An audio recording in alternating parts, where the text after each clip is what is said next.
too much at D'Amato and Russell. D'Amato seemed to respond, but Russell had none. When he saw her lean over and touch D'Amato on the knee to ask for a sip of his tequila, he saw potential trouble brewing for Tristan. Jed focused on Tristan and thought he had the man figured out. He seemed uncomfortable, but not because of Donna. Jed got the impression Tristan was a man used to being listened to and catered to, and he fancied himself an outdoorsman, but he didn't necessarily enjoy being with other clients not in his social strata. The joshing and passing of the bottles didn't amuse him, but he knew enough about human nature to know if he got up and left, he'd be talked about and made the butt of jokes. So he stayed and endured, and simply hoped the night would break up early. Tristan had made it clear to Jed he'd studied their route in advance and was as familiar with it as anyone could be. For that reason, Jed saw Tristan as a challenge. He hoped he'd be able to turn it. And now that he saw Donna flirting with D'Amato, he knew he had leverage he hadn't before. K.W. Wilson sat alone. It was dark and quiet. When Walt Frank offered him a sip of scotch, he started to reach out for it, then declined. Jed found that interesting, and wondered why Wilson wasn't drinking. He looked like a drinker. His haunted eyes and hollow cheeks practically told drinking stories of their own. But he didn't take a sip, meaning he was choosing to be antisocial, or he had a problem, or an agenda, something he wanted to keep sharp for. Jed shot a quick look over his shoulder. Dakota was gone. He smiled to himself. It wouldn't be long before he knew a lot more about K.W. Wilson. Not that it would matter all that much in his strategy, which was to use Wilson's sour personality as a tool to isolate him and make his opinion irrelevant, whatever it would turn out to be. Walt Frank was simply affable. He was slightly younger than Tristan, Donna, and Wilson, but older than the rest. He laughed politely at jokes, but told none of his own. Jed thought he might be concerned that his son Justin had suddenly found a new interest, Danielle Sullivan, that might change the purpose of the trip from stepfather-stepson bonding to the blind pursuit of a hot little chick. Surely, Walt wouldn't really welcome that development, even though there was next to nothing he could do about it. Jed knew that trying to stand between a hormone-fueled teenager and his love interest was akin to walking between a grizzly sow and her cubs, and Walt didn't look dumb enough to do either. Walt's distraction would help Jed, though, and that's all that mattered. After a few minutes, Rachel Mina stood up and announced she was going to her tent for the night. She said it in a way that made it obvious she expected Ted Sullivan to go with her. Obvious, that is, for everyone except Ted Sullivan, who took a bottle from Knox and took another swig. "Before you go," Jed said, "I wanted to float a proposition. I'll go with whatever you all decide. This is a simple majority rule deal, and I'll go with the majority because it's your trip." She still eyed him with doubt and put her hands on her hips, waiting. He decided right then he'd need to either win her over or isolate her if she didn't fall in line. It would be her choice either way it went. Jed gathered himself to his feet and cleared his throat. "What I'm wondering about," he said, "is how married everyone is to the route and the trail we talked about this morning to get to our next camp tomorrow night." He let that settle in a moment before continuing. "Here's what I'm thinking. We've had a boatload of rain up here this summer, much more than usual. I mentioned it this morning to Tristan," he said, nodding toward Glode. "See, the trail down along the Yellowstone River is pretty swampy even in a good year. As I mentioned before we left, the snowpack took a long time to melt this year because there was so much of it, and the temperatures have been so cool, plus all the rain we've had. I'm concerned if we go down there the regular way, we might be walking our horses through miles and miles of gunk. That's no fun, and it slows us way down. It's hard going for the animals, plus it means mosquitoes.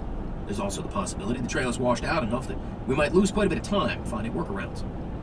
Jed presented his left palm to the group and pointed to it with his right index finger. "If my palm here is a map, think of the lifeline as the Yellowstone River," he said, tracing it from top to bottom. "The trail parallels the river pretty much, going north to south.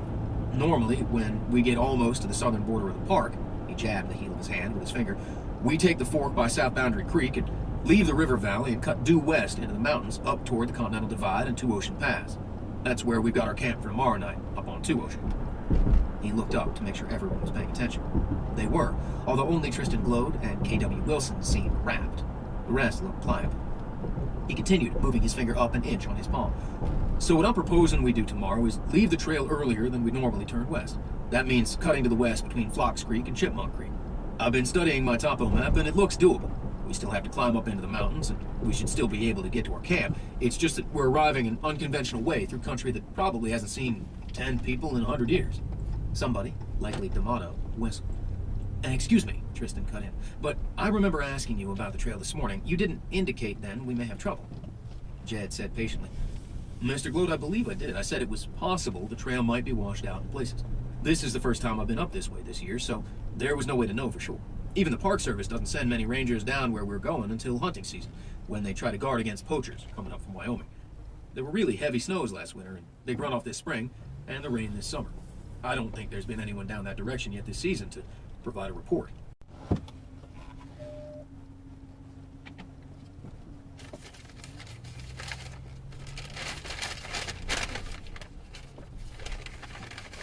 In the last moments. Outside the door, he heard footfalls thumping down the hallway so quickly he knew he'd never be able to catch who did it. The flames seemed to burn away his sense of time as well. He had no idea if it was seconds or minutes before he scrambled out of the bed and stood naked. Since it was pushed against the wall, the only way he could get out was toward the fire. It had likely been a few seconds since the whump. He felt sluggish and cloudy-headed and blind due to the thick smoke. He felt around his feet for the duffel bags because he needed to save them. As he reached toward one of them, it ignited, the fire eating up the nylon exterior as if starving for it. He managed to snatch the other one off the floor before it went up too, and he backed around the foot of the bed into the bathroom. He stood, trembling, his back against the sink, gasping, looking through the door frame at the violent orange glow in the bedroom. He squatted to his haunches, and he was able to get below the roiling bank of black smoke. He sucked in the superheated air, and was thankful his lungs didn't explode. The fire had consumed the rug near the door and was curling the flooring. It spread to the sheets and comforter of his bed. Then he remembered why the smoke detector didn't trigger an alarm or activate the sprinkler system, and thought, shit. He reached behind him into the bank of smoke for the sink. When he found it, he turned on both taps, then stood and jammed down the stopper with the heel of his hand so the sink filled. While the fire in the bedroom was snapping angrily, he grabbed 2 towels off the rack and plunged them into the water to soak it up. His riding boots were within reach in the bedroom near the bed, and he found them and pulled them on. The soles were hot. He shoved his arms into a hotel bathrobe that was hanging from a hook behind the door and cinched the tie. Then he dropped down toward the floor again to get a gulp of air. Retrieving the wet towels from the sink, he wrapped one around his head and the other around his hands and ran toward the door using the duffel out in front to help block the heat. As he bolted through the flames, he felt the hairs on his legs and forearms burn down to the skin and the soles of his boots melt into gel. He could smell the awful, acrid smell of his own burning hair. Cody prayed that whomever had set the fire hadn't blocked the door so he couldn't get out, then remembered it was unlikely since the door opened in. In the time it took him to run from the bathroom across the bedroom, the heavy water in the towels heated up. He hit the door hard with the duffel out in front of him to cushion the impact. He couldn't see through the smoke, but he reached around the bag for the handle. When he turned it, the deadbolt rescinded and he threw himself out into the hallway. The rush of fresh air flowed into the room and fed the fire, and the heat from it on his back and neck was instant and intense. Particularly, he felt it on his buttocks. The hallway was empty, except for the round, bland face of a disoriented woman who just opened her door to peek out. Her eyes fixed above him at the roll of dark brown and yellow smoke that was advancing across the ceiling. "Get out," he said to her. "There's a fire." "My things," she said, her eyes welling with tears. "Find new ones," he said, grasping her hand and pulling her out her door. "Is there anyone in there with you?" "Sam," she cried, turned and tried to wrench her hand free.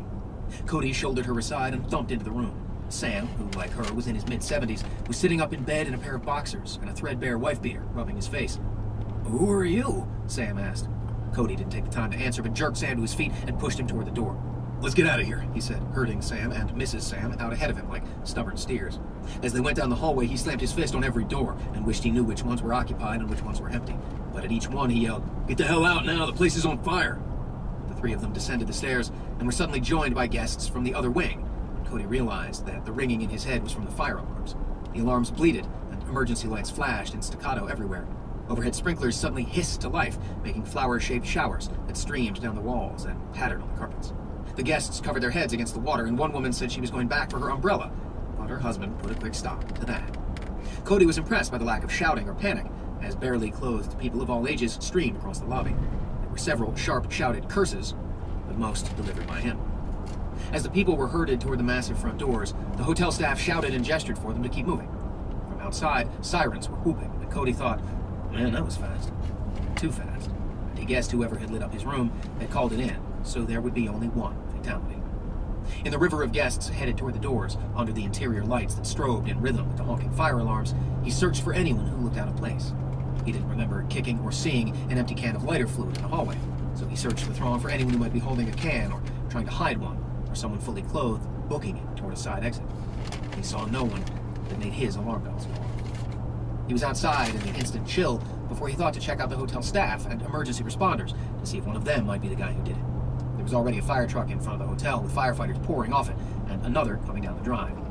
When he turned to go back inside, a firefighter in heavy gear blocked his path and shooed him away.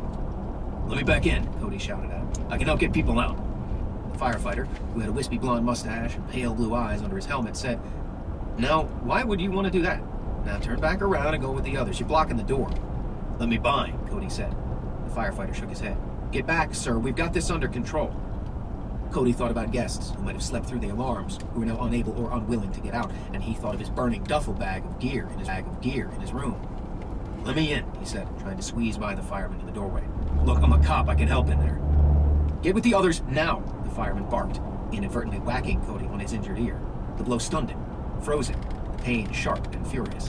His eyes teared again. "Sorry," the fireman said, "but I mean it. Get back with the others." The door filled with 2 other firefighters and a staggering night manager. Cody assumed they'd entered through the rear entrance, meaning there was another truck back there. The firemen were quizzing the manager. "Is that everyone? We need a count. We need to know if anyone's still inside." The manager said, I think so. "You better be right," one of the firemen said. The man who'd hit Cody gestured toward him, telling his colleague, "This guy's a problem. He says he wants back in." Cody backed off. He'd fought against his instinct to badge the guy and demand his way back in, but he remembered it had been taken away. And now that he was outside, he knew why his butt had felt the heat so much when he reached back and found the basketball-sized burned hole in his robe. He melded into the crowd, sidling around them so they wouldn't look at his singed butt. The more he thought about it, the more he realized he was glad he hadn't had access to his badge. Chapter 20. "The water levels," Jed said quickly in response to Tristan's question. "I've been noticing every stream we've crossed is quite a bit higher than normal. Almost like May or early June flows. The lake is higher than I've ever seen it this time of year as well, so if the water is high where we're at, it'll be a hell of a lot higher lower down in the Thoroughfare Valley." Rachel Mina said, "Have you ever taken this new route before, Jed?" Jed shook his head. "No, ma'am. We'll be seeing and riding through country very few people have ever seen, including me. But according to my topo maps, the elevation rise isn't much more severe than what we were going to do anyway, so I'm not worried about that. What I can't guarantee is that we won't have to stop from time to time and scout out ahead, which is something we haven't had to do today. We'll want to avoid black timber that may have trees down in it our horses can't navigate through, and I'll want to ride ahead from time to time to make sure we don't get into a situation where we get rim-rocked." "Rim-rocked?" she asked. "It means riding or climbing up into rocks and boulders, but not being able to get back down," he said. "Great," D'Amato said. "But there's an upside," Jed said. "We may discover some thermal activity and see vistas and wildlife we'd never experienced any other way. There are over 10,000 thermal features up here in this park, and who knows what we might find in the kind of virgin territory I'm talking about." "I'm from Brooklyn," D'Amato said. "I do not know of this virgin territory," which got a laugh out of Donna Glode, if no one else. "The other thing," Jed said, "is we're likely to get to our next camp even earlier than the normal route, since we're kind of cutting the corner. We might even discover a shortcut." "Of course," he said, "we don't have to try this new route at all. We can stay on our trail and give it our best shot despite the mud and the potential of washouts. I just want y'all to know there is an option available." He stopped talking. Jed knew one sure way of killing a sale was to oversell it. He wanted the group to come to their own consensus without him appearing to force it. No one, it seemed, wanted to speak first. Then Russell said, "We'd be like the Lewis and Clark end. We'd be going through a part of Yellowstone Park practically no one has ever been. That appeals to me, at least. I like being an explorer." D'Amato cracked in a bad pirate voice. "Beware, there be monsters." Knox said, Back of Beyond, we'll call it. "I like the sound of that." "Me too," Donna Glode said. "Bring on the adventure." She rubbed her hands together in what Jed thought was an overplay designed to show the Wall Streeters, D'Amato in particular, she was with them. Walt said, "Is there still good fishing, this new route?" Jed said, "It looks like it anyway. Those creeks I mentioned earlier, Fox and Chipmunk, plus Badger Creek. One thing for sure, they haven't been fished much, so you and Justin might be in for a rare treat. Native cutthroat trout that have never seen an artificial fly." Walt nodded and smiled. "I like that idea," he said. "I think I'm in," Sullivan said. "I think my girls would like the idea of seeing country no one has seen for a long time. I know I would. Well, big or go home, I say." Jed noticed that Rachel Mina shot Sullivan an approving look.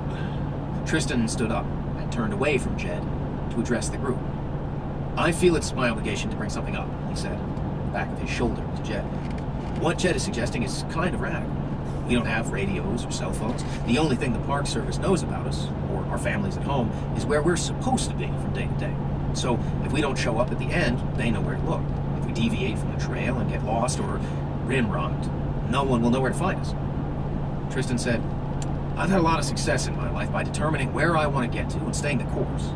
It's when my partners convince me to deviate from the plan that I failed. What Jed is suggesting here is trading in a sure thing, even though it might be unpleasant for a while, for a flyer filled with unknown variables." I'd rather stay the course. It's what I and all of you paid for. Even Jed conceded to himself Tristan was persuasive. Oh, for Christ's sake, Tristan, Donna said. Didn't you just hear him? You are such a tight ass. This isn't a product launch. I thought the purpose of this trip was for us to experience high adventure. Isn't that what you said? Tristan didn't answer her, but even in the firelight, Jed could tell his face flushed red. She'd embarrassed him, cut his feet out from under him, and his argument. Jed felt the momentum shift back. I'm in, Knox said. The worst that could happen is I never make it back to the firm to be at my desk when I get laid off. Damn right, Russell said. Me too. D'Amato covered his face with his hands as if horrified, then squeaked, Me 3. Jed looked around. All in favor, one opposed, one not heard from. Mr. Wilson? He asked, expecting it to go 5-3. Wilson said nothing, but his glare was intense. Jed tried to read Wilson's eyes. What he saw was genuine surprise, as if he'd had his feet cut out from him too. Finally, because all the attention had turned toward him, Wilson said, That's fine. I'll go with the majority. Tristan looked around and said, I'll have to decide tomorrow if we'll even stay with this expedition. His words fell heavily until Donna said, Speak for yourself, Kimosabe. Humiliated again, Tristan Glode stormed past Jed, headed for the tents. Over his shoulder, he said, Democracy is no way to run a business, Jed. You need to learn that. After a beat, Knox said, I don't think he likes losing arguments. You think? D'Amato said. Man, what a buzzkill. Welcome to my life, Donna said, sliding across the ground toward D'Amato and taking the bottle of tequila from his hands. Rachel Mina was curting. Good night, everyone. She strode away from the fire, followed by Sullivan. Okay then, Jed said, taking the rest of his bottle from Walt, who had gotten stuck with it. We've got a decision. That means it's going to be a real interesting day tomorrow, and we'll be getting up early. Interesting, D'Amato said, repeating the word and getting up, as if the day was boring. That's what I like to hear, Jed said, smiling. Jed turned to the sound of Rachel and Sullivan arguing in the dark near the tents. He saw Dakota standing there, glaring at him. He wondered how much she'd heard. That question was answered when she slowly shook her head, as if she couldn't believe what was happening. Chapter 21. Framed by the pulsing wigwag lights that painted the stone walls and arched windows at the front of the Gallatin Gateway Inn in vivid reds and blues, Cody Hoyt tossed the duffel he'd saved into the back of his Ford. He had trouble breathing due to the smoke inhalation, and he coughed violently and spattered the back windows with globules of black sputum. Behind him, guests gathered in knots in the front yard. The staff, who'd helped evacuate them, formed a perimeter with several firemen, and now a few deputies who just arrived. Cody had slipped away while they all watched a bucket truck back across the lawn toward the hotel. He paused to take it all in before entering the Ford. His room on the second floor was easy to spot because of the bright orange glow of flames from inside. Several firefighters had climbed into the bucket and were now being raised toward the second level. When they were even with the orange window, the bucket paused and swayed a bit while a horizontal column of water blasted through the window. When the glass broke, a ball of flame shot out of the frame, accompanied by gasps from the guests on the lawn. He noted the fire seemed to have stayed within his room and not spread to any others, no doubt due to the sprinkler system. Cody guessed it would be short work now to put it out and gain control of the building. It wouldn't be long before the investigators figured out who had been staying in the room and would want to question him. He swung inside the Ford, and it was immediately filled with the acrid smell of the smoke from his clothes and hair. His bare skin stung from exposure to the fire, and when he brushed his forearm with his other hand, the singed hair on it broke and fell off. Thumping the steering wheel with the heel of his hand hard enough to crack the plastic, he cursed and spat, and started the engine and rolled away. The lights and sirens faded as he turned from the inn grounds onto US 191 South. It didn't take long before he was engulfed in darkness and safely away from the scene. He wheeled the Ford into a pullout and killed the engine. Someone had found him and tried to burn him alive. He found a half-full pack of cigarettes in the console and lit one. He inhaled deeply, smoke on smoke, then coughed. Jesus, he thought. It was like he was trying to burn himself up from the inside out. He tossed the cigarette out onto the gravel. There was a bright side to the fire, he thought. And he knew he was on the right track, because someone was trying to kill him. The more he thought about what had happened, and what had almost happened, the more his skewed world tilted even farther off plumb. He was glad he hadn't gone cop on the fireman or spoken to him on his way out, even though possibly they could have found whoever did it through the process of elimination. But his story would sound preposterous at first, he realized. The firefighters would quickly discover he'd dismantled his smoke detector, and they'd find the small mountain of cigarette butts in his room. The conclusion they'd reach immediately was he was smoking in bed, had started the fire, and had might come up with a story about lighter fluid to cover himself. Or they'd accuse him of accidentally or intentionally spilling the accelerant on the floor and it went up. Hell, he thought, given the facts on the ground, he'd come to the same conclusion. Within minutes, they'd have his ID and call it. Hello.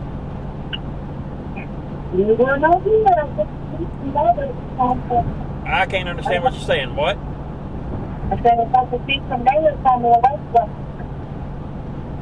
You got something from Nayards, and that's all I can understand.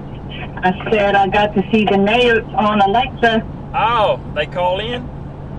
Yeah, Paige was wondering if you would go get the dogs. So you might be able to next weekend. I think he's only got one set up. But... Yeah, I can do that. And I tell her I need Lauren's address. Okay, I told her you'd call her. Okay. At some point. And, but we got to, since you're going to Home Depot, we need to figure out what we need to fix the pin. Yeah, where she can't get up underneath. I told her I was just worried that she would attack them. We're trying to figure out the fence situation. Okay, well, that's no big deal what we need, but I think we have everything. But I'll put it up this week, and we'll get them Saturday. All right. Anyway, she's not working. Her job couldn't do it, so she's going to wait till, and she's going to start looking for a job here pretty quick. And then we are coming down on the 14th, and probably going to stay, and she may stay longer with Odette, and they may go back until the 1st or so. 14th of what? So they'll be here of December. Oh, okay. So they'll be here maybe a couple of weeks. Yeah, I'm good with that. Yeah. So, that's exciting. Okay. Well, just give your daughter a call when you can. I will. All right. All right. Bye. Bye.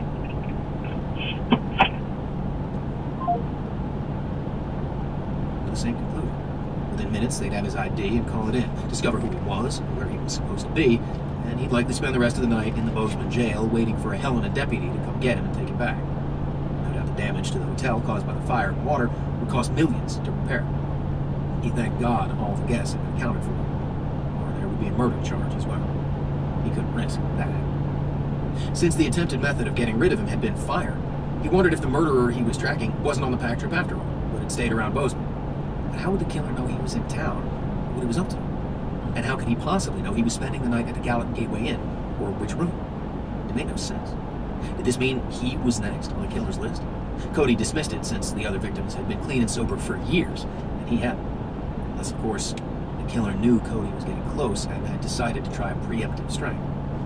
In many ways, Cody thought, the crime could have been almost perfect. The flames had moved so fast that if he hadn't been awake at the time the match was struck, he might have been incinerated in the bed. When they found him, they'd see the cigarettes, the butts, the disabled smoke alarm. A little digging would bring forth stories of the recent incident with the coroner in Helena, his suspension from the Denver Police Department a year ago, and his infamous alcohol-related binges. Which meant that whoever had done it knew him well enough to know they might get away with it. He thought about the few people he'd been in contact with who knew where he was or what he was doing. Larry, obviously, but he'd withheld crucial info from him, like his location. Cody retraced his steps that day. Other than Curly and the Mitchells, he'd encountered a half-dozen salespeople and the hotel staff. There had also been the state trooper and the mechanic in Townsend. While each may have known a very small piece of what he was up to, no one could have realistically put it all together, he thought. This was the kind of puzzle he liked to bounce off his partner, because the two of them could usually brainstorm their way to a plausible answer. His cell phone had a good signal, and he scrolled through his contacts until he found Larry's home phone. But something stopped him before he speed dialed. He sat in silence, staring at the lit screen, then closed the phone and turned it off. He opened the driver's door and let the phone drop to the gravel, then smashed it into pieces with the heel of his boot. Whether they'd followed him from Helena or called ahead, he wasn't sure. If they were keeping tabs on him through the GPS embedded in his cell, that would be the end of that. Then it hit him with a force that took his breath away. The stop in Townsend, the overnight there that slowed him down, the long delay that held him in place until tonight. Had the trooper been tipped to keep an eye out for him? He climbed back into the Ford and covered his face with his hands. Only two people could possibly know the entire story, every part of it. Only two people knew where he was going, why he was going there, and what he planned to do. One of them was the killer. The other? he said aloud. Larry, treacherous son of a bitch. Why? Chapter 22. By the light of a headlamp, Jed McCarthy stripped down to his t-shirt and underwear in his tent and jammed his outside clothing into a stuff sack he'd used for a pillow, then checked his watch. Getting late. Dakota should be back in a second. He'd left some clients at the fire. 2 of the Wall Streeters were still there, Knox and D'Amato. So was Donna Glode and K.W. Wilson. Ted Sullivan had left a half hour after he had words with Rachel Mina, saying, "Better go try to patch things up." Walt Frank had also gone to his tent. His tooled leather business backpack was stored where it always was, near the head of the tent. He retrieved it and unzipped the front flap, then reached down through his files, canisters of bear spray, the new portable GPS unit, and his loaded .44 Magnum secured in Uncle Mike's Cordura holster for an interior zipper that was hidden by design. The light from his headlamp bobbed around while he did it. He kept his ears open for Dakota's boots swishing through the tall grass toward the tent. He withdrew a thin brown envelope made stiff by the 8.5 by 12-inch piece of cardboard inside and dumped the contents on the top of his sleeping bag. Newspaper clippings, GPS coordinates, and most important, the Google Earth maps he printed off on high-grade photographic paper. Margaret Curley was choking back tears out in the reception area as she read out loud the instructions on how to operate Windows Vista. She'd had no idea what he was doing. The photographic images were precise. He found the location of Camp 1 where they were now and traced the trail south along the shoreline of the lake with the tip of his finger. He reviewed the place he'd marked with an X at the natural junction where they'd cut west toward Two Ocean Plateau as he described it to his clients around the campfire. Although the terrain and the creeks were burned into his memory from endless hours with the maps, he wanted to reassure himself for the 100th time that it looked passable, that he could lead the group up and away from the thoroughfare on terrain they could handle, that the horses and mules could navigate. He hoped the new route from the thoroughfare to Two Ocean was as clear and unencumbered as the photograph showed. He wished he knew how old the images Google had posted were. If they were a couple of years old, he prayed there'd been no severe timber blowdowns or microbursts in the meanwhile. In the back of his mind was his memory of seeing an entire mountainside in Yellowstone leveled by a nighttime weather phenomena that scattered hundreds of acres of lodgepole pines like so many pickup sticks. No one had seen it happen, and the Park Service, being the Park Service, refused to acknowledge that it did. But Yellowstone was a world of its own, as Jed knew better than any, and the physical landscape could change literally overnight as geysers shot through the thin crust, or earthquakes rattled the ground, or unspeakably violent storms blew through. Fires would be okay because they'd help open up the undergrowth, and he knew there had been a dozen lightning-caused blazes in the area the previous fall. But he knew that no matter how carefully he planned things, they'd never go exactly right in Yellowstone. The place seemed designed to foil human plans and aspirations. Conditions within the Yellowstone ecosystem were ramped up and exaggerated compared to the world around it. Every natural phenomenon, storms, fires, temperatures, thermal activity, wildlife, geography, weather in general, always seemed pushed to extremes. The more time he spent in the park, the smaller he felt, and the less in control of the world around him. All he could do at times was point himself in the general direction of where he wanted to go, both figuratively and literally, and hope he'd get there. He remembered Bull Mitchell telling him something like that when he bought his company, but Jed discounted the statement and credited Bull's advancing age. Now, he knew it to be true. He jumped when Dakota suddenly entered the tent. He hadn't heard her coming, and she hadn't signaled him in any way like she sometimes did with a whistle or a finger drum on the taut tent wall. It was simple camp etiquette to do so, and he taught her that. She disregarded it, though, when he scrambled to stuff the maps back into the envelope before she saw what he was doing. She winced when he looked up at her and shined his headlamp directly into her eyes, pretending it was inadvertent. "Jeez, Jed," she said, waving her hand at him. "You're blinding me." "Sorry, I bet."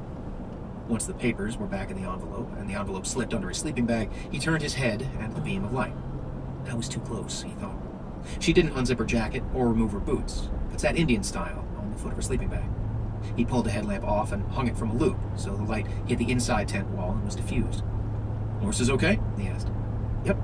"Food hung up?" She nodded. "Kitchen wiped down and locked up?" "Like always," she said.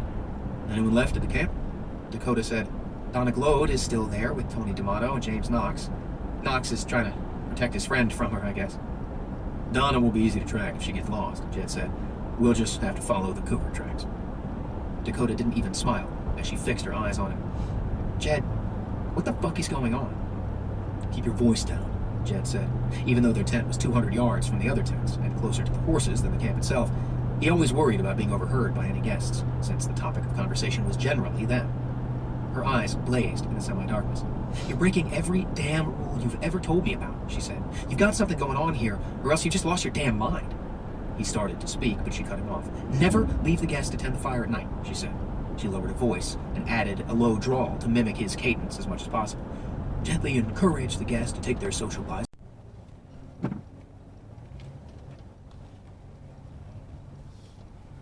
For the door of the tent. You can sleep alone. I don't even want to breathe the same air as you tonight. It was the word tonight that made his shoulders relax and his stomach unclench. Tonight meant she didn't consider the rift permanent. He chuckled, then said, do whatever you have to do, darling. Just don't let any of the guests see. Fuck you, Jed. He quickly sat up and reached over and cupped her chin in his palm, forcing her to stop and look at him. Don't escalate things out of proportion, he said. I know what I'm doing. Trust me a little bit. Why should I? She said, but he knew she was softening. Have I steered us wrong before? She paused, then said, not much up to now. He laughed and felt the tension in her dissipate a little. He said, before you go, did you complete your job tonight? I knew her slavish obligation to her duties would further override her anger. She was like that. Dakota jerked her face away from his hand, sat back on her haunches, and dug into her coat pocket. He figured she was as angry now at her own caving in as she was at him. She threw a handful of cartridges in his lap. They landed heavily, and he picked one up. He said, 357 Magnum. Did you find any more? A box of shells? She shook her head. And you left the gun, of course, he said. So he might not even know you unloaded it? She just glared at him. Wilson would be in a dilemma now, Jed knew. If the man asked who took the bullets, he'd be admitting he brought a firearm on the trip. It had happened before, and in every case, the guest never said a word afterward. You don't have to leave, Jed said. It's cold out there. But she'd committed herself, and although there was a hint of doubt on her face, he knew she'd go. Come back in if you get cold, he said. She grunted to curse at him again as she backed out through the door, trailing her sleeping bag and pad. Before disappearing into the night, though, she paused and looked in. I nearly forgot, she said. He also has a satellite phone. Jed's eyes widened. He does? Her mouth curled into a sneer. And he's got a file folder filled with aerial photos, she said. Just like those ones you tried to hide from me when I came in. And she was gone. Oh, shit, Jed thought. This I didn't expect. Gracie didn't know what time it was during the night when she snapped awake at the sound of blows or thumping footfalls outside the tent, or heard what she thought must be the grunting of a bear, or a man or a woman being wordlessly beaten. Part 3. Back of Beyond. Chapter 23. Gracie was late to breakfast. She'd barely slept all night until the last few hours, as the tent walls fused with morning sun, and when she finally awoke, she was sweating in her sleeping bag, and Danielle was already gone. She stood and stretched and yawned. Her face felt dirty, and her hair was matted to the side, and took furious brushing to set right. Danielle's sleeping bag was crumpled and puffy on the pad. She vaguely remembered her sister cursing and grunting as she pulled her clothes on earlier. Outside the tent, it was cold, still, clear, and breathtakingly beautiful. Bright white sun danced on the ripples of Yellowstone Lake and electrified the dew in the grass. A bald eagle cruised along the surface of the water, talons dropped, fishing. Far across the water was the smudge of an island in the lake. Boils of steam rose from vents and dissipated in the clear morning air. She smelled wood smoke from the fire and heard subdued voices from the kitchen camp. Her father stood on the path between her and the morning fire, hands in the pockets of his jacket, head down, feet set on opposite sides of the path as if blocking it. She thought, ambush. As she walked out into the wet grass to go around him, he said, Gracie, please, we have to talk. Nothing to talk about. I didn't like how things developed last night, he said. I don't like to see you go to bed angry with me. She snorted, then rolled her eyes and passed him. He fell in behind her, speaking low so he wouldn't draw the attention of the group already eating breakfast. I wanted you and Danielle to get to know her, get to like her, he said. I wanted you two to get comfortable with the idea of us together. I wanted you to want us to be together, for me to be happy, and for us to be happy. I guess what I'm saying, Gracie, is I want your blessing. She stopped and turned around. He was right behind her. She said, you use words girls use when they talk to each other. If I want to talk to girls, I'll talk to girls, not my dad. If you want to be with Rachel, then tell me and be with her. I'm 14 years old. I don't give blessings. You're the dad. Be the dad, she said. And man up. That's all I ask. She left him there with his mouth open, but no sound coming out. She expected chiding for being late, but no one said a thing, and she realized the moment she stepped into the campfire ring that something was seriously wrong. All she received were brief and furtive glances. She felt as though she just blundered into the middle of an argument and stopped it cold. Danielle sat with Justin on the same log they'd occupied the night before. Walt sat near them, as did Rachel Mina, who eyed her coolly. The Wall Streeters stood and held their plates aloft as if they had an appointment to keep. The menu was scrambled eggs, bacon, hash browns, toast, and coffee. Although the food looked and smelled good, no one appeared to be really eating it. Donna Glode sat alone. She looked pale and sick. Strands of her hair fell into her face, and the food on her plate was untouched. She stared at the fire, although the flames were hard to see in the morning light. Food was missing. Jed, who was behind the kitchen station, said, "Hey, girl, come over here and get some breakfast. Get your dad to come eat, too." She looked around for Dakota, but couldn't locate her. Dumbly, Gracie started to go get her dad, but he joined her. He looked under his brow at her, as if trying to transmit a message. They got tin plates and eating utensils. She glanced over her shoulder at the others. She said, "Where is Mr. Glode and that guy Wilson? Where's Dakota?" Her dad said, "I think that's what everyone was discussing when you walked up."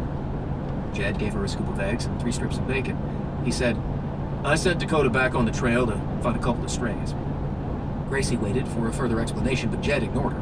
He was studying the others around the campfire with an almost scary intensity, she thought. Gracie sat by Danielle, and her sister reached over and patted her on the shoulder, as if touching base. It was an unusual and warm gesture, Gracie thought. She listened in.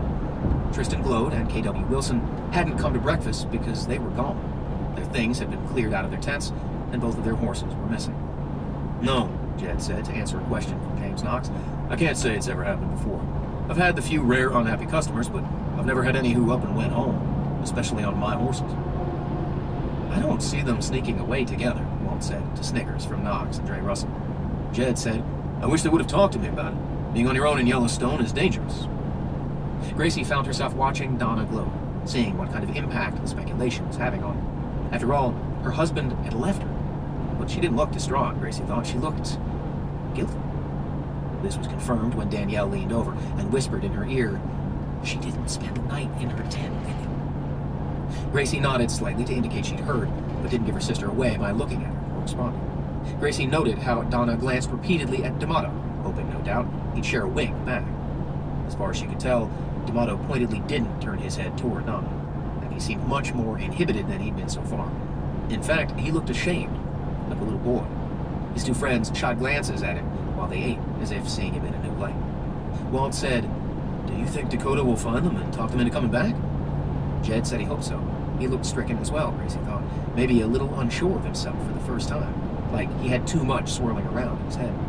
"I wish we knew when they left," Jed said. That's when Gracie said, "I heard something last night. Am I the only one who did?" She was, with Rachel observing her very carefully. Her dad asked what she'd heard. "It's hard to describe," she said. "I heard some feet thumping around outside and a kind of grunt, like someone got the wind knocked out. I didn't recognize anyone or hear any voices, just the thumping and the grunt. I thought it might have been an animal in the camp." Her dad said, "Why didn't you wake me up and tell me?" Gracie looked over, her eyes dead. "I wasn't sure whose tent you were in." "Meow," Danielle whispered. Her dad turned red and looked quickly away. Gracie felt both good and ashamed at the same time. She expected a glare from Rachel, but the woman eyed her stoically, as if assessing her for later. "What time did you hear it?" Jed asked, ignoring the others. Gracie shrugged and chewed on a piece of bacon. "I mean," Jed said, "was it right after you went to bed, or was it closer to this morning?" "A few hours after I went to bed," she said. "After midnight, I'm sure. I didn't look at my watch, but I'd guess 2 or 3 in the morning." Jed nodded to himself, as if fitting this new information into a narrative. "So they could have 5 or so hours on us," Knox said. "I don't see the point in going after them then. By the time we caught up to them, they'd be at the parking lot." "Maybe," Jed said, worried. "But they might not have gotten that far while it was dark." "I still don't see the 2 of them together," Walt said. "I'd guess they're traveling separately in the same direction." Russell said, "Fools. On their own, they might get lost." D'Amato cleared his throat. "I volunteered to go after them. After all, it's my fault." He didn't finish the sentence. "You're not going anywhere on your own," Knox said flatly. "They'll be okay," Russell said. "It's their deal, not ours. It was their choice to leave." Jed nodded and addressed his comments to Donna. "I don't think they'll get lost or anything. Hell, the trail just parallels the shore of the lake nearly all the way back. There are a few side trails, but they'd follow our tracks from yesterday. I'm sure Dakota will find them." That girl can run. Walt said, "It just doesn't make sense to me. Just because there was a disagreement on which trail to take, it just doesn't make sense." Gracie's dad agreed. Rachel said nothing. Donna glowed, said to the fire, "You don't understand. Tristan is all about control, and last night he lost it." She looked over at D'Amato. "D'Amato, you're not the reason he left. I'm the reason he left." D'Amato stared at his boots, still pointedly ignoring her. No one followed up with a request to Donna for clarification. "But why Wilson?" Rachel Mina asked. "Why did he leave? He didn't seem that concerned about the vote or which trail we're going to take." "Who knows about that guy?" Walt said. "He was a hard guy to read." Knox agreed. "It doesn't break me up too damn much that guy's gone. He seemed kind of strange from the start, I thought." "Hear, hear," Russell said. "Tristan is another matter," D'Amato said, as much to himself as anyone. "I think maybe it would be a good effort on my part to go try and get him. I want to do this. I want to make things right." "Forget it," Donna said, ending the discussion. "He won't listen to you, of all people, and he's never listened to me." She stood and turned to Jed. "I know exactly what he'll do, so you might as well prepare for it. He'll go straight to the top, to the superintendent of the park, and demand that your license be taken away for deviating from the scheduled trip. And I would be surprised if he didn't get his way. That's the way he is."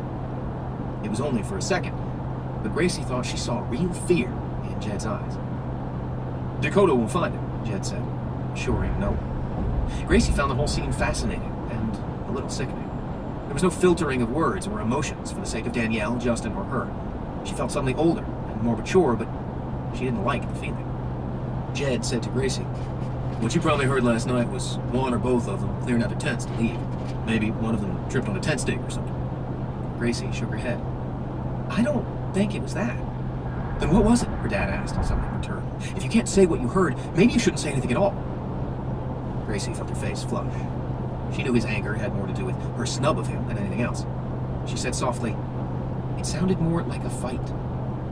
No one said anything. The silence around the fire became oppressive. Finally, Jed said, "I don't see much sense in discussing this any further. It's time to eat up, pack up, and mount up. We're burning daylight, folks." The sound of hoofbeats filled the awkward silence, and everyone turned toward the sound. Dakota rode up and reined to a stop. She was alone. "I couldn't catch him," she said. Gracie looked up to see Jed glaring at Dakota, his hands knotted into fists at his side. Dakota didn't meet his eyes. Gracie walked with Danielle back toward the tents. When they were far enough away from the adults, Danielle said, "Fuck this. This trip sucks. Why couldn't we go to Mexico or a beach or something?" Gracie shrugged. Danielle said, "Who cares about if those two guys are gone or what trail we take? It's just stupid. Glad that creep Wilson is gone anyway, so he won't be sneaking around, trying to look at me when I go to the so-called toilet. I want to take a hot shower." "What do you think about Dad and Rachel?" "I guess I would have liked to have known about it before we did this," her sister said. "But Dad needs to get a life. This might help. Maybe he won't be so clueless and intense all the time." "That's all you think about it?" Danielle shrugged. "She seems kind of cool. I don't have anything against her." "I don't know her well enough to say," Gracie said. Danielle said, "What I think about is if the rules of this trip are everybody sleeps around with everybody else, then they ought to just say so and I'll stay with Justin. He can rub my back and tell me how beautiful I am and we'll see what develops." Gracie sighed and unzipped their tent so they could repack their things for the day's ride. As she did, she saw Rachel Mina come out of a green and blue tent with her sleeping bag bundled in her arms. Gracie thought she looked angry and puzzled, as if trying to struggle through a difficult problem. Then their eyes locked for a moment, and Rachel's face softened and changed. Rachel took a deep breath, blew a strand of hair out of her face, as if she just made a momentous decision, and let her sleeping bag drop to a pile at her feet. "Uh-oh," Gracie said. "What?" "She's coming over." "Who?" Danielle asked, then saw Rachel working her way through the other tents toward them. "Oh, her." Gracie looked around. There was nowhere to run. "Hello, Danielle," Rachel said. "Hello, Gracie?" "Hi," Danielle said. Gracie stood and nodded.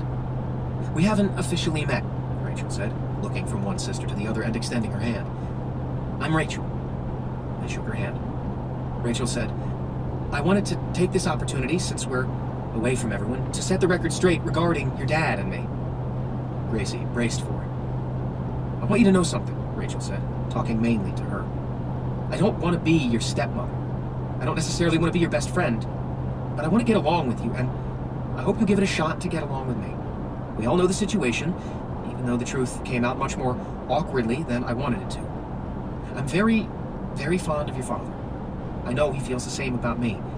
We're both lonely, and there's a very good possibility we'll be together in the future. That's where you two come in. Hey, Danielle said, as long as you don't try to run my life, I'm okay with it. Rachel still spoke primarily to Gracie. I've been around the block. I don't try to pretend your father is young, single, and...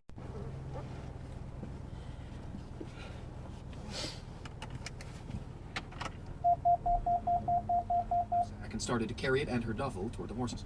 On the way, she stepped off the path into the moist grass and bent down. The sod was churned up in several places, exposing soft black soil. She looked up at her tent, which was 20 yards away. This is where it happened, she said to Danielle. This is where the noises came from. Nobody tripped on a tent stake. It's too far away from the tents. Danielle stayed on the path. She looked from Gracie back toward the camp. The adults were still milling around. So, what are you saying? She asked. Gracie said, I'm not sure, but there's something really wrong going on. Something evil. 2 grown men supposedly just left us in the middle of the night without a word to anyone. We're supposed to believe that 2 guys who've known each other for a day get together and make a plan like that? Why didn't anyone hear them or notice they were taking 2 horses? And did you see the way Jed and Dakota were treating each other, or how Donna Glode and Tony D'Amato were acting? I didn't notice. I know you didn't. Why the big deal about taking another trail? Gracie said. We wouldn't know what trail we're on anyway. Why does that matter? Chapter 24. Cody Hoyt rode a tall gelding paint named Gipper behind Bull Mitchell's black horse through a dark stand of lodgepole pine trees that seemed to have no end, on a trail that was so overgrown it barely existed anymore. He called to Mitchell, Are you sure you know where we're going? It was mid-morning, and up beyond the interlaced canopy of trees, the sun was out, and the sky was intense blue and cloudless. They'd been riding for 4 hours straight without a break, and Cody felt quarter-sized spots on both inner thighs burn through his jeans into his flesh from leather ridges on the saddle. He knew little about horses, except he'd never much liked them, and he had the distinct impression Gipper thought the same about him, evidenced by the way the horse would drift off the path toward overhanging branches that, if Cody wasn't alert, would have knocked him backwards out of the saddle to the ground. It was still moist in the trees from a brief rain shower that came at dawn as they set out, and raindrops clung like tears to the tips of pine needles. Occasionally there was a break in the canopy, and light streamed through like jail bars. But mostly they'd been in the shadows, on a trail that barely was, and Bull Mitchell hadn't said 3 words to Cody, although the old man mumbled plenty to his horse. Mitchell trailed a pack horse with full canvas panniers, and Cody rode his gelding behind them both. Cody inventoried their weapons. Both he and Mitchell had rifle scabbards lashed onto their saddles. The scarred and faded wooden butt of a scoped 30-06 stuck out of Mitchell's scabbard, and a black polymer adjustable buttstock for a departmental AR-15 poked out of Cody's. Mitchell's rifle looked substantial and serious, Cody thought, while his high-tech semi-automatic rifle resembled a kind of toy. He'd switched out the 30-round for a 10-round magazine, so the rifle would slip into the creaky leather sleeve that simply wasn't designed for it. Cody's .46 Sauer was clipped high on his belt, making the weapon difficult to get at, but at least it didn't rub along the saddle. Mitchell had strapped on a long-barreled .44 Magnum single-action Ruger Super Blackhawk revolver. Like his rifle, Mitchell's handgun was rubbed nearly clean of bluing, and the wooden hand grip was worn and scratched. He wore the .44 Magnum in a holster that covered most of his thigh. It was a bear weapon. I said, Cody repeated, are you sure you know where we're going? Mitchell pulled his horse to an abrupt stop, which caused the pack horse to do the same. Gipper used the occasion to stop, dip his head, and eat grass. I heard you the first time, Mitchell growled. His voice was so deep it seemed to vibrate through the ground. He sounded annoyed. Well, what do you think? Mitchell said. I think we've been riding in these trees for a long time, and even I can see we're the first people to use this trail in years, Cody said. So it's a little hard for me to believe we're going to catch them on it. Mitchell shook his head as he looked away, as if deeply disappointed. What? Cody asked. I got a question for you, Mitchell said, turning his horse around so he could glare at Cody and leaning forward in his saddle with both of his huge hands on the horn. Cody had learned from his Montana outfitter uncles that true horsemen, unlike himself, would rather turn their mounts around than turn their heads. Why the hell did you hire me, if you're going to question every damn thing I do? Cody shifted his weight, trying to find a position in the saddle that eased the burns. It's just this trail we're on. It's obvious it hasn't been used in years, and there are places I can't even tell it's there. So naturally you start yapping at me, Mitchell said, basso profundo, when you should be keeping quiet. I want to know what's going on. You can't expect me to just sit here for hours wondering where we're going. Mitchell reached up and tilted his cowboy hat back and rubbed his forehead. I thought you wanted to catch them, he said. I do. And the only way we're going to do it, in a timely fashion, is to ride cross-country and cut all the corners.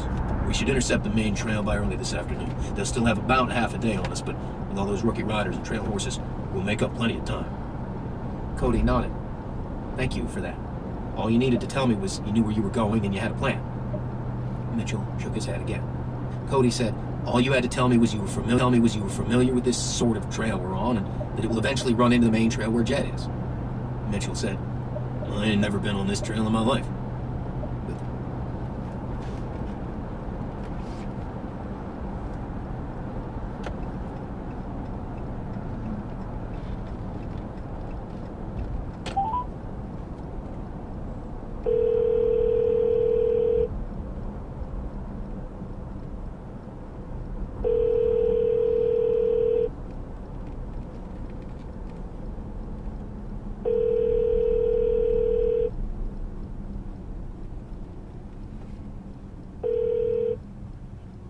Your call has been forwarded to an automatic...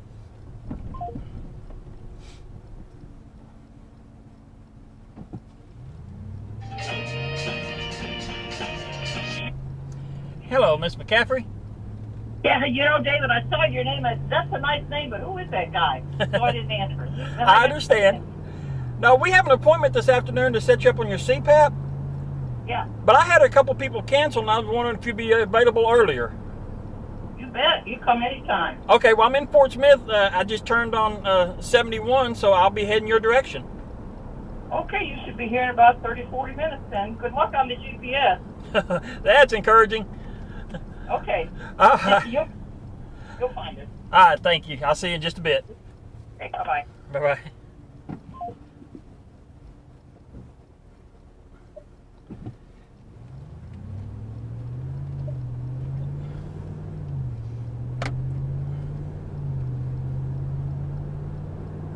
Crookedly, and turned his horse back around and clicked his tongue to get him moving again. Cody moaned and patted his shirt for his cigarettes. Cody and Bo Mitchell had approached Yellowstone Park from the northwest in the dark, pulling a beat-up horse trailer. They'd hidden Cody's Ford in an empty outbuilding at Jed McCarthy's compound and transferred his gear to Bo Mitchell's rig.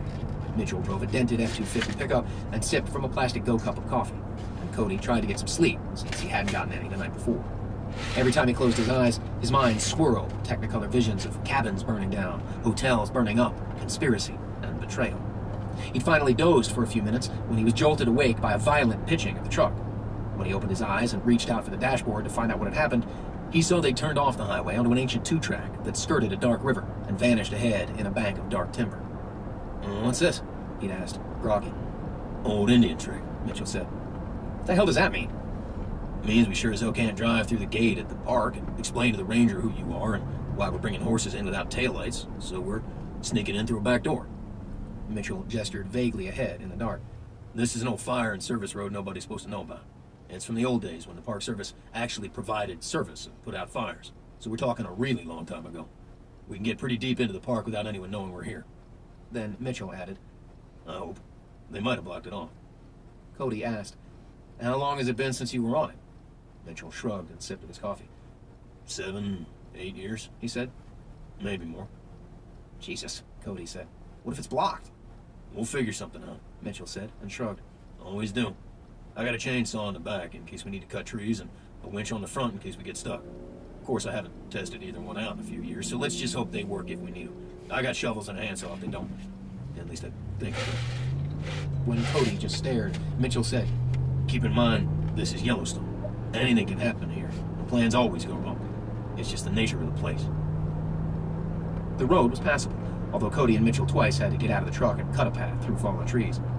This just seems wrong, Cody said, lifting green branches out of the way of the idling F-250. It is wrong, Bo Mitchell said, revving the motor on his chainsaw to keep it running. He was haloed by oily blue smoke. Breaking into a national park seems like breaking into a church, Cody said.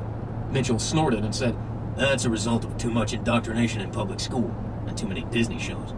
It's great country, you'll see, but it isn't all sweetness and light. Charlie the lonesome cougar would happily take a chunk out of Bambi's tender throat.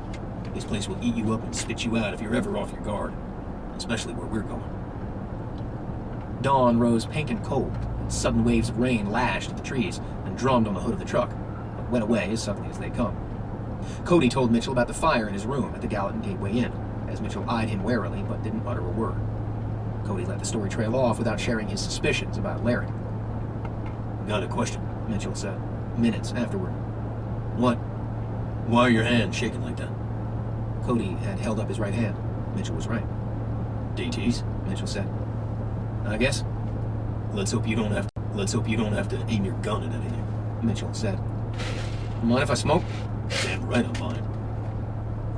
As they saddled up in a treeless alcove at the end of the service road, Cody admired Mitchell's experience and abilities. Although the old man moved slowly, there wasn't a wasted step or gesture. Mitchell had obviously spent his life around horses and outfitting, and he saddled the horses, filled and balanced the panniers, and tied a series of intricate outfitter knots over the cargo practically in the dark. When Mitchell pointed toward the paint horse and grunted, Cody asked why he was called Gipper. Last good president, Mitchell said, as if the answer had been obvious. Don't cross him neither, Mitchell warned. He ain't as affable as he looks. Just like his namesake and his owner. Me. After 5 straight hours of riding, Cody noticed a subtle increase in hue within the forest, and more bars of sunlight. Soon, there were large enough openings in the canopy he could see blue sky and distant strings of high-altitude cirrus clouds. And finally, the trees fell away, and the horses broke through over a ridge, and the whole bright green world, it seemed, was laid out in front of them. The day had warmed considerably, and the wind was so slight it barely rippled through the grass. The sun was straight over their heads, and the air was thin, and smelled of pine and sage from the valley below. And it smelled so fresh, he was afraid it would unclog his lungs and slough off the tar and nicotine and give him a coughing fit.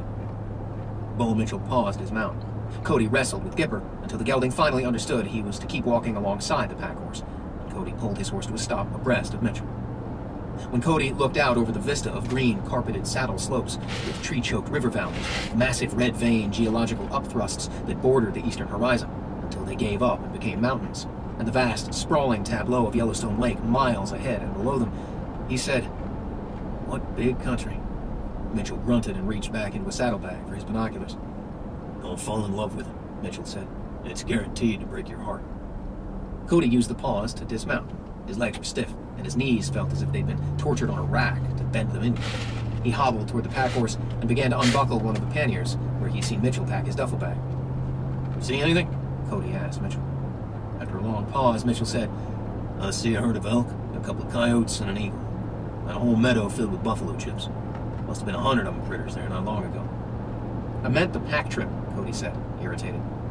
Nope. Cody withdrew his duffel and dropped it on the ground. It hurt to squat.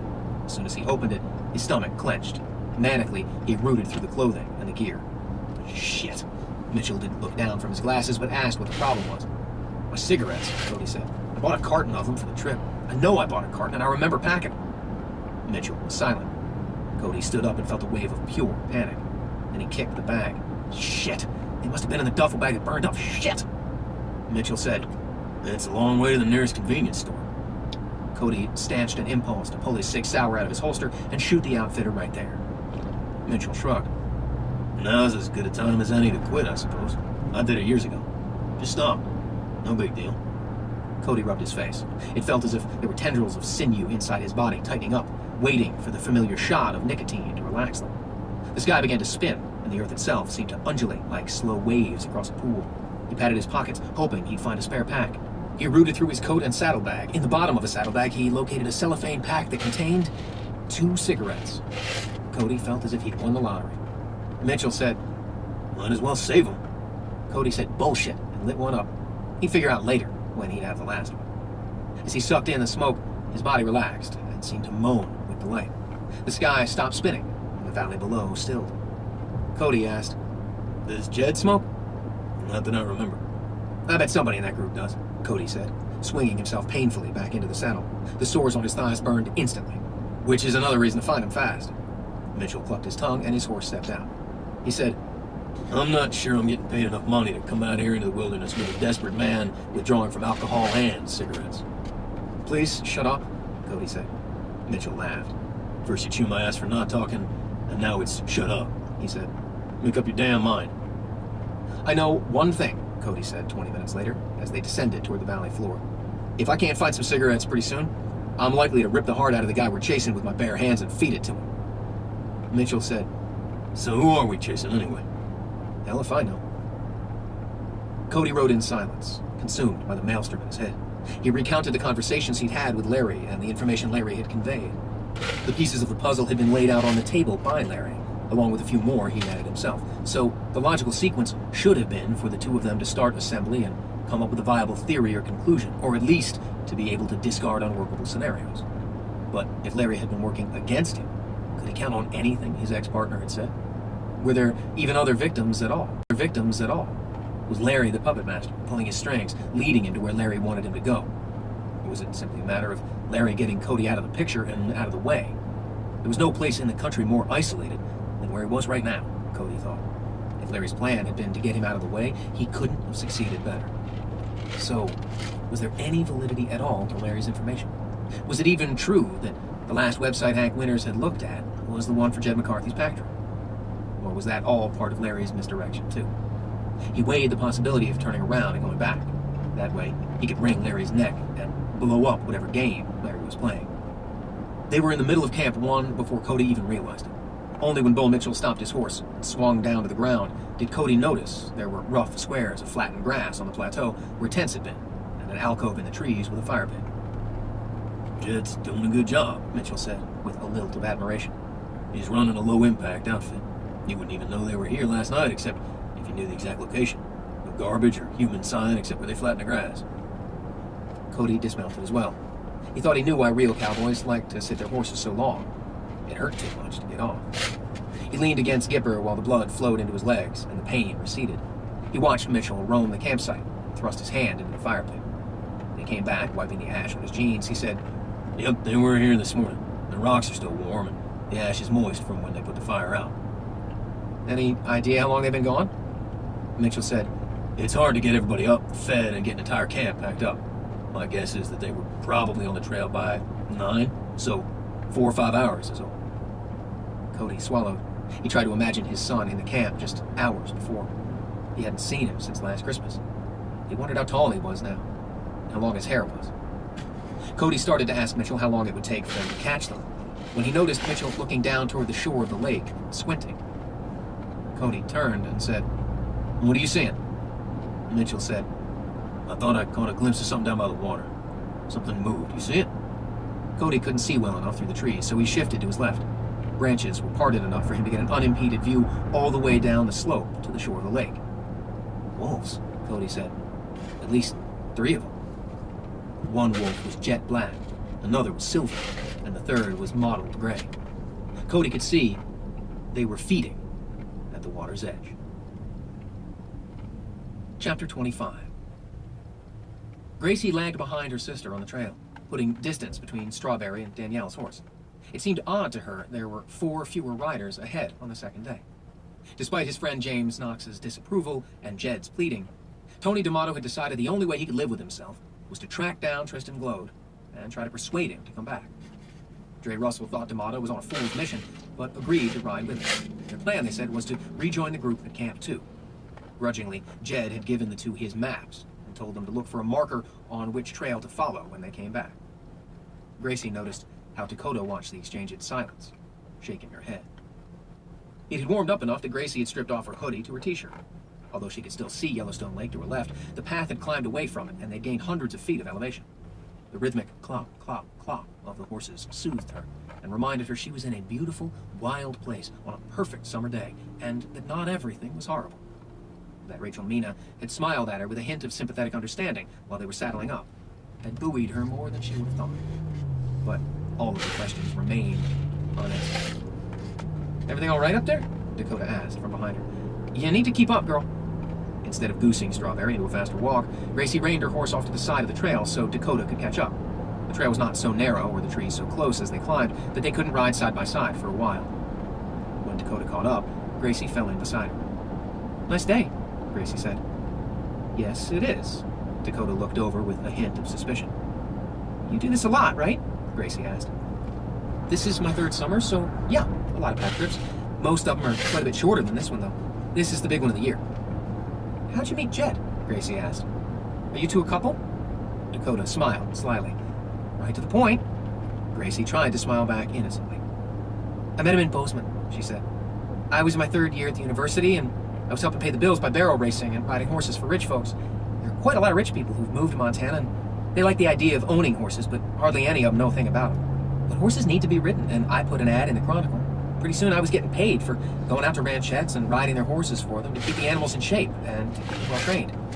Getting paid to ride horses is just about the coolest thing in the world, you know? That sounds pretty fun, Gracie said.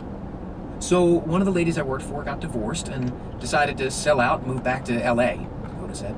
Jed bought all three of her horses. In fact, Strawberry there was one of them. So I delivered the horses to Jed at his place, and we started talking, and he offered me a job as wrangler. Seems his last guy wasn't dependable. I started off as his wrangler, and, well, you know, we were already spending a couple of months together day and night, so pretty soon we figured we might as well share the same tent, I guess. I sort of know what that's like, Gracie said. I mean, Danielle is my sister. Dakota laughed. Yeah, even I can see how pretty she is. So, do you love him? Jesus, girl, Dakota said, actually blushing. It seems like what? You seem really different from each other. You mean because he's older? That, Gracie said. And he's your boss. But you don't seem to be the kind of person who needs a boss. And he's not like you at all, you know? Dakota went silent for a few moments, and Gracie feared she'd offended her. I'm sorry. It's okay, Dakota said. I'm just trying to figure out how to answer. I guess, she said, it's kind of an unusual situation.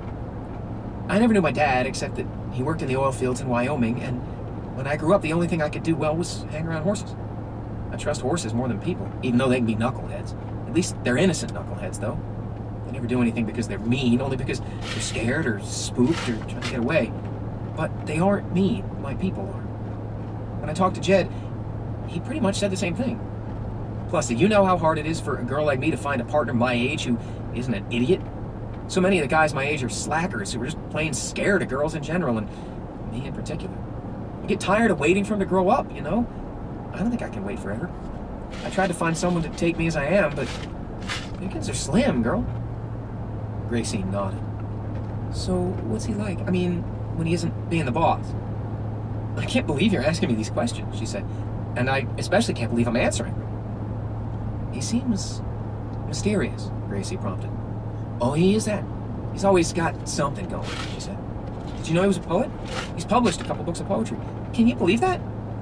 Is it good poetry?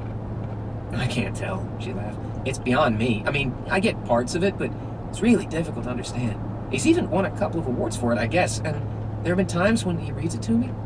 It sounds beautiful when he reads it out loud because he has so much passion, but it's not like I understand most of it. I pretend I do, but I don't. I think he's kind of frustrated more people don't recognize his genius. Gracie peered ahead, trying to see Jed McCarthy in a different light. Is he nice to you? She asked Dakota. Much of the time, Dakota said. But not always. No, she said. He could be the most obtuse son of a bitch I've ever met sometimes, worse than a mule. And when he gets a new idea in his head, like a new poem or a new way to make more money, he gets pretty full of himself. I think he prefers his own company to anyone else because he's the only one smart enough to stand himself, if you know what I mean.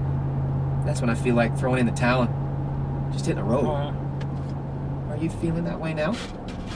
Dakota looked over and gave Gracie a long, searching look. How did you know that? I watched you two earlier. Sometimes I just can't figure out what's going on under his hat, she said. And this is one of those times.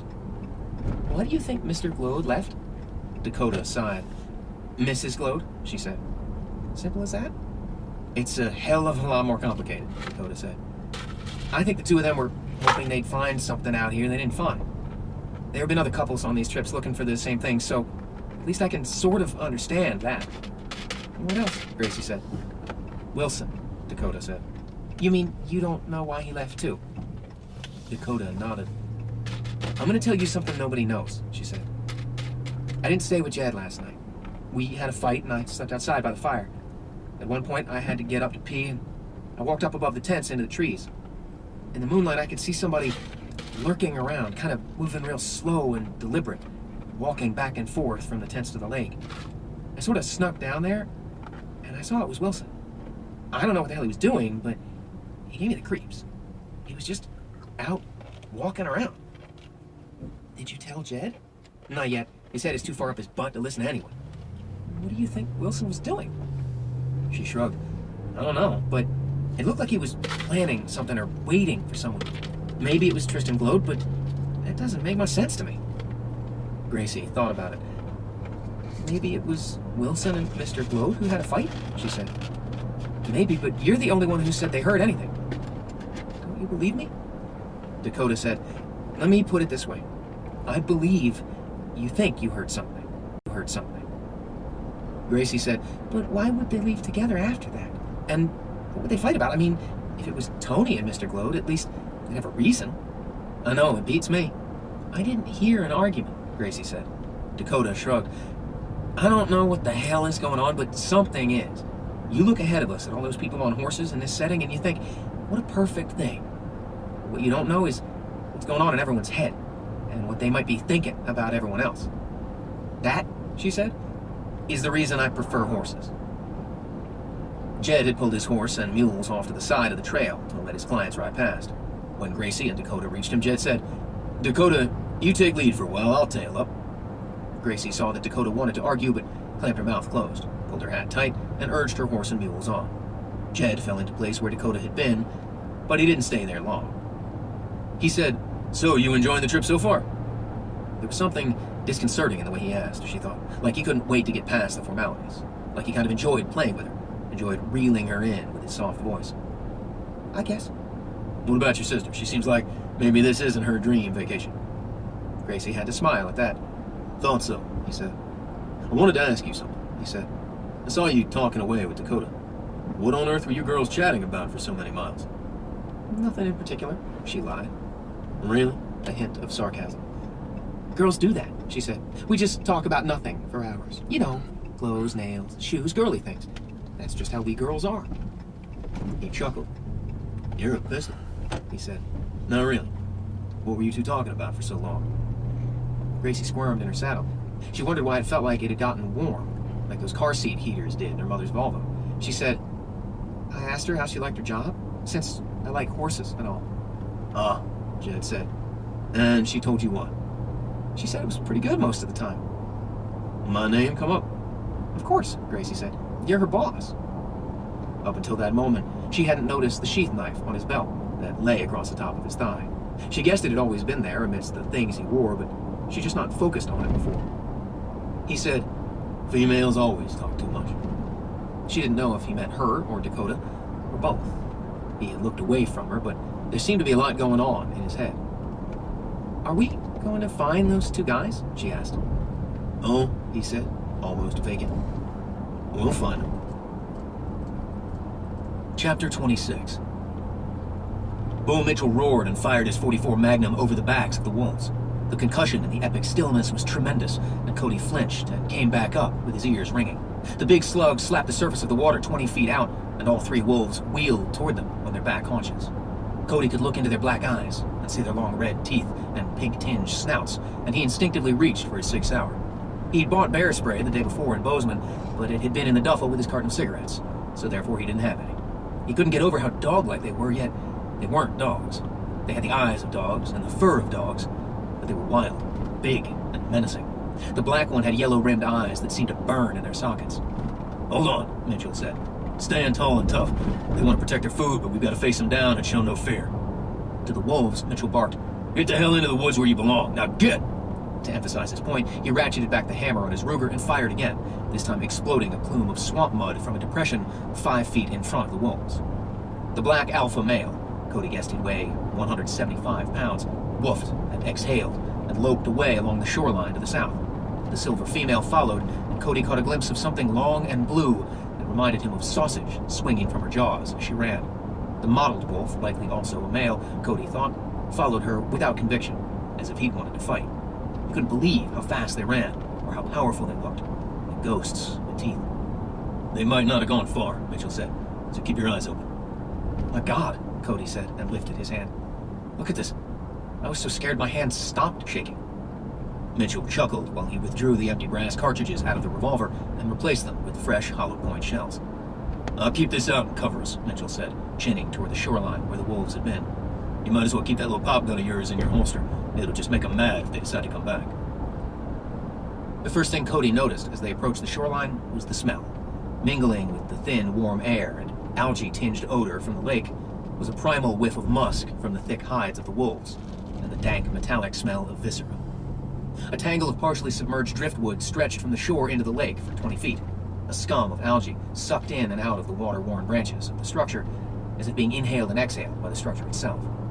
There was a deep, shadowed undercut beneath the driftwood. The body was half in and half out of the water, with the head on the beach, face to the side.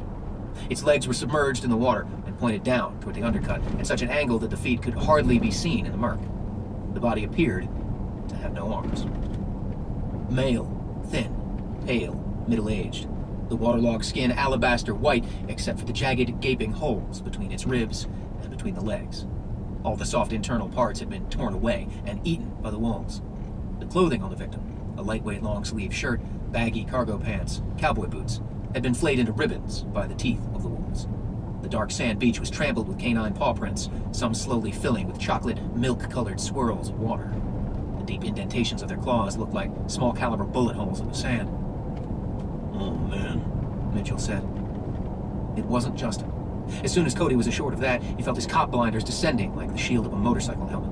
The shield would help him disengage from making a personal connection with the dead body and treat it for what it was, meat, whose soul and life spark had long since left it.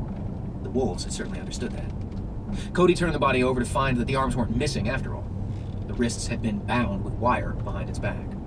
He bent down and found handholds beneath the arms and tried to pull the body fully out of the water, but it wouldn't budge. He frowned. "Are you gonna give me a hand?" Cody asked Mitchell. no, The outfitter said. this is your department. Cody looked up for clarification. Mitchell chinned toward the dark timber to the south as they both heard the muffled crack of a branch. We interrupted those wolves, He said. They like to eat their fill, then drag what's left into the trees and cache it for later. I'm sure they're watching us, and they probably think we're stealing it from them. Keep in mind, some of these wolves don't have much fear of man anymore, if they ever did. All these wolves have known for the last couple of decades is that every time they encounter any humans, the Park Service Rangers rush in and cordon off the area to keep the people away from them. These critters have learned they have nothing to fear, since it's obvious they've been put on the top of the food chain. That's fine for the wolf population, but the ramifications aren't so pretty for us two-legged creatures.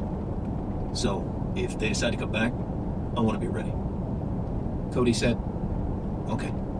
He tugged again, but the body was held tight by something under the water that gave only slightly.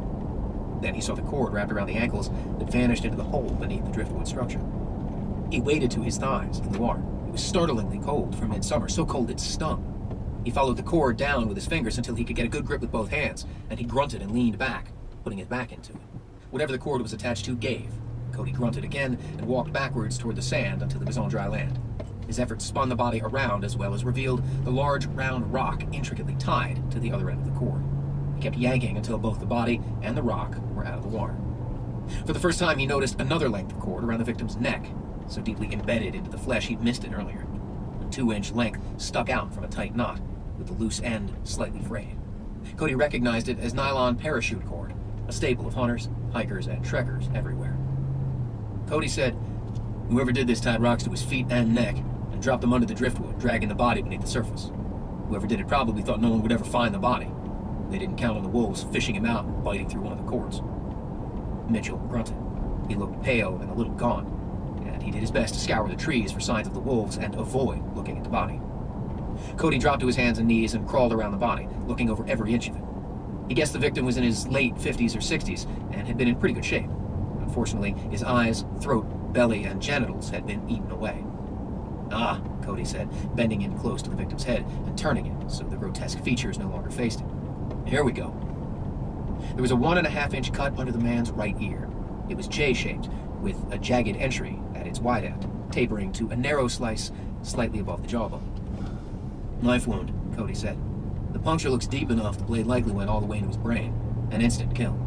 Since the thick part of the blade points toward the back, I'd guess the killer came at it from behind, probably grabbed the man's hair and pulled back, then shoved the knife in hard. Perfect placement, too. The killer could have stabbed the guy in the back or reached around and slit his throat, but he went for the single thrust kill." Mitchell grunted. Cody recalled Larry's findings. Gary Schultz. The difference here is it appears there was a deep puncture wound into his brain, caused by a knife blade driven into his skull and withdrawn. "Let me get my camera and my file," Cody said. We'll treat this as a crime scene, as low-tech as it is. You're the cop. I'm gonna get my file of the applications for the pack trip, Cody said. Mitchell said, I'll go with you to cover you, and I'll bring the horses down here with us. Wolves like to eat horses, too. While Cody photographed the body, the scene, the rope, the rock, and the wounds with his digital camera, using his camera case and the shots for perspective, Mitchell ate lunch. The outfitter sat on a large rock with his back toward the lake and his .30-06 across his lap, and gnawed on pieces of jerky, and washed them down with water. His eyes swept the timber from side to side. Cody knew he'd fouled the scene. He'd moved the body and walked and crawled all over the sand next to it. If it wasn't for that knife wound, Mitchell said, I might have thought the poor son of a bitch could have been mauled by wolves and then sunk in the water to hide him away from more mutilation. Cody nodded. He'd been replaying scenario after scenario in his mind for the past half hour. It's happened before, Mitchell said. In the deep backcountry like this, folks leave a dead body so they and the Park Service can come after it once they get out. Packing a body along just invites bears and mountain lions and such. It's like trolling for predators. It's not a good idea. Cody didn't respond. He pulled his duffel out of the panniers and withdrew the file folder. It didn't take long.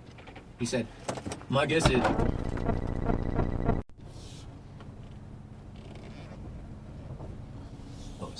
He looked 61 to you? Mitchell grimaced when he looked over.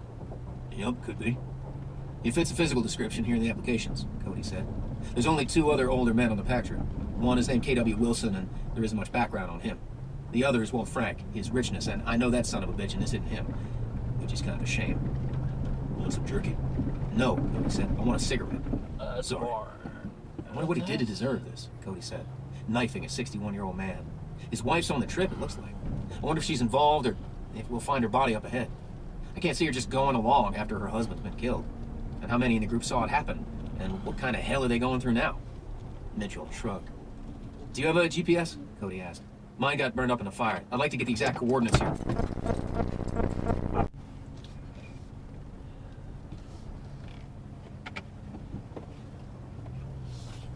Mitchell said, I know the exact location of Camp 1, I'll tell him. There may be more forensic evidence around here, Cody said, looking up toward where the tents were pitched on the grassy shelf. A crime scene crew could find something if they got here before too long. Maybe where the killing took place, or footprints, or pieces of parachute cord, or blood. It's not unusual to find the blood of the killer at the scene of a knifing. It's amazing how often the assailant cuts himself with his own knife during a struggle. Lots of times they don't even know it until later. Yeah, Mitchell said, with a slow smile building. I watch them shows on television.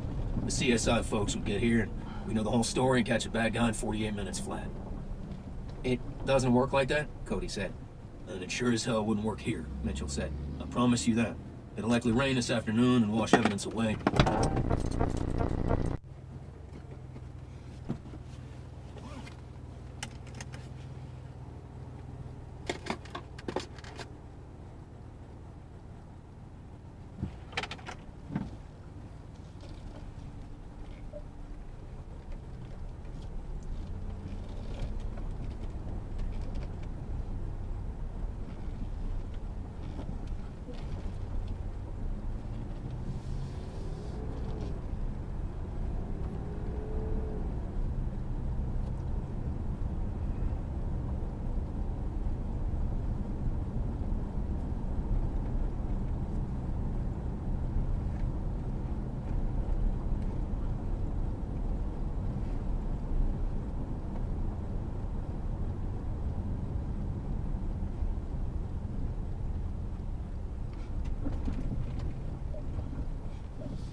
Works here like normal, like I told you earlier. Cody sat down heavily on a rock next to Mitchell. He said, I've never been on a crime scene before when it was just me. Usually we've got evidence techs and forensic guys on the way, not to mention all my own equipment. I can't even communicate with anyone except you. I feel so goddamn helpless. So, maybe we better get on our horses and find the rest of them, Mitchell said. That's the only way we're gonna know what's happened here. Yeah. So, you said earlier we have to leave the body? Mitchell nodded. We ain't taking it with us, that's for sure. Then, what do we do with it? Sink it back into the lake? Bury it? Wolves will come back, Mitchell said, shaking his head. There won't be nothing left. There's only one thing we can do.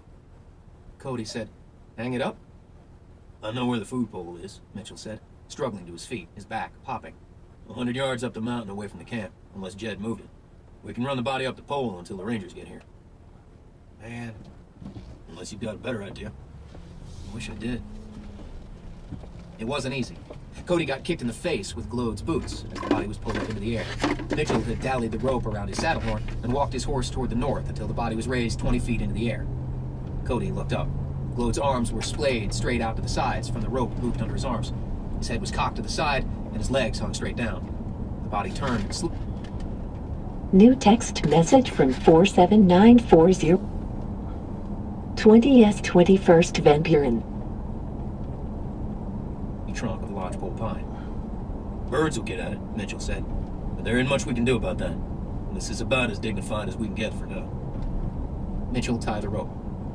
Things have changed around here in more ways than one, he said, as much to himself as to Cody.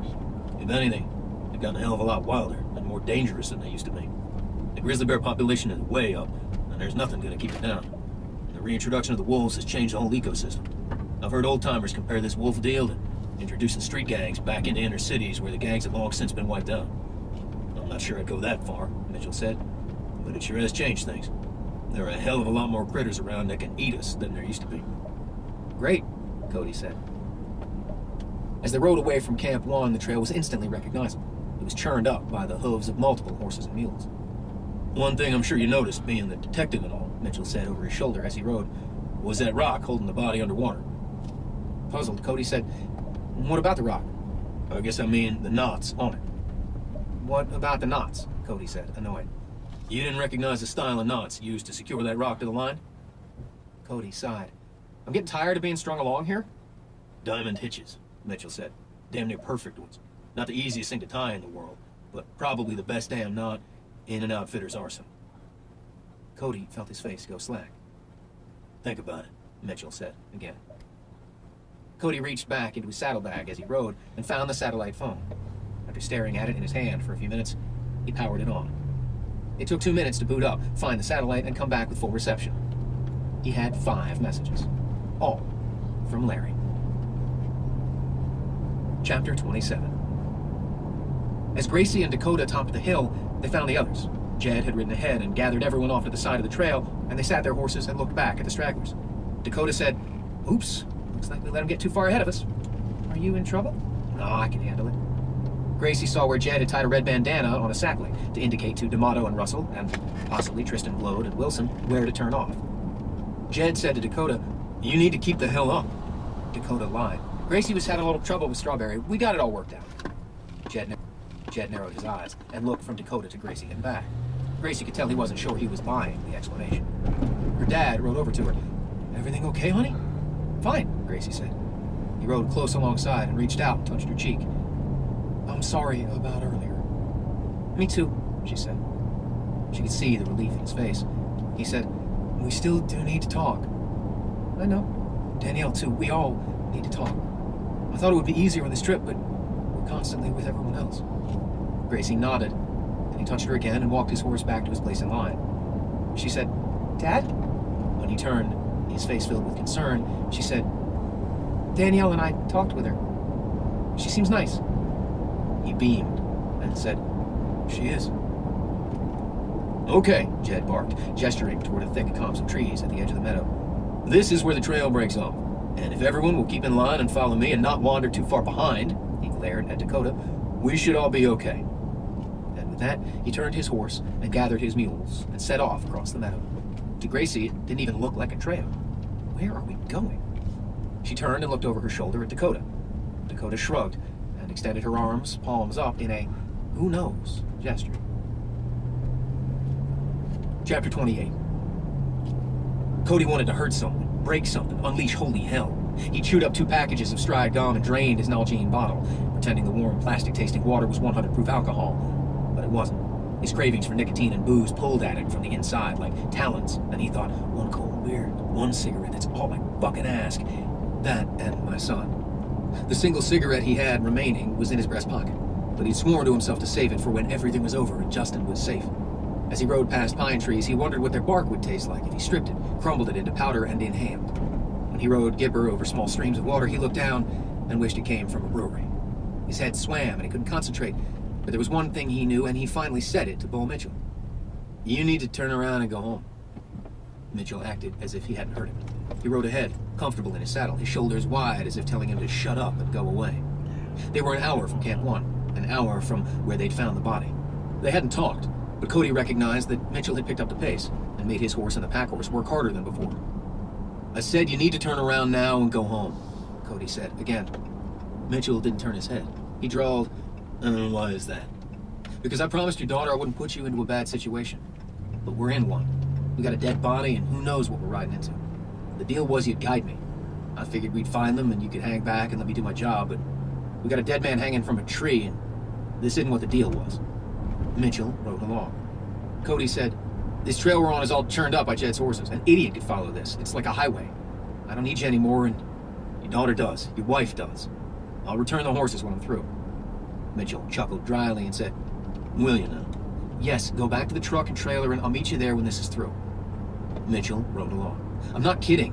It's not a negotiation. I'll pay you what I promised because you delivered. You got me here and pointed me where I need to go. Like I said, any idiot could follow their trail now that we're on it." "And you're the idiot?" Cody said, "Pretty much, goddammit. I've got it covered. Go back to the truck, relax, and I'll see you tomorrow or whenever." "You're sure?" He said it in a way that led Cody to believe he might have been thinking the same thing. "I'm absolutely sure." Mitchell conceded. "There is a pretty obvious trail." "Yes, there is." "An idiot could follow it." "Yes."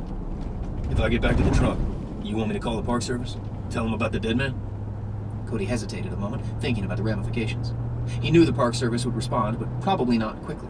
The logistics of ordering up rangers or a helicopter would take hours, and maybe more time than that. He should be on Justin by then. He said, "Yes, call him." Mitchell seemed to be thinking about it. He said, "You think I'm too old and feeble to finish this job?" Cody said, "Jesus, no. But I made a promise to your daughter. I want to keep it." "Damn her. She's just looking out for her dad. I'd like to think Justin would someday do the same for me," he said, wondering if that would ever happen. Mitchell clicked his tongue and turned his horse around. Cody saw disappointment in his face. As he rode by, headed the opposite direction, he handed Cody the reins of the pack horse. "Dally the rope around your saddle horn once and keep it loose," Mitchell said. "That way if she gets spooked, she won't take you with her or take you down. But don't forget she's there." "Okay," Cody said, taking the rope. "There's 4 days worth of food in the panniers and some oats for the horses tonight. Feed them before you feed yourself and hobble them up. Make sure they get to water and brush them good. They haven't been out much." "All right. Take care of yourself," Mitchell said, looking into Cody's eyes. "And take this," he said, pulling his .44 Magnum from his holster and handing it over butt first. "For bears." "I don't need..." "The hell you don't. The hell you don't," Mitchell said, and rode away. Cody was sad to see him go, and more than a little scared, being completely and totally alone. Not that he didn't do his best work by himself, but Bo Mitchell had a sense of confidence and purpose in the wilderness Cody could never match or try to. It was as if the last of his confidence was riding away. He kept glancing back at the pack horse, willing her to behave, willing her to pretend he knew what he was doing. He slid the long barrel of the .44 Magnum beneath his belt on the left side of his body so he could pull it, if necessary, with a sidearm draw. It was heavy, ungainly. But if the wolves came back, or a grizzly blocked him on the trail, he wouldn't hesitate to fire. Mitchell's observation about the many animals who could eat him had resonated. Chapter 29. Jed McCarthy led his clients west through dark and close stands of timber, broken up by lush mountain meadows humming with insects. The alternate trail they had taken was faint, no more than an unpopular game trail at times, but he was sure he was on the right one, and he didn't dare stop and check his materials because he didn't want anyone behind him to doubt he knew where he was taking them. Leaders, if they were true leaders, led. They didn't dither, they didn't doubt themselves, they led. He made that point to Dakota numerous times, back when she chose to listen to him. He didn't know what her deal was now, which was her loss, not his, and he didn't really care. His stomach growled with tension, and his hands were cold. He didn't slow his pace or turn around, but he raised his right hand to his face and used his teeth, one finger at a time, to loosen his leather glove. Then he tucked it between the saddle and his wranglers. Still looking ahead, he let his bare right hand creep back to the right nylon saddlebag, where his briefcase was. He worked his fingers inside and probed for the hand grip of his weapon, found it, and squeezed.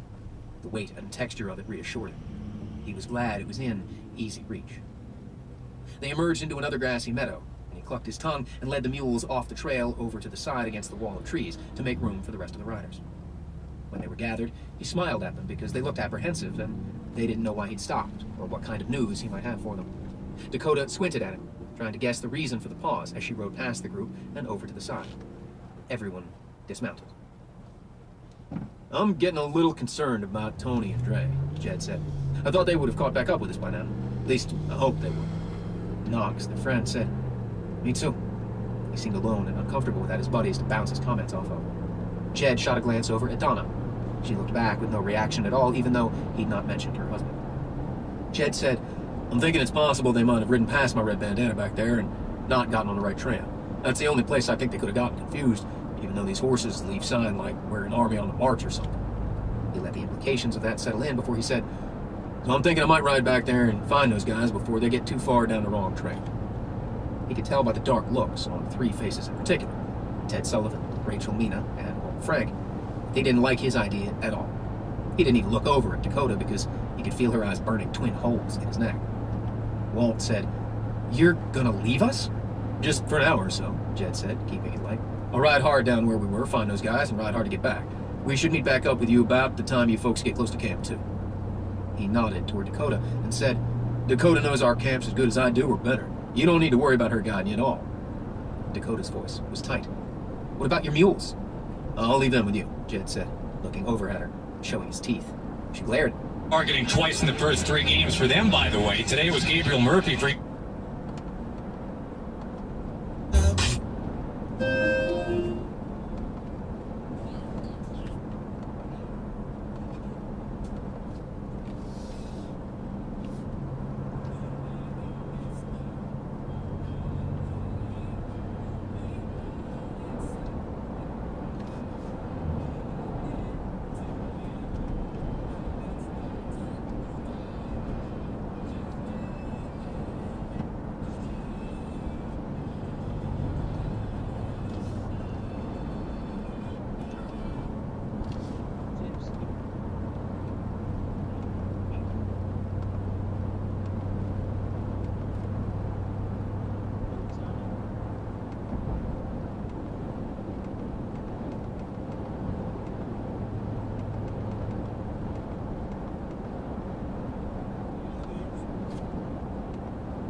Chiefs are the visiting team. They are in the white and red pants. The Colts have been in the blue all year long. First time at home, they're in the blue, the white pants, horseshoe helmets.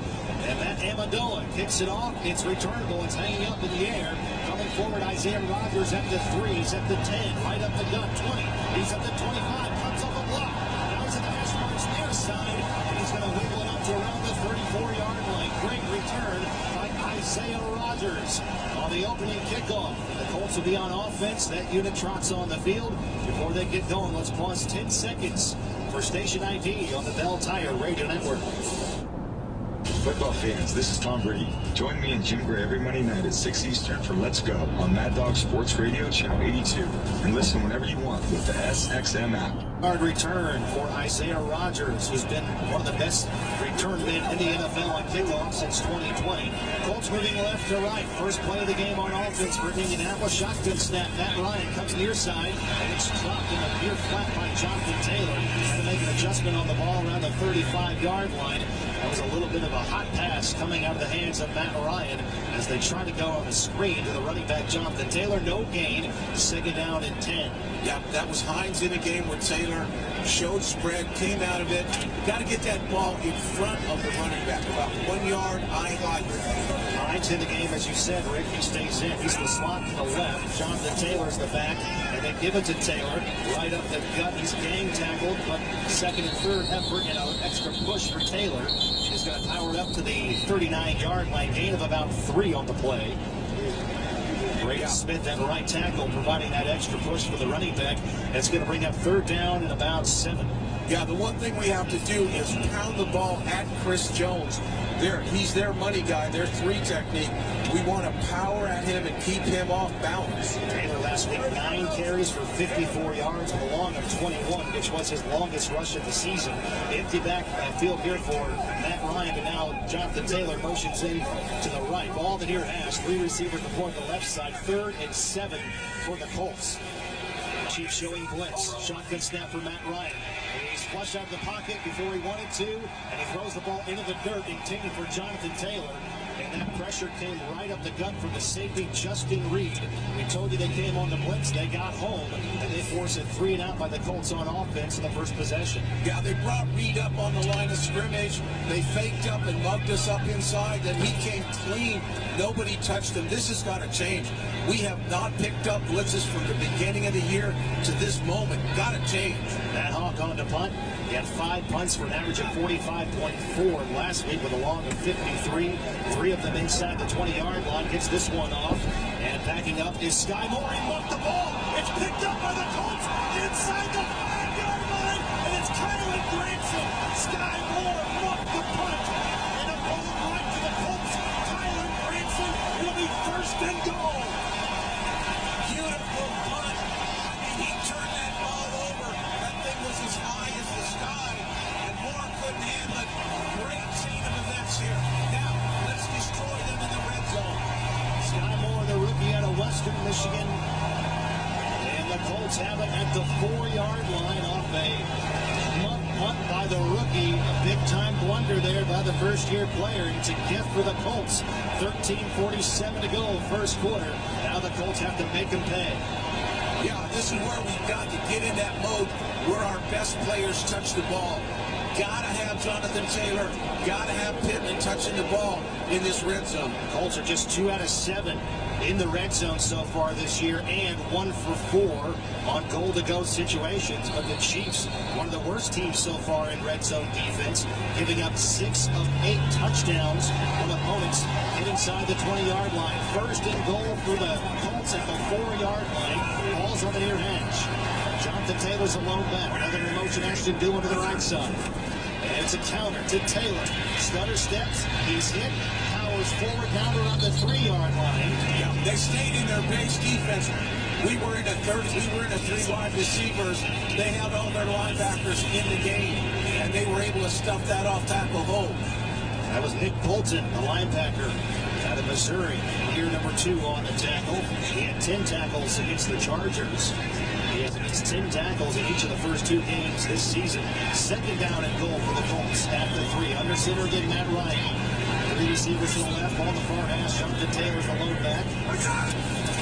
Ryan, outside give, left side. Jonathan Taylor at the 1. Darius Harris being taken for a ride.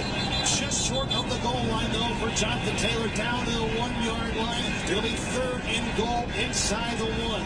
Yeah, trying to push it into that left side, into that strong left side. Jonathan running passionately, just so close. Down a matter of inches now. Yes, the ball is inside the 1. 3rd and goal from there. This all was set up by a muff punt by Sky Moore. The Chiefs giving the Colts 1st and goal situation at the 4. Now it's 3rd and goal at the 1. Shotgun for Matt Ryan. Jonathan Taylor's his back to the right. Granson motions to the left. Matt Ryan to throw. End zone fires, and it's ball rally cut. Jelani Woods. It's Jelani Woods for a touchdown. His first career catch, a touchdown for the rookie out of Virginia. Yeah, great play in there. A little stick route to the tight end. I think the Chief expected another run to Jonathan. Real nice play call right here. Little stick route. Great job by Jelani. Way to hang on to the ball. His first career catch in the end zone. He had a preseason touchdown against Buffalo. And he had the 4th most touchdowns in all of college football last year among tight ends. And And here's Chase McLaughlin on for the extra point, and the Colts capitalize. A special teams mistake by the Chiefs. They go 3 plays, 4 yards, and a 1-yard touchdown pass from Matt Ryan to Jelani Woods, the rookie out of Virginia. And the Colts have the early lead. It's 7-0 over the Chiefs with 12:24 to go in the first quarter. Kansas City ball for the first time. When we come back, stay with us. You're listening to the Colts on the Bell Tire Radio Network.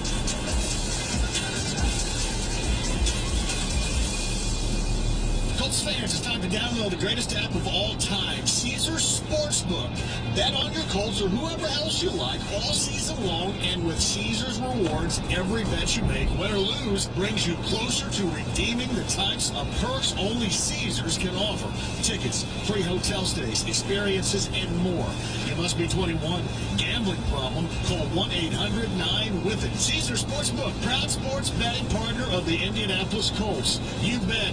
You get the right care, the right support, the right time.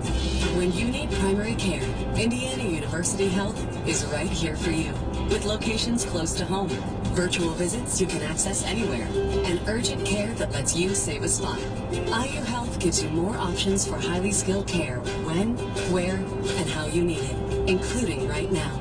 Call 1-888-IU-HEALTH or visit iuhealth.org/more options. Hi, welcome to Huntington. Hey,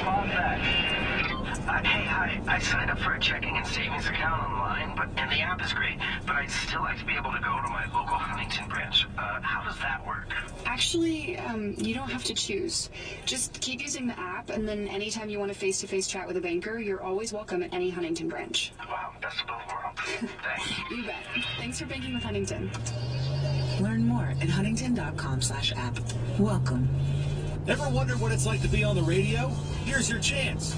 The Colts have teamed up with Indiana Farm Bureau Insurance to give fans a chance to win the VIP Roof Reporter Sweepstakes. Enter today for a chance to report the Lucas Oil Stadium roof status live on the pregame radio broadcast at the next Colts home game. In addition, experience the game like a true VIP. You'll watch the team warm up from the sidelines and enjoy the game from field level seats.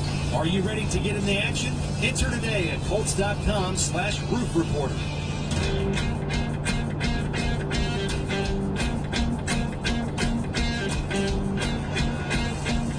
Welcome back to Colts football, Lucas Oil Stadium. The Colts with the early lead on the Ruoff Mortgage scoreboard. They lead the Chiefs 7-0. 12:24 to go in the opening quarter. Colts capitalize on a muff punt by Sky Moore and cashed in on a first and goal situation. Isaiah Pacheco is going to take this kickoff 5 yards deep. He's at the 10, he's at the 15, angling right side numbers, and he does get the 20-yard line up to the 21, where he's tackled down by E.J. Speed, our special teams for the Colts. Blair Overton, down to you. What a special moment for Jelani Woods, the rookie out of Virginia. His first catch in the NFL goes for a touchdown.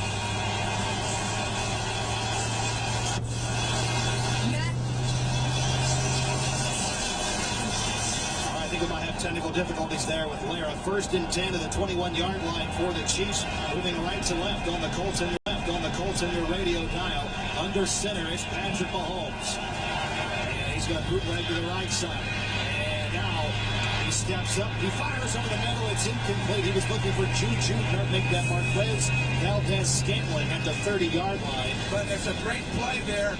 An excellent play by Quiddy Pay. This is a problem that we've had, and we fixed it so far. On the bootleg, Quiddy Pay was right in Patrick's face. 2nd and 10. We'll check in with Lara. Coming up after this second down play. Chiefs in their own territory, their own 21-yard line. Trailing 7-0, 12-13 to go first quarter. Mahomes goes out of the gun, ball on the far hash. 2 receivers in the game, fakes a handoff, and he's going to shift in the pocket.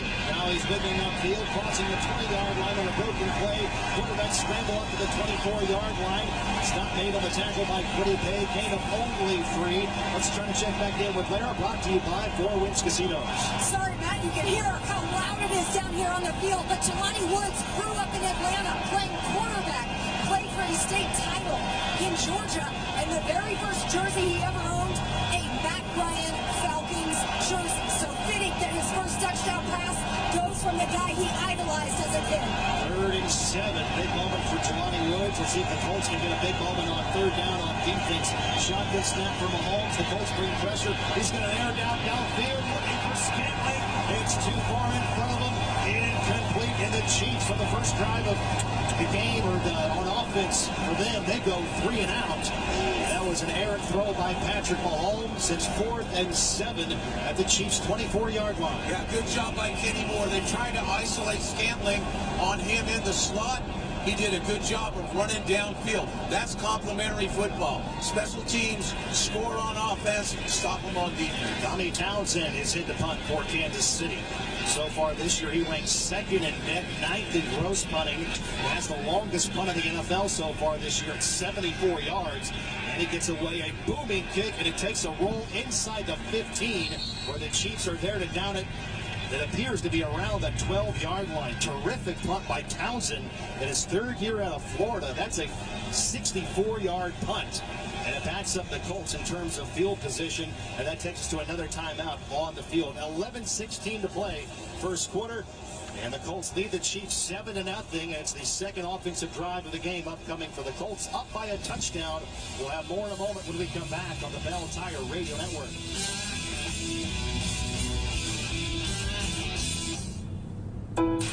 They say one great thing leads to another, and that's especially true when you visit a Great Clips salon. When you sit down for a haircut with a skilled and friendly stylist at one of our thousands of convenient Great Clips locations, they'll not only make your hair look great, they'll make you feel great too.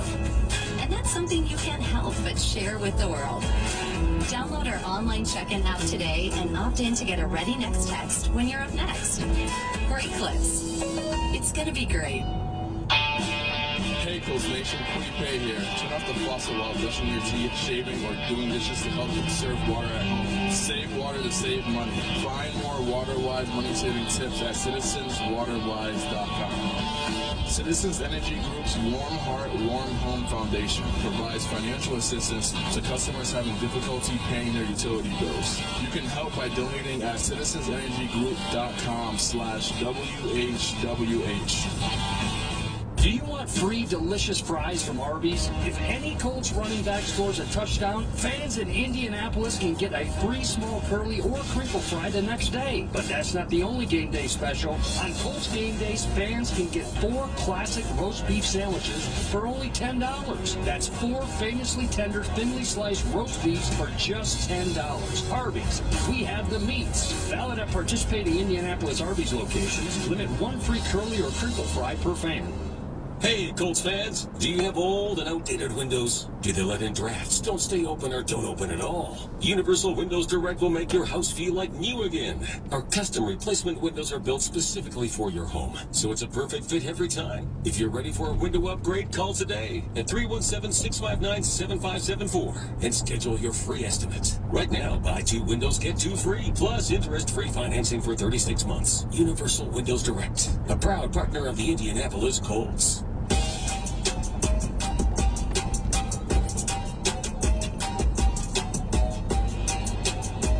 And 10 Colts, 11:16 to go, first quarter. Indianapolis out to a 7-0 lead over the Kansas City Chiefs. First down, shotgun snap for Matt Ryan. Hands off to Jonathan Taylor between the hash marks, and he's corralled for a gain of 2.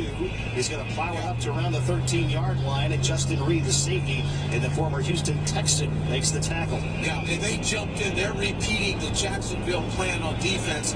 They ran the nickel, but they jumped into that double sink to try to stop Jonathan up front. Yeah, the Chiefs have been really good against the run so far, giving up only 89 yards per game.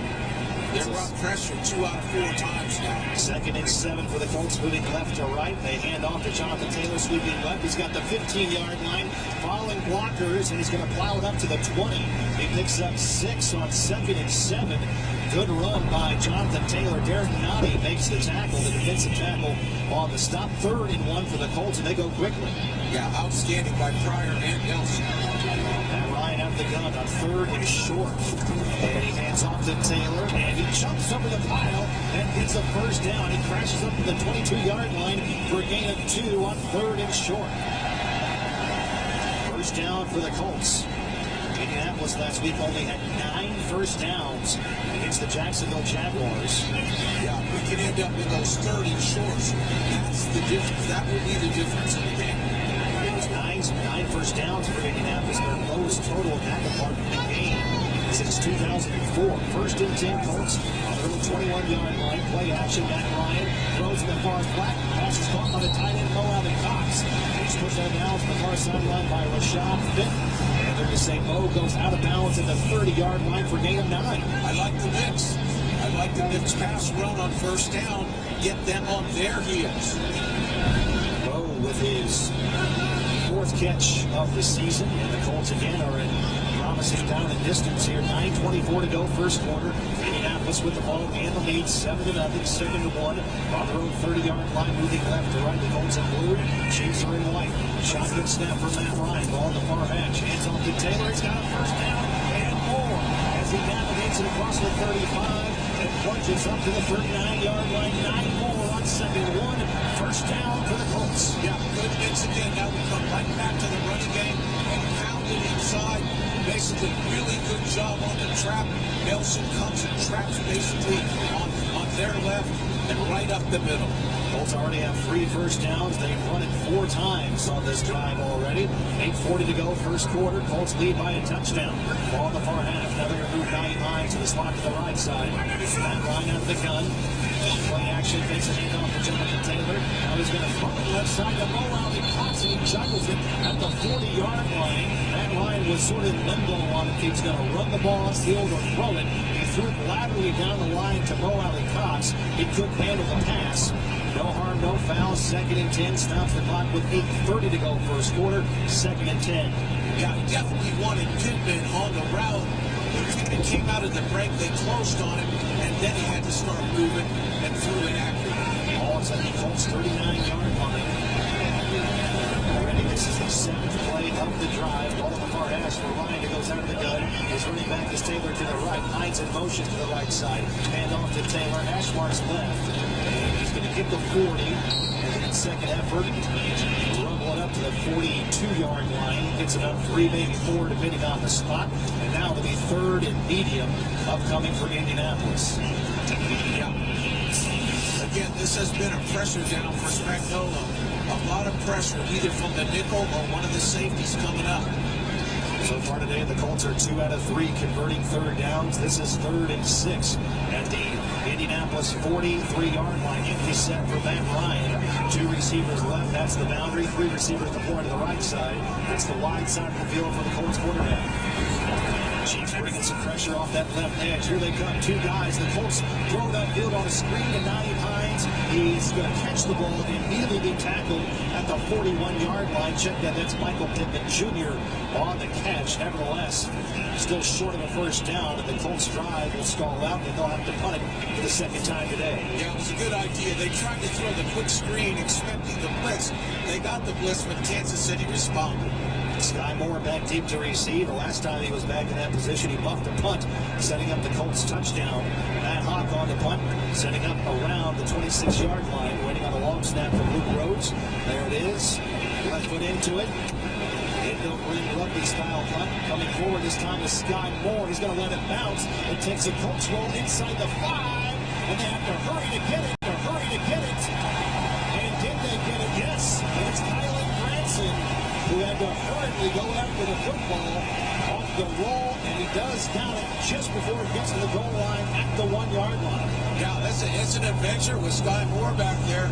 My goodness, another really good punt. This one ended overhand.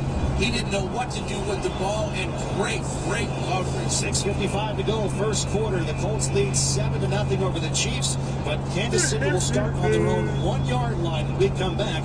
You're listening to the Colts on the Bell Tire Radio Network.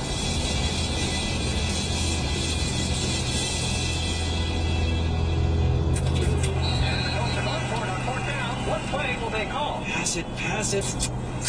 Hey, Dad, do you know where my goggles are? Yeah, 1 second. I'll help you find it right after this. Wait, why are you soaking wet? Oh, I was just swimming in the basement. You were... what?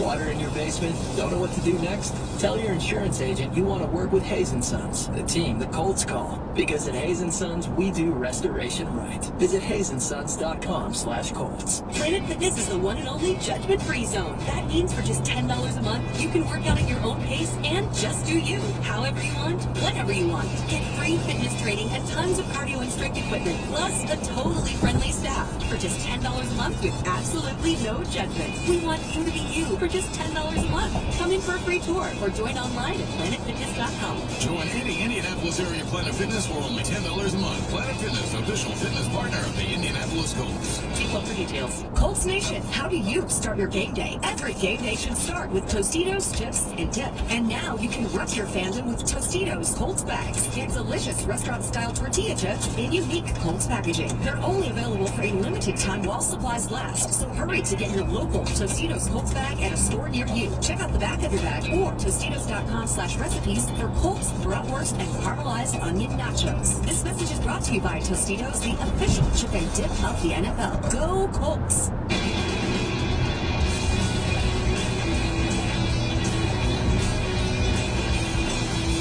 Today's game is presented by Indiana University Health, the official healthcare system of Indianapolis Colts, nationally ranked for 25 years. IU Health is the place that's skill built. Matt? Well, the Colts have the lead over the Chiefs. It's 7-0 with 6:55 to go in the first quarter. The Colts have their first lead since 3-0 in the first quarter against the Houston Texans in Week 1. Coming into the game, the Colts had played 130 minutes of football time and only had the lead for 12 minutes of that time. Here they're up by a touchdown as the Chiefs move right to left in your mind's eye, starting on their own 1-yard line after a 57-yard punt by the Colts. Mahomes in his own end zone, hands off to a running back. That's Clyde Edwards-Helaire, and he's going to scoot it out to around the 1-yard line, back to the line of scrimmage. He is met head-on by Grover Stewart, who is having so far a fantastic season. He is a force in that middle. You want to run inside against him, you better think twice. Over here, that's his 11th tackle. He's been a stud from his nose tackle position. 2nd and 10 at the 1-yard line for the Chiefs. Patrick Mahomes so far 0 for 2 in the passing game. Clock is moving. We're down to 6:20 to go. First quarter. Colts lead by a touchdown. Mahomes out of the gun. Ball the near edge. 4 receivers into the pattern. Shotgun snap for Mahomes. Checks it near side. Caught by Edwards-Helaire. The 4-yard line, immediately tackled the near flat by Bobby Okereke. Gain of only 3. It's 3rd down and 7. Yeah, Coach went into cover 2. Basically from their cover 3, they went into a double zone. Really nice tackle by Bobby. He came up there quickly and wrapped up. I mean, a very good tackle. Chiefs converting 45% of the time on 3rd down coming into the game. That's 10th best in the NFL. They do have the #1 3rd down offense in the NFL since 2018, where Patrick Mahomes took over at quarterback. This is 3rd and 7 with the ball in the near hash. 3 receivers to his right. He looks that way. Crossing corner caught by Travis Kelce. Tackled at the 10-yard line by Stephon Gilmore, a yard short. It is 4th and less than a yard for the Chiefs at their own 10-yard line.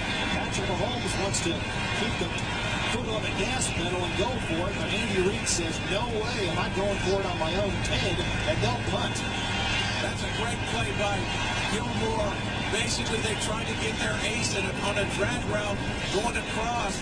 Gilmore goes over there and finishes the play 1 yard short. That's the kind of thing you have to do. That's 2-3 and outs on Mahomes. Bouncing into punt. His first punt was a 65-yard boomer. This one is a Today, not subject to change. Terms and conditions apply. Must be physically located in Indiana and 21 years of age or older to participate. If you or someone you know has a gambling problem, call 1-800-9-WITH-IT. There was this guy who had a close circle of friends. They did everything together. They threw dinner parties, went on fishing trips, hung out at the beach. They were inseparable. But then, one of his friends got in serious debt. He needed money. So he set this guy up, framed him, and had him arrested. All for 30 pieces of silver. Jesus was sold out. He gets us. All of us. New text message from Amanda. Wugay. From the biggest of the big games to the littlest of the little. James! Go, go, go, run! Whenever you shop Meijer, the official supercenter of the Indianapolis Colts, you help support hundreds of local teams across the Midwest. From the biggest stadiums in the state to the familiar fields down the street, you're helping make a difference to the people and places you call home. Learn more at Meijer.com. Gas prices are out of control, which means you need to make the most of every drop of fuel. That's why you need Lucas Fuel Treatment. It cleans and lubricates the entire fuel system to maximize power and efficiency. Use it every time you fill up for optimum results. Lucas Oil is the official oil of the Indianapolis Colts and is used throughout Lucas Oil Stadium. To learn more, visit lucasoil.com. Lucas Oil. It works.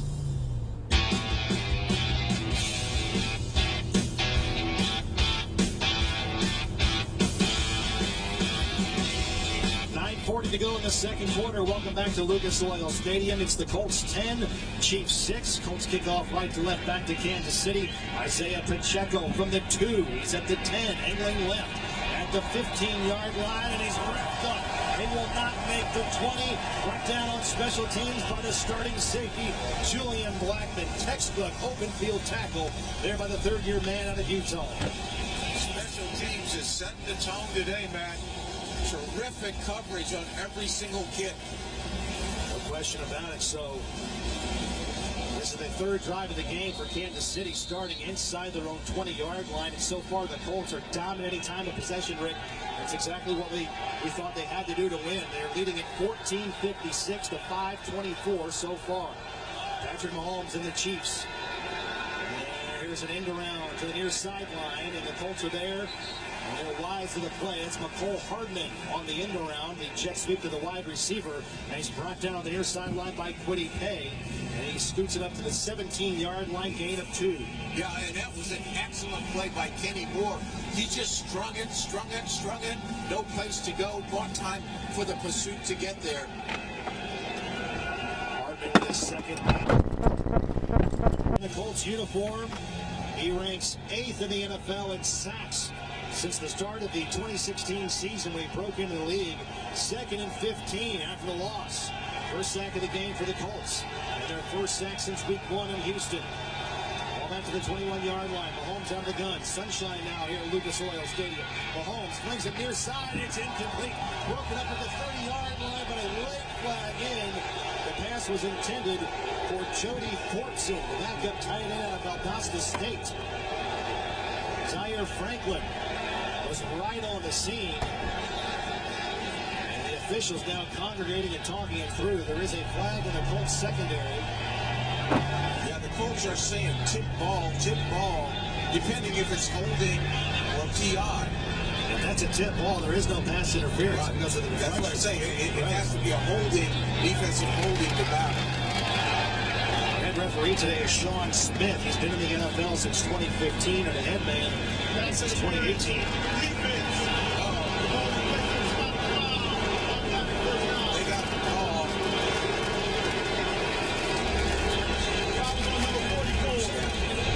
Zaire Franklin pass interference, so it is going to be an automatic first down for Kansas City. Spot the foul, which occurred around between the 30 and the 31-yard line. Now they're going to respot it and put it back at the 30. So first and 10 from there. 7:48 to go in the second quarter. Colts lead 10-6. It's the first penalty of the game for either team. Chiefs in the right, moving left to right in the mind's eye. Patrick Mahomes hands off to the back, scurrying forward. And it's Isaiah Pacheco. He's going to be wrapped up around the waist by Dayo Adengbo at the 33-yard line. Check that was Jared McKinnon on the carry. And Dayo is getting some action today, both at defensive end and at defensive tackle. He's been in there a little bit today. Like to see him get going. Get an update from Lara Overton on Julian Blackman after this 2nd and 7 play for the Colts. Clock is moving, 7:15 to go, second quarter. Colts up by 4 points. Ball in your hands for Patrick Mahomes. Now he's racing out to his left. Looking, scanning, pumping. Now he's going to take off. He's at the 40, gets himself up on the slide. Just enough for a first down. They're going to mark Mahomes down at the 40-yard line for a gain of 7. Which is the yardage needed to move the sticks. First and 10 for Kansas City. Injury update on the field. Here's Lara Overton. Encouraging progress for Julian Blackman. Kyle Davis, where the athletic trainers added some padding to the top of that left foot, rewrapped it. They put his cleat back on, working a lot of flexion there. So he's going to do his best to get back in the game as quickly as he can. First and 10. Hand up to McKinnon. Right up that left hash mark. He's going to charge the ball up to the 44-yard line. Get 4 on the play. We got another timeout for another injury. This time a Kansas City Chief offensive lineman who's down on the turf on all fours around the 35-yard line. This injury timeout brought to you by Forte Sports Medicine and Orthopedics, team physicians of the Indianapolis Colts since 1984. And for Kansas City, that's going to be one of their offensive linemen. That's Andrew Wiley. He's their starting right tackle. You know, it was a really good play on the bootleg when Mahomes got out there. Yes, he gained 7, but he was looking deep to Scanling, and both Rogers and Thomas plastered him deep. They did not let him get a big play. All right, timeout on the field for another injury. 6.5 minutes to go in the second quarter. It'll be 2nd and 6 for Kansas City on their own 44. Trailing the Colts 10-6. We're back for more in a moment on the Bell Tire Radio Network. With our newest unlimited plan, everyone's welcome. Introducing Welcome Unlimited from Verizon for just $30 a line per month for 4 lines with auto pay plus taxes and fees. Our best priced unlimited plan ever. Did he say $30? Yeah, $30 a line for the whole family. The network you want, the price you love. Switch to Verizon today. Paper-free billing required. Unlimited 5G nationwide 4G LTE. In times of congestion, your data may be temporarily slower than other traffic. All smartphone lines on the account must be on Welcome Unlimited and are eligible only for select promotions. Includes domestic talk, text, and data usage only. Data roaming at 2G speeds. Staff collaboration gives your team a competitive edge. The Colts use sharp interactive displays to help create, collaborate, and educate staff and players. These powerful tools connect to computers, tablets, smartphones, and multifunction devices to help drive results for presenters, coaches, and even the Colts GM on draft day. Leadership is driven through clear communication. How can Sharp Business Systems support your mission? Help communicate your message. Call us today at 317-844-0033 or go to sbsindiana.com. Come into Bell Tire today. You'll get the lowest tire price, period. Like up to $150 off select sets of 4 Goodyear tires. You'll also get a guy who will give you free lifetime flat repairs, tire rotations, and alignment checks. Get up to $150 off select sets of 4 Goodyear tires. Plus more free services and more out of your tires and more for your money. It's how we make the lowest tire price feel even lower. At Bell Tire. See store at belltire.com for details and offer expiration.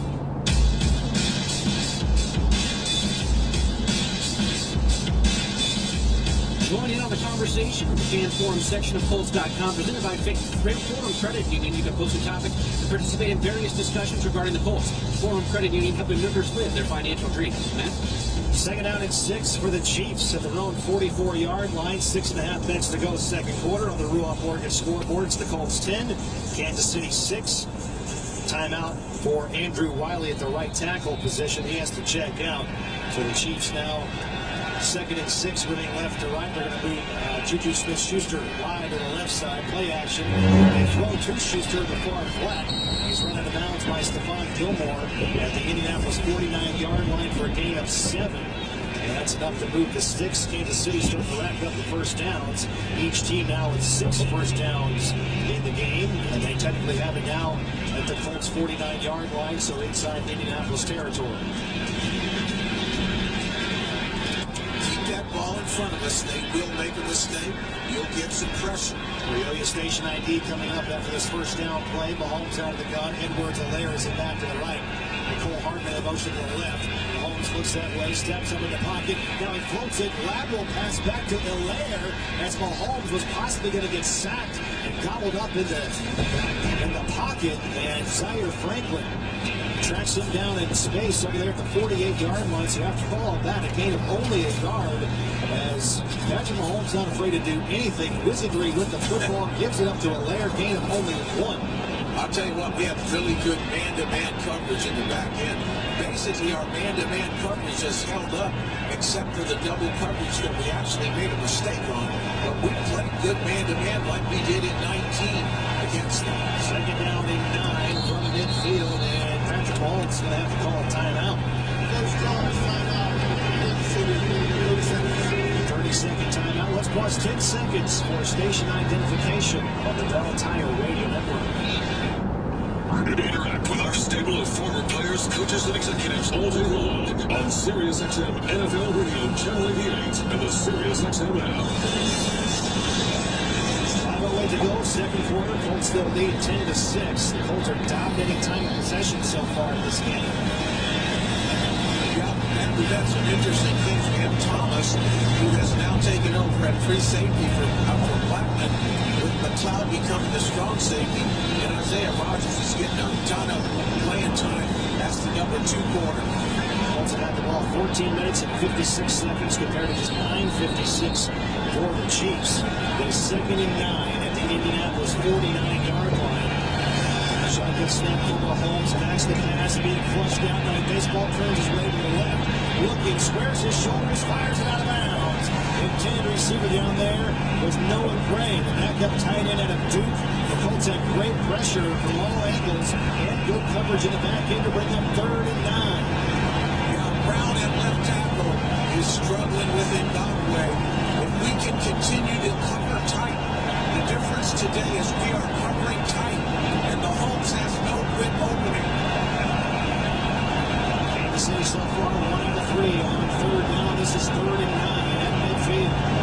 Crowd coming alive here at Lucas Oil Stadium. 5:01 to go, 2nd quarter. Colts lead by 4.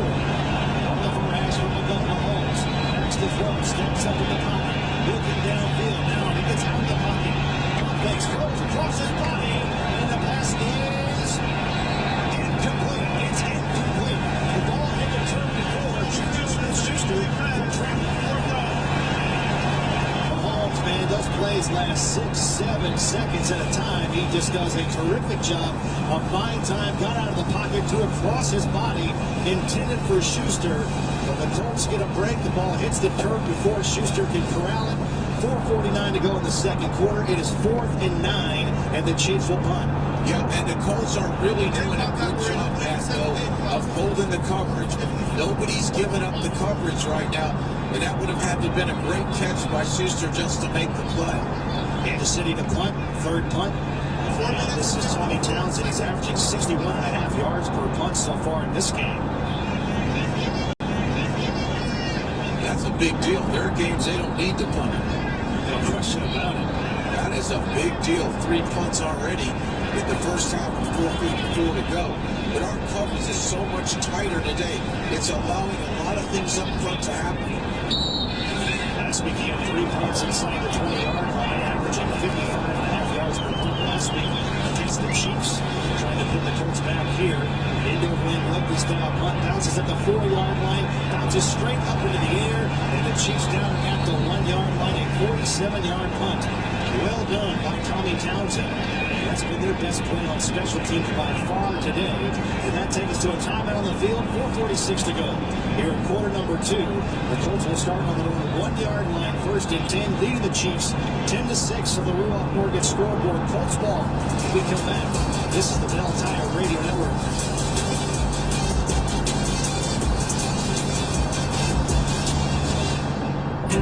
The right care, the right support, the right time. When you need primary care, Indiana University Health is right here for you.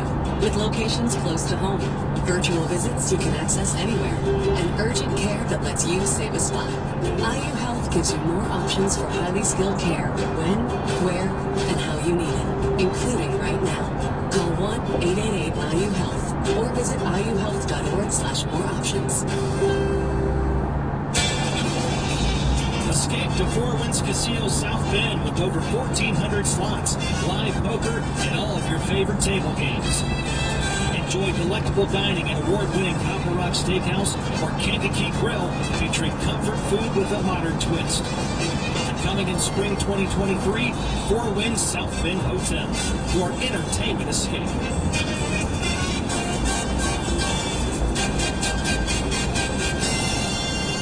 Sometimes it's the simple wins in life that turn out to be the most exciting. Finding a parking spot close to the stadium, seeing your favorite player score the game-winning touchdown, a perfectly grilled burger. Thanks to Light Life, Colts fans can now enjoy delicious plant-based burgers at Lucas Oil Stadium. Light Life burgers offering mouth-watering flavor and juicy texture with nearly half the amount of saturated fat as the leading beef burger. Find Light Life plant-based burgers, hot dogs, and more at your local grocery store. For plant-based recipes and inspiration, visit lightlife.com.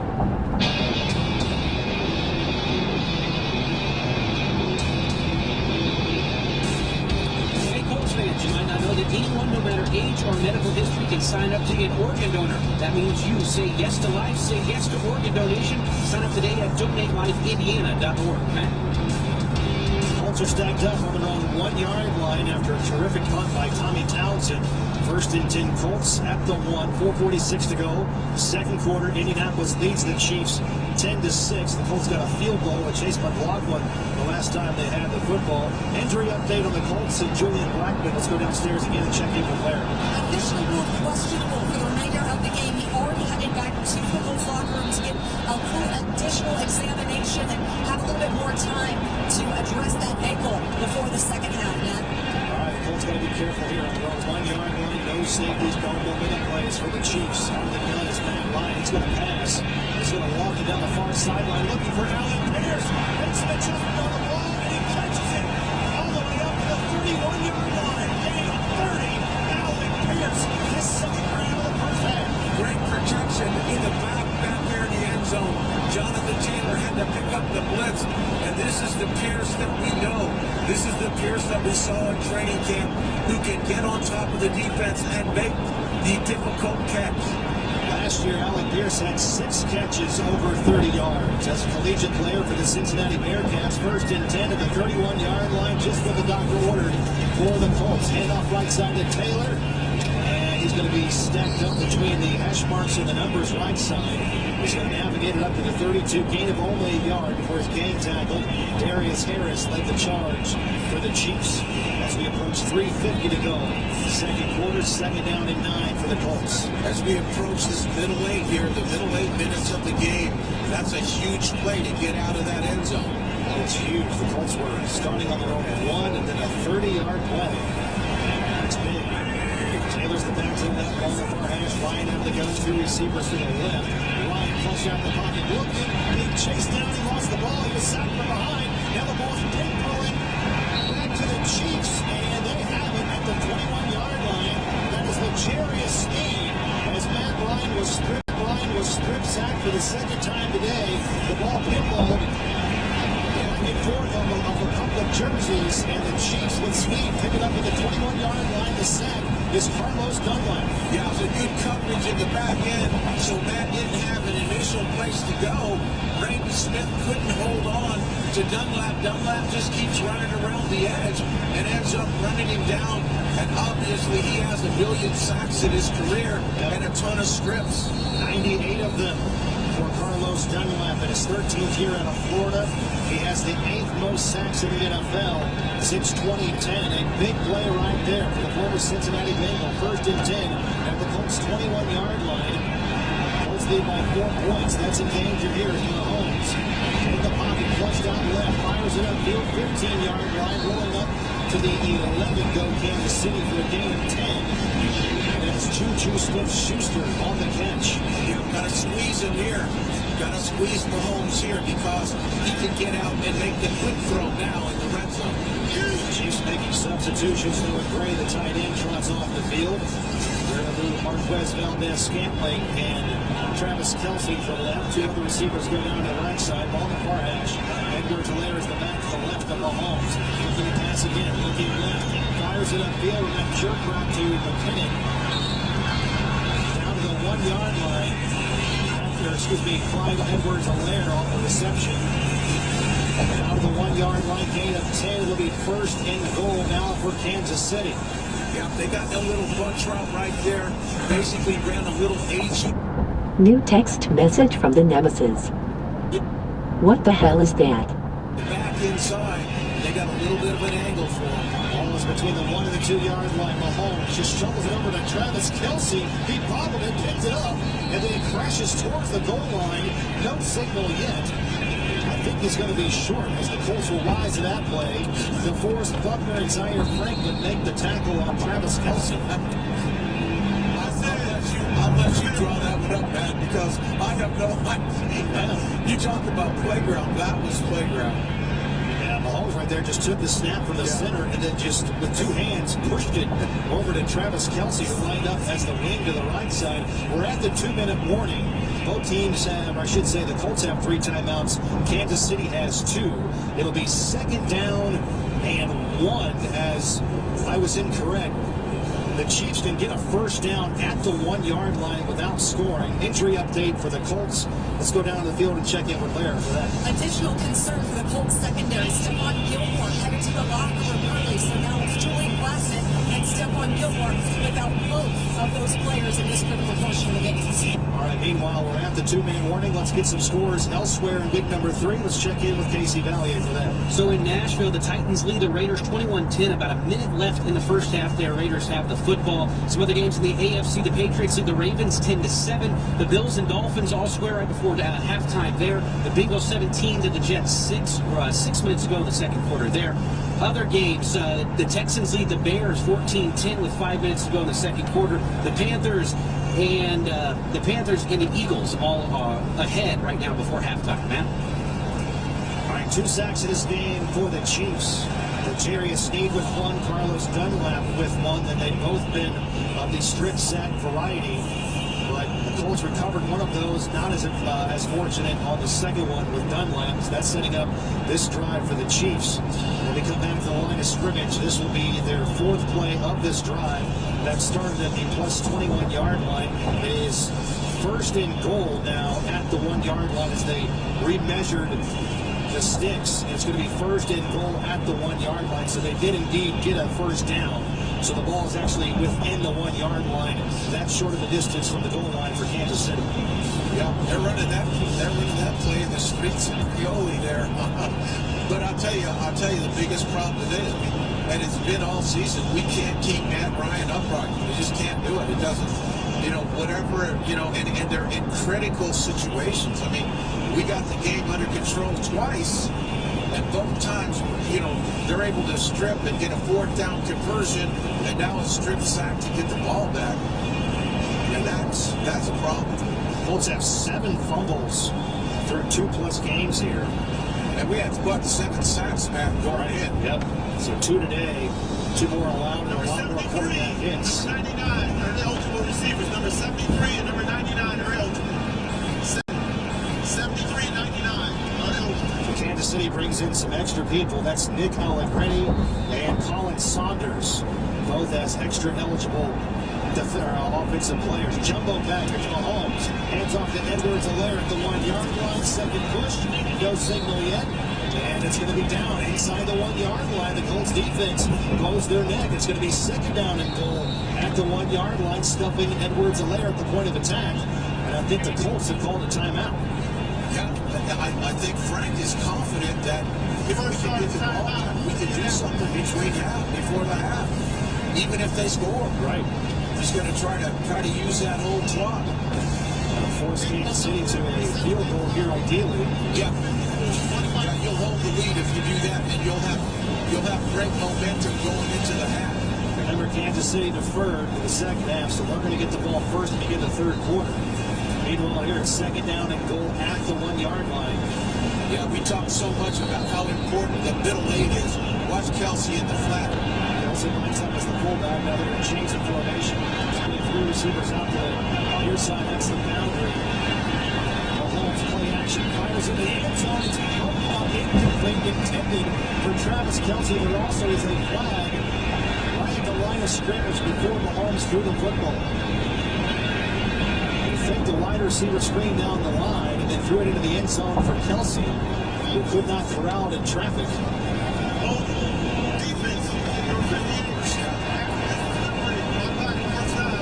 That's going to kill you because instead it goes from third and goal inside the 1. Now it's going to be first and goal. Half the distance to the goal is now. The ball is literally inches from the goal line for Kansas City, and they've got 3 tries to get it in. Yeah, the goal line playing a terrific effort here on defense. The penalty is on Zaire Franklin. The gun is Patrick Mahomes. Motion to receiver down the near side. On the near hash, Edwards-Helaire is the back to his left. And give it off to Edwards-Helaire. Crashing right side into the end zone. He scores a touchdown. The Kansas City Chiefs have their first lead. 6-4 on the board. It's now Kansas City 12 and the Colts 10 with a minute 46 to go. And they capitalize on that strip sack. Yeah, they sure did. They got the first down and moved around a lot, run the old-fashioned counter trade, pulling the guard and the tight end, and they were able to get in there. But we've got plenty of time to make something happen, to go in with some momentum, even though they score. That might be be going for 2. Their offense is still on the field, so they are going to go for 2 to go up by 4 points instead of 3. Here we go, 2-point conversion for the Chiefs. Ball on the far hash, Hartman in motion on the left side. Edwards in there is the man. Action, back in the throw, go home, scrambling to his left, squaring his shoulders. Now he's bouncing around, throws upfield at the goal line. The ball pass is incomplete. A 2-point conversion is good. No way! Wow. No way! And again, that same official said no. That same official said no. The ball is being bobbled by Travis Kelce. You have to replay that. It's a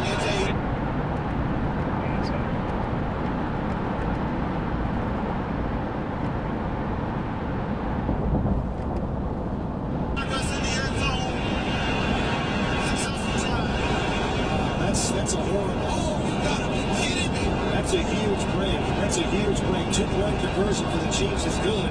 It's 14-10, but that same official that was eyeing the play, he had initially incomplete or short the line of the game for a 2-point conversion, but then thought better of it and put his arms in the air to signal a 2-point conversion was good. We're taking a look at the replay. There's no chance Travis Kelce possesses that ball for the 2-point When he reaches over, that ball comes out. Oh, wow. So Kansas City capitalizes on a short field, all set up by their defense, a stretch sack, fumble recovery. Kansas City goes 5 plays, covers 21 yards, and a minute 37 off the clock. And they go for 2, so an 8-point possession.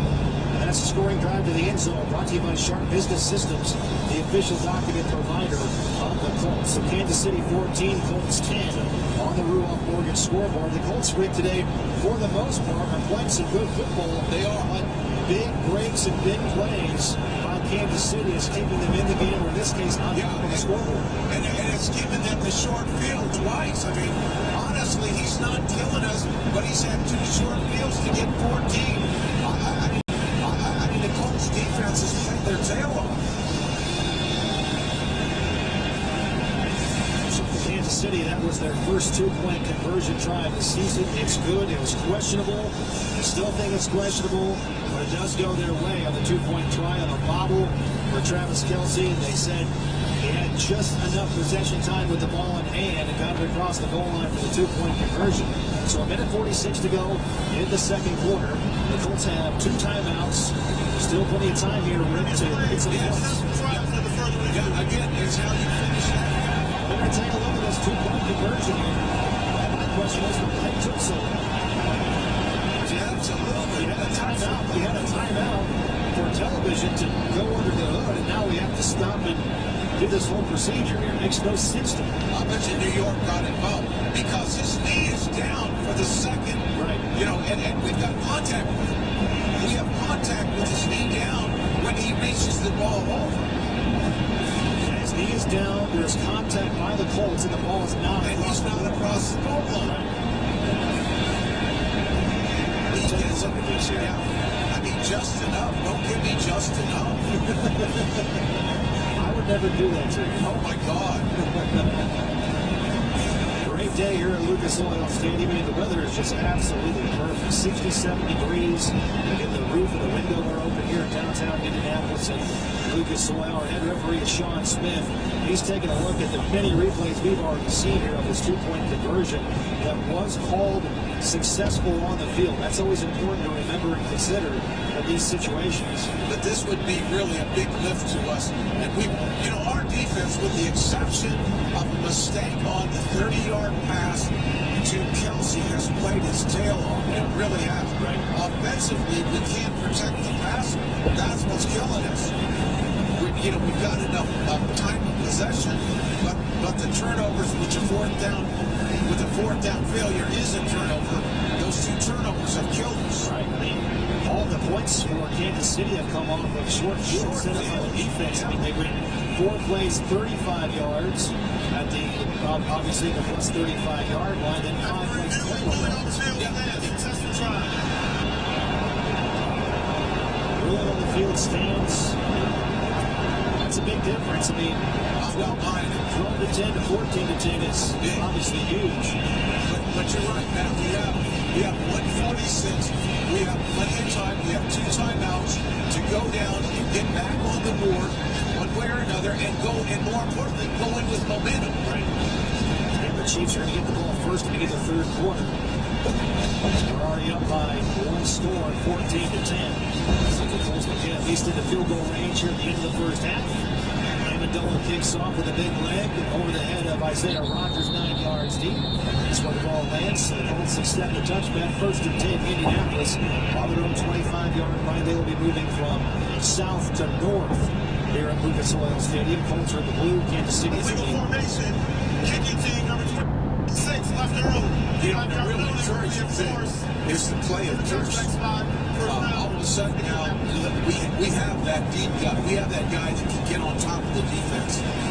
Illegal formation on the kickoff by Kansas City, so 5-yard penalty. That's huge for the Colts. So now they're going to begin the 30-yard line. First and 10 from there, a minute 46. Colts have 2 timeouts. See what happens here at the end of the first half. Kansas City 14, Colts 10 on the Rudolph Mortgage scoreboard. All in the far hash for Matt Ryan out of the gun. He's going to pass, looking to his right. Airs it that way, out of the reach of Alec Pierce.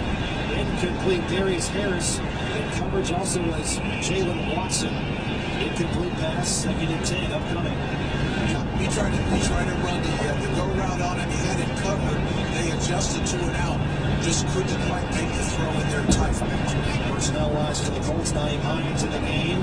Alec Pierce spreads out to the right side. The receivers left include Kylan Granson, Michael Pittman Jr., and Paris Campbell. Shotgun snap for Ryan. Backs the throw.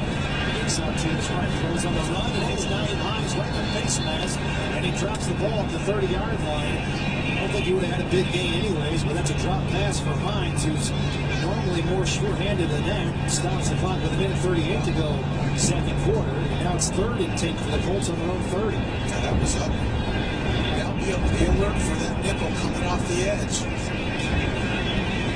Ryan playing today and starting by doing so reaches 225 career games started. 3rd and 10 for the Colts on their own 30-yard line. Down by 4 points. Indianapolis today at 4 out of 8 on 3rd down. 3 receivers to the left. That's the Lions side of the field.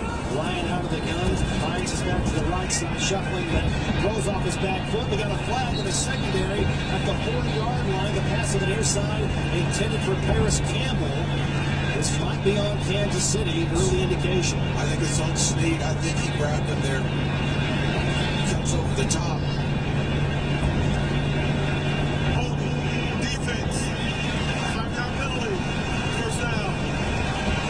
First down for the Colts on number 20. All right, so that's Justin Reed, the safety. So not huge in terms of penalty yards, but it does give the Colts a first down via the penalty. Minute 33 to go, second quarter. Colts will have 2 timeouts in the back pocket. First down the first half for Indianapolis. Now Kylan Granson, tight end slot left, 2 receivers that way as well. On the far hash for Matt Ryan. Backs the pass, flanks, shuffling left, in trouble at hand. Wrestled down by Fred Clark. 3rd sack of the game for Kansas City. They've all come at inopportune times. Ryan, the sack back to the 24-yard line, a loss of 11. Yeah, they brought the safety up on the outside. They slanted Clark down. He just ran over Danny Pinter. It wasn't even fair. He just ran over him for the sack. Clark with his 54th and a half career sacks since 2016. He's tied for 9th in the NFL in sacks among defensive tackles. They look at left side. Naeem Hines, numbers near side. He's going to be stopped at the 25-yard line, gain of only 1. And I think Kansas City is calling timeouts. They still have 2 left. Second charge timeout. Yeah, they've played a lot of man before. Now they're playing what I call a funny 2. They're playing with 3 safeties, and they're set 1 back in the middle hole and playing cover 2 behind it. When Matt looks to that middle, that safety's coming down, clouding everything in his vision. Now stops the clock with 50 seconds to go in the quarter, plus the half. 3rd and 20 after a loss there. Back to the 25-yard line. Colts have gone back backwards on this possession here at the end of the half. And now Kansas City is thinking about getting the ball back before halftime and getting even more points on the board here. They lead by 4. It's 14-10. 3rd and 20 for Indianapolis. 3 receivers deployed to the right side, 2 go left. And Ryan out of the gun. Ryan Hines is back to the left. Ball near hash. 3rd and very long for Indianapolis. 5 on the play clock. They're going to play conservative. Hand off to Hines. Making Kansas City use another one of those timeouts. They immediately do. They stop the clock at 34 seconds. Kansas City out of timeouts, but they have stopped the clock before this punt upcoming for the Colts. The crowd here at Lucas Oil Stadium not happy with the result of that last drive. The discouraging thing, Matt, again, we've talked about it till we're blue in the face, is 10 sacks in 3 games. And they're coming from everywhere. Blitzes, they're coming from the edge. That time they blitzed, but they brought Clark right over Pinter, which we thought would be a challenge. We thought it would come from Jones. It just came from Clark. Steve has 1, Clark has 1, and Dunlap with 1. And that set to screw that drive to the Colts. That off gets off. There's a line drive kick coming forward on the Chiefs. They play from the 34-yard line. Numbers near side. Hanson across the 40, and they dive it up to the 45, maybe the 46-yard line. Tackle the play by Luke Rhodes. On the return was Sky Moore. And the Chiefs, they have outstanding field position. They only need about 20 more yards to get in the Matt Amendola field goal range. And plenty of time to do it with 34 seconds. Yeah, and you know, they have, are they out of timeouts? I think they're out of timeouts. But they do have time, like you said. Only a net punt of 28 yards against a line drive job like that high. 2 receivers to the left, 3 to the right. Empty set for Mahomes. Ball near hash. Low shotgun snap. Digs it out. Now he's going to take off and run. Instead, flies it upfield. Intended. Oh, Watson broken up in the last second by Indianapolis. Thomas. And that is Rodney Thomas. There is a flag on the play back in the offensive backfield. Oh, number 65. 3-yard penalty. First down. That's on Trey Smith, their right guard. That's his first penalty here in 2022. A big break for the Colts because they got a last-minute pass defense there by Thomas, and a penalty by the Chiefs. Marches them back 10 yards, back to the 35-yard line. 29 seconds, 1st and 20 from there. Yeah, that was scary.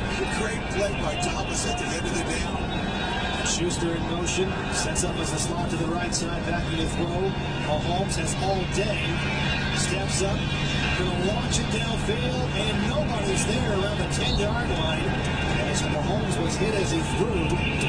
Now Yannick Ngakoue providing the pressure for the Colts. That's going to stop the clock with 20 seconds to go in the first half. And it's going to bring up 2nd and 20 at the Chiefs' 36.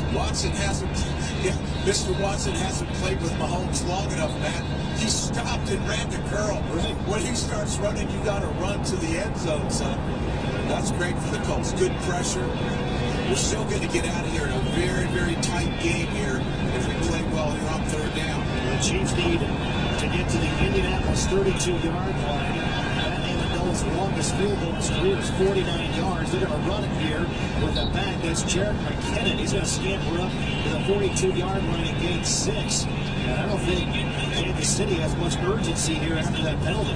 No, they're going to get the ball to start the second half. Yep. You know, they're going to get out of there, but this is still a very, very solid first half, particularly defensively for the Colts. So that'll be the final play of the half. 30 minutes in the books, and the Indianapolis Colts trail the Kansas City Chiefs 14-10 at halftime. As Rick said, it'll be Kansas City ball to begin the 3rd quarter with the Colts kicking off. Our halftime report with Casey Valiant is coming up. We'll have highlights, stats, and scores elsewhere in week number 3. Chiefs 14, Colts 10 at the break. We're back in a moment. You're listening to the Colts on the Bell Tire Radio Network. Take the field with a no-sweat first bet on FanDuel, America's #1 sportsbook. New customers get up to $1,000 back in free bets if your first bet doesn't win. Play your way with everything from money line to point spreads to player props. Make every moment more with FanDuel, proud sportsbook partner of the Indianapolis Colts. 21 plus and present in Indiana. First online real money venture. Only refund issued is non-withdrawable site credit that expires in 7 days. See full terms at sportsbook.fanduel.com. Restrictions apply. See full terms at sportsbook.fanduel.com. Gambling problem? Call 1-800-9-WIN. When your kids need routine primary care for sniffles, sports physicals, and everything in between, you can see a Riley Children's Health pediatrician at a location close to you. Our highly skilled pediatricians are in offices with extended hours, Saturday and same-day appointments, 24/7 online scheduling, virtual visits, and more. It's expert care for every kid, and it's convenient too. Find a Riley pediatrician near you at rileychildrens.org/kids. Since starting Allegiant some 20 years ago, we've flown more than 100 million people nonstop to connect with what they love most, to experience the game they loved, and to cheer the team they love. Allegiant, the official airline of the Indianapolis Colts. Book a nonstop flight from Indianapolis to Jacksonville, one way for as low as $51. Available only at Allegiant.com. Must be purchased by 10/3/2022 for travel between 11/18/2022 and 4/27/2023. Seats and days limited. Restrictions apply. See Allegiant.com for details. Just as the Colts fight for every inch on the field, we can all help fight hunger off the field. Together, the Indianapolis Colts, Meyer, and Campbell's Chunky Soup are teaming up to fight food insecurity. For every regular season rushing yard by Jonathan Taylor, Campbell's Chunky will donate 10 Campbell products to a local Indianapolis Feeding America affiliate, up to 25,000 items. For more details, visit ChunkySacksHunger.com. Campbell's Chunky Soup, proud partner of your Indianapolis Colts. Home is where you plant your roots. The space you feel safest and the heart of your lifestyle. No matter where you go or what you do, it's where your day begins and ends. It's where identities take shape and relationships grow stronger. Your home is more than just a place you live. It's where moments become memories. At Ruoff Mortgage, we know the way home. We'll walk there with you. And with every closing, we're opening doors. This is not for extension of credit referral to lend. All loans assessed like a writing guidelines. For full licensing information, visit www.nlsconsumeraccess.org. Equal housing lender, MLS number 1418868. Dear gas prices, go take a hike. Toyota is the #1 retail brand for electrified vehicles for 22 years. And the Toyota hybrid lineup brings efficiency with power and savings with style. Toyota, the #1 retail brand for electrified vehicles for 22 years. Think you can stand in our way? Think again. Toyota hybrids. Find yours at Toyota.com. Toyota, let's go places. Based on manufacturer estimate CY 2000 through 2021 sales. Hi, welcome to Huntington. Hi, I'm calling with the asterisk free checking from your commercial. How long does the free trial run before fees start? Oh, our asterisk free checking is always free to open and never requires a minimum balance. Really? Never. Like never ever? Yep, never ever. That's actually fantastic. Thanks. Thank you for banking with Huntington. Learn more at huntington.com/checking. Welcome to Huntington.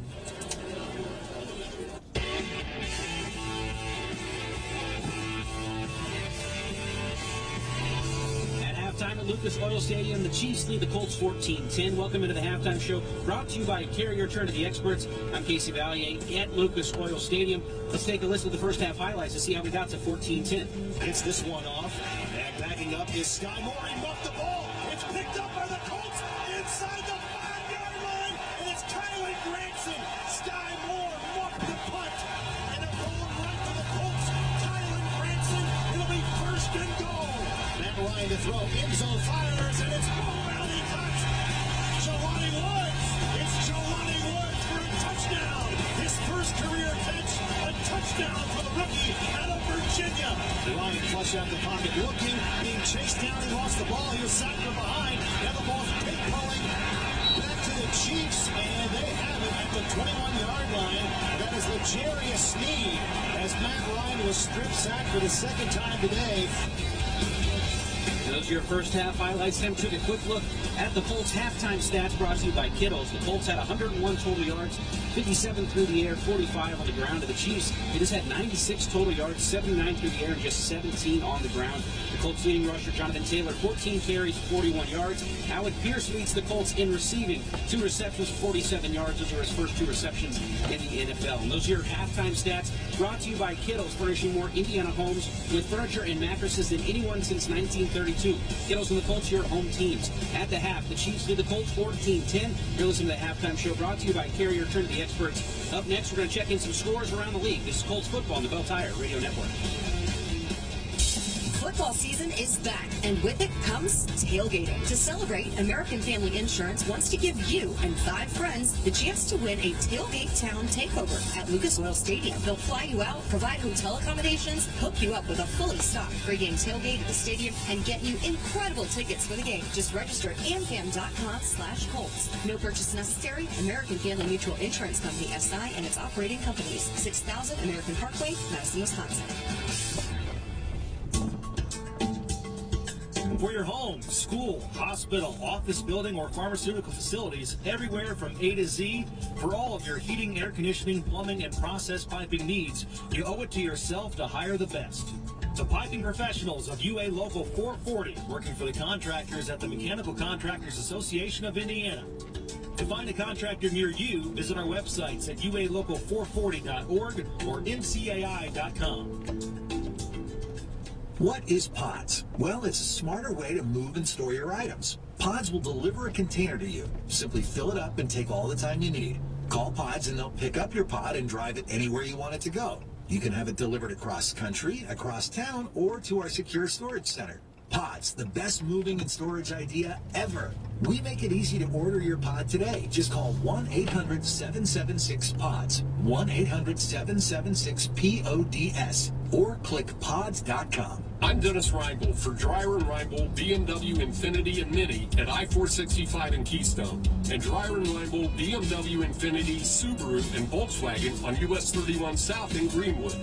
For 53 years, we've been working hard to earn your continued business and grow within the communities that we support. Visit DryerReinbold.com to see our great selection of new cars, plus incredible off-lease and quality trade-ins. All makes and models at DryerReinbold.com.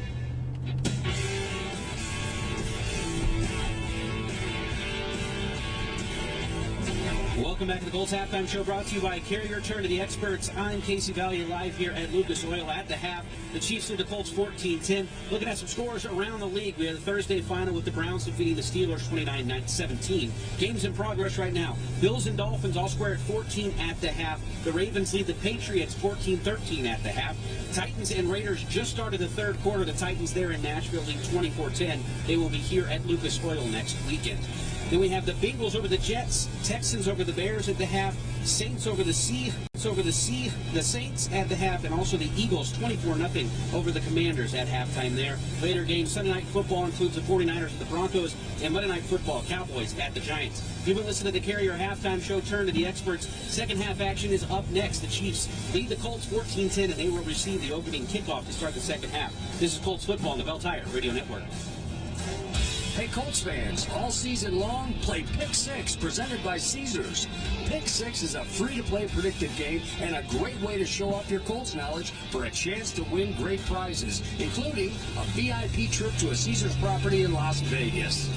Each week, answer 6 questions about the game and follow along to see if you're a winner. It's that simple. Pick 6, presented by Caesars. Must be 21 years or older to play. Learn more at Colts.com/Pick6. Home is where you plant your roots. The space you feel safest and the heart of your lifestyle. No matter where you go or what you do, it's where your day begins and ends. It's where identities take shape and relationships grow stronger. Your home is more than just a place you live. It's where moments become memories. At Ruoff Mortgage, we know the way home. We'll walk there with you. And with every closing, we're opening doors. This is not for extension of credit or commercial lend. All loans must like opinion writing guidelines. For complete licensing information, visit www.nmlsconsumeractions.org. Equal housing lender, NMLS number 141868. You want your car to always look its best, but you don't want to spend all day buffing and polishing. That's why you need Lucas Litmus Speed Wax. It's the fastest way to a showroom shine. Just spray, wipe, and admire the results. Check out the entire line of Lucas Slickness products at lucasoil.com. Lucas Oil is the official oil of the Indianapolis Colts and is used throughout Lucas Oil Stadium. Lucas Oil, it works. Hey, Colts fans, this is your favorite quarterback hater, Rob Mathis, number 98. To date, the Gridiron Game Foundation and I have provided over 300 scholarships to Indiana youth athletes with on and off-field life skills development. Our scholarship program has been transformational for many families. Donate today for a chance to watch a Colts game with Robert in the Gridiron Game Field Suite at Lucas Oil Stadium. Text Mathis to 765-739-GANG to donate today. Go Colts!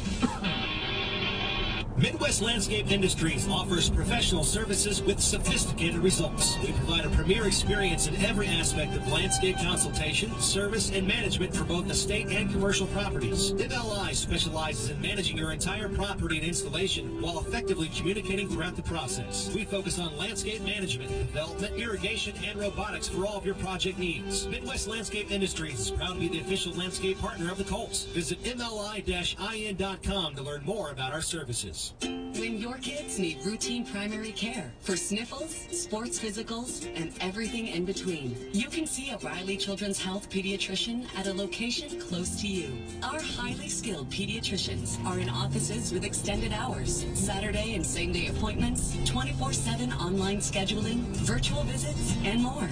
It's expert care for every kid, and it's convenient too. Find a Riley pediatrician near you at rileychildrens.org/kids.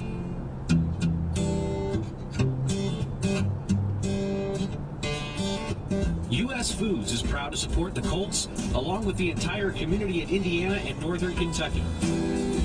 We provide innovative food items, food service equipment, restaurant tools, and expertise to local restaurants and operators designed to grow their businesses and help them make it.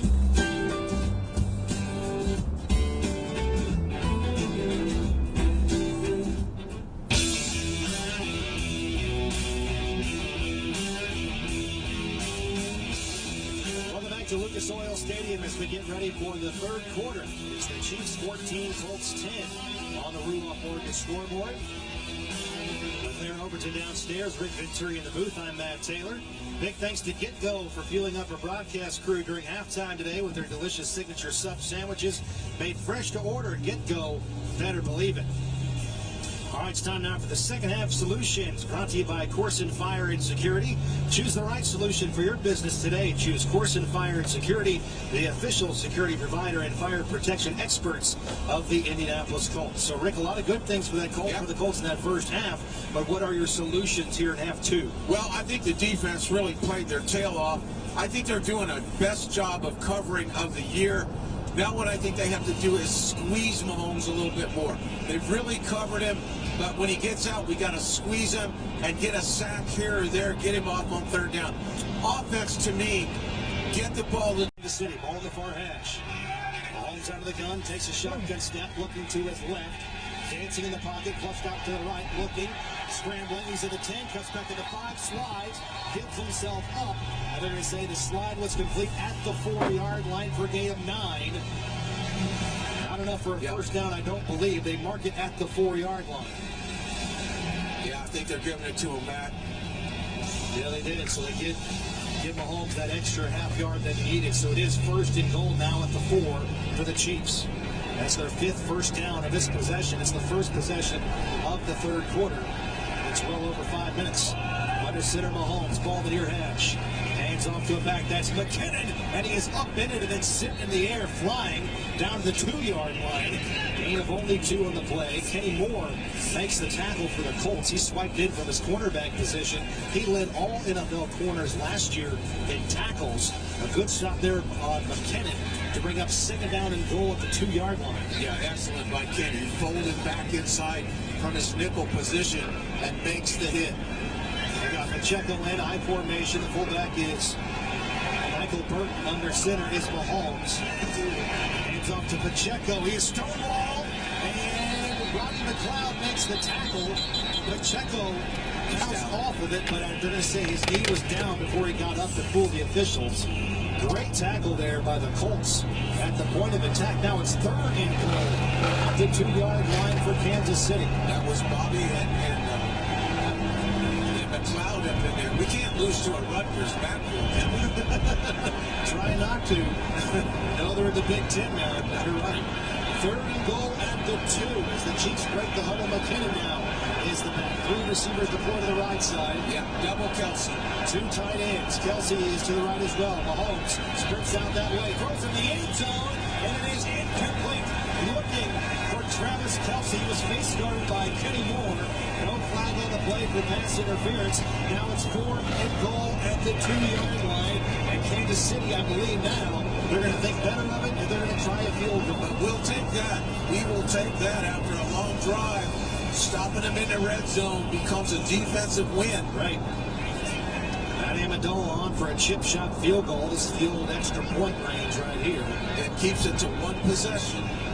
They're going to put it down at the 11-yard line, so a 21-yard field goal here for Matt Amendola, who is 13 for 13 in his career, under 40 yards.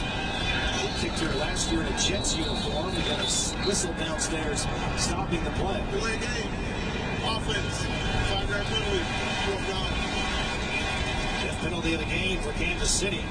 Delay of game, didn't get the snap off in time. Doesn't hurt them in terms of yardage. It's still a very makeable field goal now for Amendola. They're going to march it back 5 yards and snap it from the 7-yard line and put it down with Townsend as the holder. He's already missed one now. He's due. Game clock operator, please reset the game clock to 7:59. This is a 26-yard field goal now. And we're going to adjust the game clock. 7:59 on the game clock, please. Thank you. John Smith asking for 1 extra second on the game clock. He gets it. And we're all good procedurally now. Kansas City 14, Colts 10. Amendola on for a chip shot field goal out the hold of Tommy Townsend. Ball between the hash marks. Waiting on the long snap. There it is. There's the hold. And the chip shot field goal is good. Right down the middle for Matt Amendola. Kansas City goes 14, make that 15 plays. It covers 62 yards in 7 minutes off the clock. With 7:56 to go in the 3rd quarter, Kansas City is out to their largest advantage of the game. It's 17-10 over the Colts on the Ruoff-Mortgage scoreboard. The Colts will have the ball for the first time here in the 3rd quarter. We come back. Stay with us. You're listening to the Colts at Lucas Oil Stadium on the Bell Tire Radio Network. Football season is back, and with it comes tailgating. To celebrate, American Family Insurance wants to give you and 5 friends the chance to win a tailgate town takeover at Lucas Oil Stadium. They'll fly you out, provide hotel accommodations, hook you up with a fully stocked pregame tailgate at the stadium, and get you incredible tickets for the game. Just register at amfam.com/Colts. No purchase necessary. American Family Mutual Insurance Company, SI, and its operating companies. 6000 American Parkway, Madison, Wisconsin. The piping professionals of UA Local 440, working for the contractors at the Mechanical Contractors Association of Indiana. To find a contractor near you, visit our websites at ualocal440.org or ncai.com. Man, B-Dubs really has everything for football season. Fresh draft beer, big TVs, and saucy boneless bar pizza? Oh yeah. To make things even more legendary, they're teaming up with the Colts to offer you a free app anytime the Colts get a defensive takeaway, which is an interception or a fumble recovery in any game all season long. Valid at participating Indiana locations, free appetizer includes anything on the bar food section of the menu, except house sampler and 3 bird dogs. Visit Colts.com/BWW for terms and conditions. Please drink responsibly.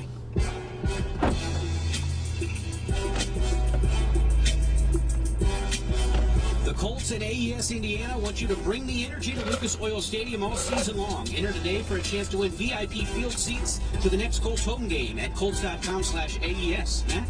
1st and 10 for the Chiefs, moving right to left on your radio dial. 2nd and 6 on the Colts 32-yard line, leading 17-13. Mahomes fires in the far flat, Passes caught, circling out of trouble, then diving inside the 25-yard line. Stephon Gilmore on the tackle. Meanwhile, on the catch, that's going to go to Marquez Valdez-Scantling, and a first down for Kansas City near the red zone. Yeah, right back to that quick West Coast offense, which has been the predominant part of the second half, but still no big plays, which has kept us hanging around here today because our defense hasn't given them up. Scantling came over in free agency from the Packers, signed a 3-year deal in the offseason, 1st and 10, and the Colts 23, outside zone, and McKinnon into the boundary. He's walled off by the Colts. That's Quiddy Pay and Zaire Franklin combining on that tackle, slowing down McKinnon. Nowhere to go as he tried to turn the corner. Stays in bounds, though. The clock is moving as we approach 14 minutes to go in the game, and the Colts trail by 4. It's going to be a tackle for loss for the Colts, and it's going to go to Quiddy Pay. Outstanding by Quiddy. He split a double team, held his ground, and made a big-time hit. McKinnon stays in as the back to the right of Mahomes. It goes out of the gun.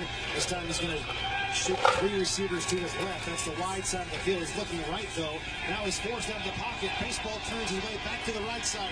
Looking and just heaves the ball out of bounds as the Colts came with pressure from all angles. Great job by DeForest Buckner right in the face of Mahomes.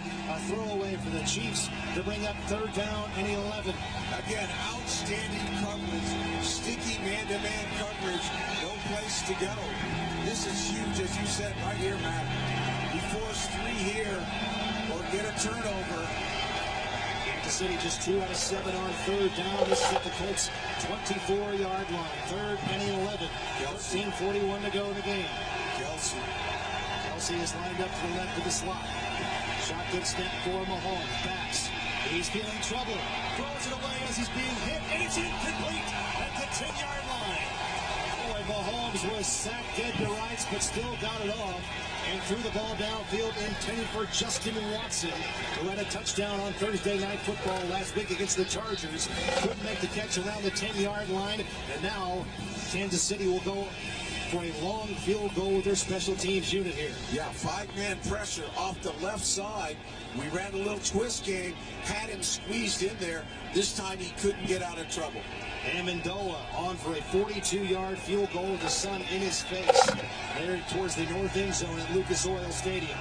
Townsend, the punter, to be the holder. Snap. And it's a fake. Townsend is going to throw it over the head of his intended receiver on the near sideline. Noah Brown was the intended receiver, and the Chiefs have just been utterly awful today on special teams. They got 2 lies and went for it on a fake field goal. Townsend, who is the holder, threw it over the head of the tight end of the near flat, and it's a turnover on downs, but there is a flag on the play. I'm not sure where the flag is, though.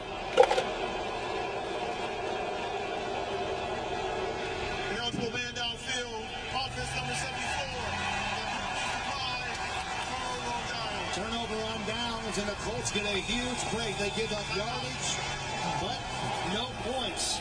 A fake field goal, a pass incompletion on 4th down, and the Colts are going to get the ball around the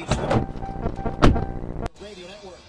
Right away on a 3rd down at Cole Beasley. Also confident looking for Kyle Rudolph as well. So a good opening drive, and now this game may be points at a premium, Mean Gene.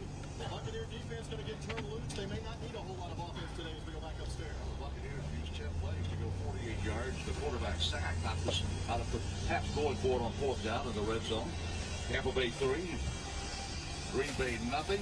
The Packers won the toss. This will be their first possession of the first quarter. Rookie Jake Camarda will put total leather and kick it high in the air. Boy, that's going to go right to the end line in the end zone, and that thing was up above where the ribbon is. It says Raymond James Stadium. A high end-over-end kick deep by the rookie punter slash kickoff specialist. Tampa Bay Buccaneers defense has been solid, the #1 defense against the score in the National Football League, allowing just 6.5 points. 3 to Dallas and 10 last week to the New Orleans Saints. That's tops in the league. Bucs also are the top sack team. They'll go after Aaron Rodgers, you would think. 9:05 to go in the first quarter, and Green Bay has the ball for the first time. From their 25, Rodgers hands the ball on. They'll run Jones. He gets by a tackle, is snagged at the 29-yard line. Vita Vea tried to give him a bear hug and would have stopped him 3 yards behind the line of scrimmage. It took Shaq Barrett and others to finally bring down a very good, solid running back. Well, they have two guys, Dillon and Jones. They're both really good in that backfield. They're now put them both in the game at the same time. Something unique you don't see very often. And both good blockers, both good runners, but the Bucs need to be able to stop that run today to be able to pressure Aaron Rodgers like they want to. Gain of 3 brings up second down and 7 from the 28-yard line, moving left.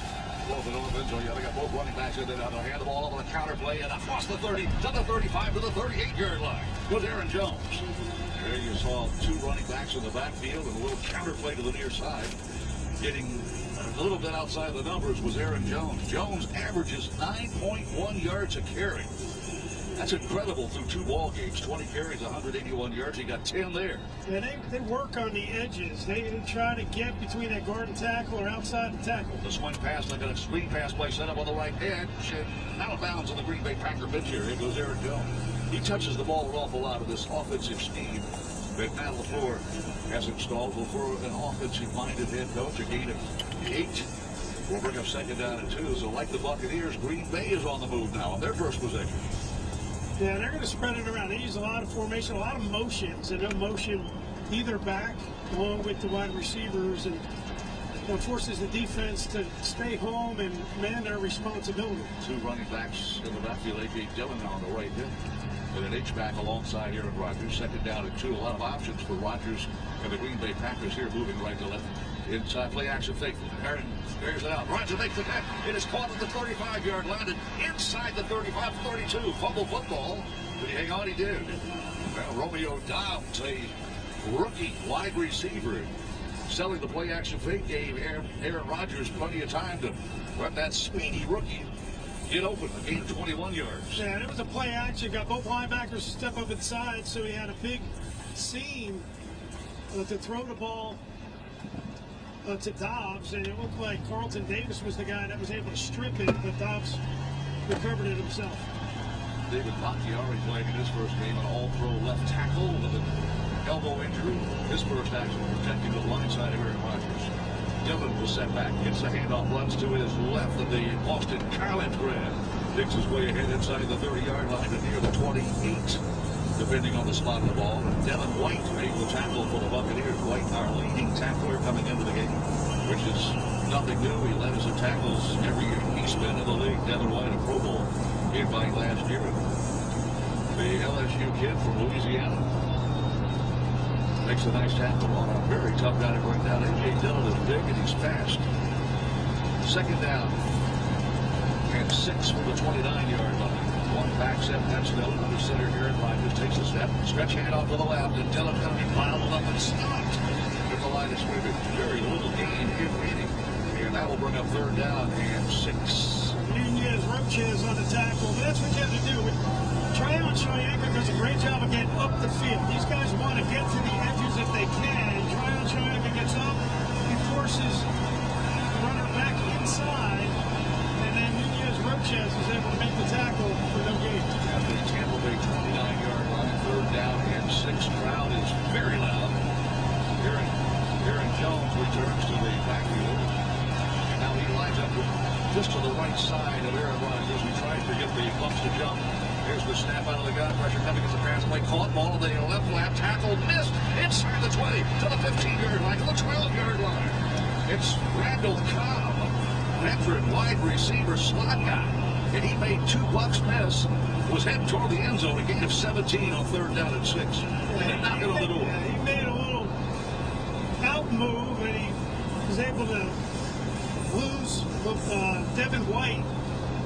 Caught him on a bad angle, got tipped back inside and got up the field. But this was a slot blitz or a corner blitz, and Rodgers saw it coming and was able to get it out to Cobb.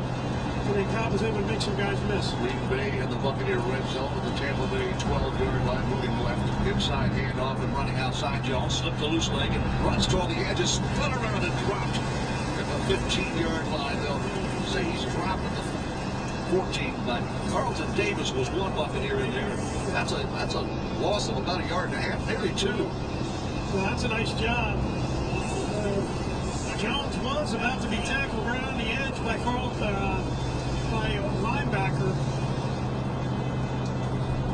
I think Carlton Davis and somebody else was able to get him on the ground for a loss. Tampa Bay Buccaneer defense trying to keep Green Bay out of the end zone at 2nd down and 12 from the 14-yard line. So a loss on that previous play. 2 out of the gun. The snap to Rodgers looking through the left nose to him. It's a completed pass. Almost a pick. And it went right through the hands of a Buck defender. And Romeo Dobbs makes his 2nd catch on this opening drive. It's 3rd down. Up to 6. It was his own blitz, and that was Anthony Nelson. All 6, 7 of them out there in the flat. He laid out to try to knock that ball down and couldn't quite get there. Good concentration by Dobbs to pick it up and make 3rd down manageable. From the Tampa Bay 5-yard line, Buccaneers in the red zone. Defensively tied for 11th of the league. The Hawks have been in the red zone just twice in the 2 previous games. And we allowed 1 touchdown. 3rd down and 3. They could get a 1st down. Rodgers shotgun, sidecar right, throws a pass, block ball. They got a little pick play. Tackle made right at the goal line. Was he in? Yes. The Green Bay Packers had gone 75 yards. And it looked to me like a Green Bay Packer receiver sort of scrubbed, and I mean shoved the defender down, and there was no flag for pass interference. And the Green Bay Packers lead on their opening drive of the game. What is it about opening drives for the Buccaneer defense? Dallas scored on their first drive. Yes. New Orleans scored on their first drive, and today Green Bay scores a touchdown. Well, they watch film and they put together those scripted plays they run through, and then the Bucs come to the sideline and make adjustments, and that's why they're usually just the first drive. Point after touchdown. Mason Crosby doesn't miss many, and he's perfect on that PAT, and the Green Bay Packers lead the Tampa Bay Buccaneers 7-3. This is the Buccaneers Radio Network. It's Ford Truck Month. Now's the time to get a great deal on the only trucks built Ford tough. Work or play. Get after it in a new Ford F-150 or Super Duty truck. Get a Ford Maverick or get after any adventure in Ford Ranger pickup. Take advantage of our best offers on the full Ford lineup of trucks, but you better get going. These deals won't last. Get to Ford Truck Month. Some models, trims, and features may not be available. Maybe subject to change. See your local dealer for details. At Frontier, we'd like you to throw the challenge flag on yourself. If you're tired of steep price hikes, upload speeds that lack speed, and worrying about Wi-Fi dead spots, then uncable yourself and switch to Frontier Fiber with unrandom pricing, fast uploads and downloads, and our whole home Wi-Fi guarantee. Now get Frontier Gig Fiber for just $69.99 a month with AutoPay, and choose a $200 Visa reward card on us. Go to Frontier.com/press1 for complete offer terms, eligibility, and certain performance details. Service is subject to availability. We've scaled the pinnacles of luxury, opened new avenues of intelligence, and explored the frontiers on the other side of impossible. At Mercedes-Benz, we have risen to every occasion, no matter how daunting or unpredictable, because that's what it takes to create a Mercedes-Benz SUV. We're proud to present the full line of Mercedes-Benz SUVs for 2022, with technology, world-class interiors, and peerless design worthy of the three-pointed star. Extraordinary runs in the family. From the surprisingly spacious GLB with optional third row to the GLS and S-Class of SUVs, their only competition is each other. Learn more at MBUSA.com or test drive one of these extraordinary models at your local Mercedes-Benz dealer today. For a test drive, visit Mercedes-Benz of Tampa, Fields Motor Cars, Crown Eurocars, Mercedes-Benz of Sarasota, Mercedes-Benz of Clearwater, and Mercedes-Benz of Wesley Chapel, or online at suncoastmercedesbenz.com. The Bucs and the Green Bay Packers on 98 Rock.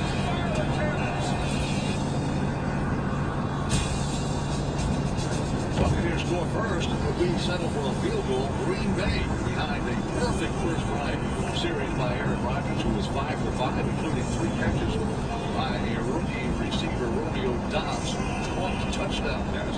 They get a touchdown, so Brady is perfect 4-4. We settle for a field goal. Green Bay gets a touchdown on a 5-yard strike from Aaron Rodgers. And that 10-play, 75-yard drive took 6 minutes and 4 seconds of clock time. Both these quarterbacks, as good as you will ever see playing game of football. Aaron Rodgers, Tom Brady added up the yardage, almost 80 miles between the two. Here's a kickoff away and going toward the sideline, fielded. And not a good decision by Rashad White. He's going to be knocked down as he reaches the 21-yard line. But that looked like that ball was going to go out of bounds, and he leaned over the line and caught the ball. Bucks had the ball on the 40-yard line. Right, it's going to be close. But he was able to catch it inbound, so that's a tough one. But he got it out past the 20, which would have been decent shape. 2:56 to go in the first quarter. Green Bay 7, Tampa Bay 3. The Bucks have the ball for the second time. They'll start at the 23-yard line. Shotgun set for Brady. Cole Beasley shifts to the slot. Inside handoff for that. Tries to pop outside. Got a nice block. Finds him. Poland finds to the 29-yard line. And there are two flags thrown. This one's coming back. Holding offense, number 69. 10-yard penalty. Shaq Mason, a veteran, great guard, guilty of the hold. Two officials saw him. And the Buccaneers are the first team to be penalized. One thing I've noticed in getting ready for the Packers today, they don't get penalties very often. That's 5 total penalties in 2 games. Buccaneers have a handful and more. And they went over New Orleans last week. Carolina beat New Orleans today, if you have not heard.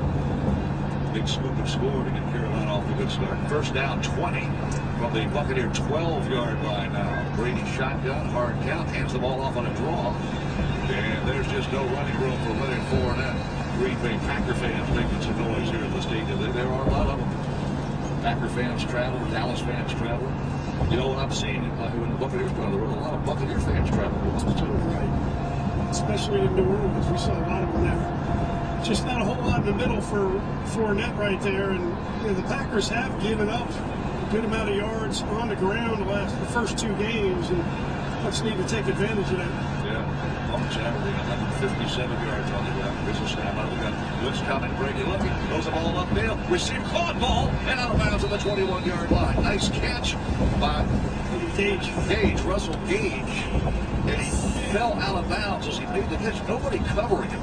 And he's been able to stay in bounds. A lot of running room down that near sideline in front of the Buccaneers. Yeah, he was wide open. If he could have kind of turned the other way and got up the field, it would make this third down a lot easier than 3rd and 12. Bucks trying to overcome a holding penalty. The Bucks have not converted on 3rd and 10 plus this season.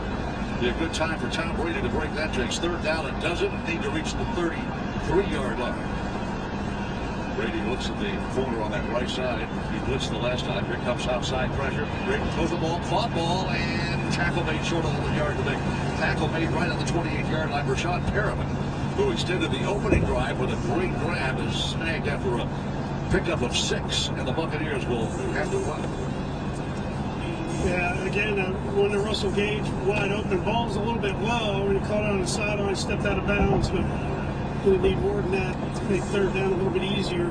It's tough to get those 3rd and more than 10. Bucks attempted 11 of those and have not converted 1 to this point in the season. In the punt, rookie punter Jake Camarda gets a high knuckleball type thing. Fair catch called for and made at the 28-yard line. He has a weapon. Picks him high, and they hang for a while. This break of the action brought to you by Auto Owners Insurance. We don't expect you to know insurance terms like you know football. That's why Auto Owners Insurance and Odie Orm Insurance have prepared to make your insurance experience easy and understandable. 7-3 Pap. Let's take a timeout. Gain the confidence and courage to be more with a degree from St. Leo University, a non-profit, regionally accredited Catholic institution. St. Leo offers convenient degree programs with career-focused specializations through our online program, 16 regional education centers, and residential campus in Tampa Bay, Florida. Let us help you achieve your goals and become your best self. Visit stleo.edu. USAA is proudly celebrating 100 years of serving the military community. It was a group of soldiers who launched USAA in 1922 by joining together to insure each other's vehicles when no one else would. Since then, USAA has grown to more than 13 million members strong. And through it all, one thing has remained. USAA is still serving the military community and their families. Find out more at usaa.com/100. Eric Dungy and John Fincher of Compass, the official luxury real estate agents of the Tampa Bay Buccaneers, are on your side to navigate the current real estate market. Our go-to team is committed to providing highly personalized services to our buyers and sellers throughout the Tampa Bay area. Ready to make your next move? Contact Dungy and Fincher at 844-4BUCSRE. It's the winning call. With our newest unlimited plan, everyone's welcome. Introducing Welcome Unlimited from Verizon for just $30 a line per month for 4 lines with autopay plus taxes and fees. Our best priced unlimited plan ever. Did he say $30? Yep, $30 a line for the whole family. The network you want, the price you love. Switch to Verizon today. Paper-free billing required. Unlimited 5G nationwide 4G LTE. In times of congestion, your data may be temporarily slower than other traffic. All smartphone lines on the account must be on Welcome Unlimited and are eligible only for select promotions. Includes domestic talk, text, and data usage only. Data roaming at 2G speeds. 7-3, the Packers lead at late first quarter. An injury update brought to you by Advent Health with award-winning care and a network of convenient locations. Advent Health is here to help you feel whole. Learn more at yourcarriernetwork.com. For the Packers, their starting DB Jair Alexander Gene suffered a groin pull in the first series of the game. His return is questionable. And real quick on the touchdown, guys, you were on it on the offensive screen, the pick play, whatever. You're supposed to get a yard, Gabe Moore. But Alan Ozark was all the way down to the goal line, 4 yards in front with a shoulder down, knocking the DB out of the way. The refs missed it on that one as we go back upstairs. It certainly looked like a pick from up here, and you've got a better view down there on the sideline, TJ. Nice report. That's a big loss for the Green Bay Packers. Alexander, a Pro Bowl and All-Pro quarterback, one of their team leaders in takeaways in his career. It's first down, Green Bay, with 33 seconds left in the first quarter. From the 29-yard line, they'll run the ball to the right. A steady diet of Aaron Jones. And Jones, who we mentioned earlier in that first series, averaging 9.1 yards a carry, gets 3 on that. Yeah, they really do a good job on the edges. They do a lot of pulling, they have extra backs, receivers blocking on that outside, and pretty athletic offensive line. That will be more than likely the final play as the Green Bay Packers are huddling. And they line up now with 4 seconds down to 3, 2. And I don't think we'll see another snap. We won't. That's the end of the first quarter. Tampa Bay trailing Green Bay 7-3. This is the Buccaneers Radio Network. It's football season, and time to take your game to the next level with a Ford F-150 truck. Light up your tailgate with an available Pro Power onboard generator, and with an available 3.5-liter EcoBoost engine, you can tow just about anything you need to rule the stadium life. Ford F-150, part of the F-Series lineup that have been the best-selling pickups for 45 straight years. Get your local Ford store today. Ford F-150, official truck of the Tampa Bay Buccaneers. The Rhino is the official rain gutter company of your Tampa Bay Buccaneers. With the torrential rain we get in Florida, water damage to your home and foundation can be devastating. The Rhino has a patented seamless gutter system that keeps out debris and rodents, and most importantly, ensuring that water is always diverted away from your home, protecting your foundation. Getting a free quote from the Rhino will cost you nothing, but not getting one could cost you tens of thousands. Visit therhino.com for a free estimate. That's therhino.com. Go Bucks! Finding that missing shin guard, remembering whether it's a home or away game, getting the right kid to the right playing field on the right day. Why are simple things sometimes so complicated? Thankfully, with auto owners, insurance doesn't have to be one of them. We work with independent agents who keep insurance simple, so you can worry about more important things, like not being bad for him. Oh, come on, Rev! That's simple human sense. Ask more resources in St. Petersburg if auto owners make sense for you. At Frontier, we'd like you to throw the challenge flag on yourself. If you're tired of steep price hikes, upload speeds that lack speed, and worrying about Wi-Fi dead spots, then uncable yourself and switch to Frontier Fiber with unrandom pricing, fast uploads and downloads, and our whole home Wi-Fi guarantee. Now get Frontier Gig Fiber for just $69.99 a month with autopay, and choose a $200 Visa reward card on us. Go to frontier.com/fast1 for complete offer terms, eligibility, and service performance details. Service is subject to availability. Tampa Bay Buccaneers. Football 98 Rock, your home of the Tampa Bay Buccaneers. Fire them craps. Tampa Bay Buccaneers trail the Green Bay Packers 7-3. We mosey into the second quarter. On a sunny afternoon at Raymond James Stadium, Pack will face second down 7. from their 32-yard line. Buccaneer front five. Jack Barrett, William Golston, Rita Vea, Rakeem Nunez-Roches, and Joe Tryon Shoyinka. The backers are Devin White, Levante David.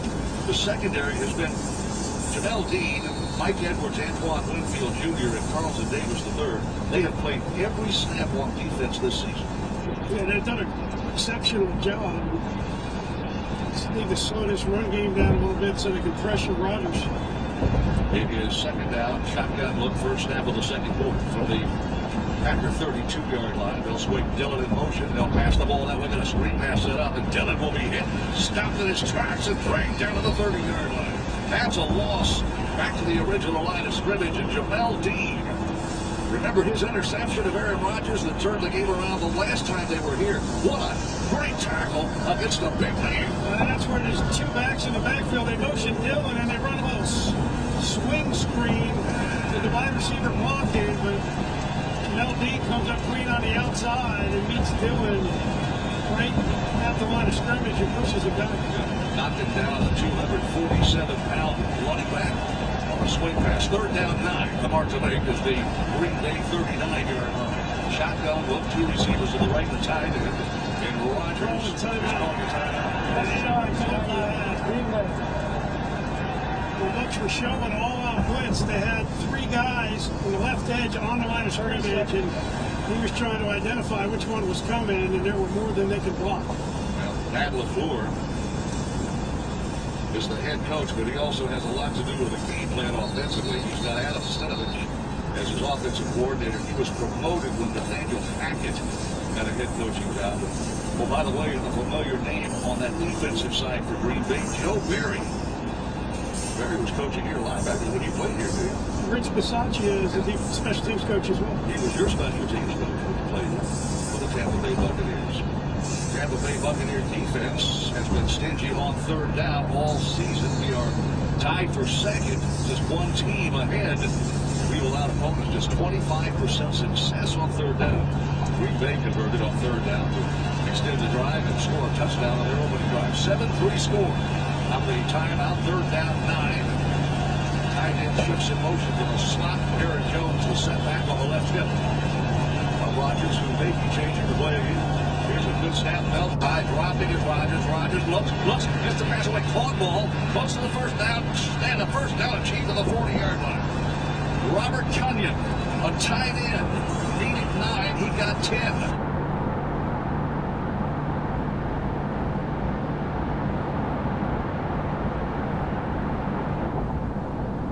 Checked out late. He was blocking and then was a late checkout right across the middle of the field, and Rodgers found him at the very last second. Otherwise, he was going to take a sack. Little press man coverage by the corners on either side. Motion to the left. Toss pitch show. Play action fake. A rollout by Aaron Rodgers. Gets the pass away. Caught ball at the 40. Outside the numbers to the 49-yard line. And Romeo Dobbs has his 4th catch of the game, and it's another big gainer. A little sidearm sling from Aaron Rodgers to a rookie wide receiver, Romeo Dobbs, out of Nevada. They bought motion all the way across, and they ran a play action, and Mike Edwards was the guy out there on an island and wound up making a tackle, and Aaron Rodgers came around that corner clean. Tampa Bay Buccaneers trailing 7-3. Green Bay on the move again. Their second possession. Aaron Rodgers has completed every pass he has thrown in this game against a very good Buccaneer secondary. And also, Tom Brady's done the same thing. They're going to have to call timeout again. They didn't have enough guys on the field. Second Green Bay. Timeout in the first half. Green Bay, timeout on the field. Green Bay's going to spend their second timeout on this series. The last time they spent a timeout, it worked. They converted third down and 9. And they're going to crash set it down. We'll take a break now. So second down and less than a foot to go. They lead 7-3. Let's take a timeout.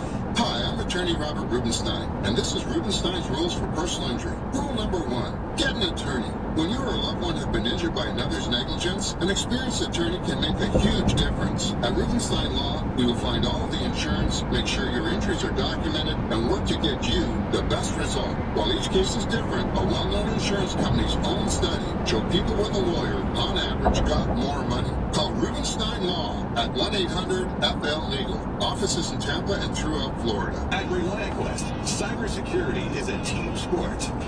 We're proud to be the official cybersecurity partner of the Tampa Bay Buccaneers. Together, we're helping keep the Bucs secure, while also teaming on charitable initiatives in the Tampa Bay community. ReliantQuest and its Gray Matter technology defend the Buccaneers and other elite brands around the world from cybersecurity threats. Visit ReliantQuest.com to learn more. Let's raise the flags together as we make security possible.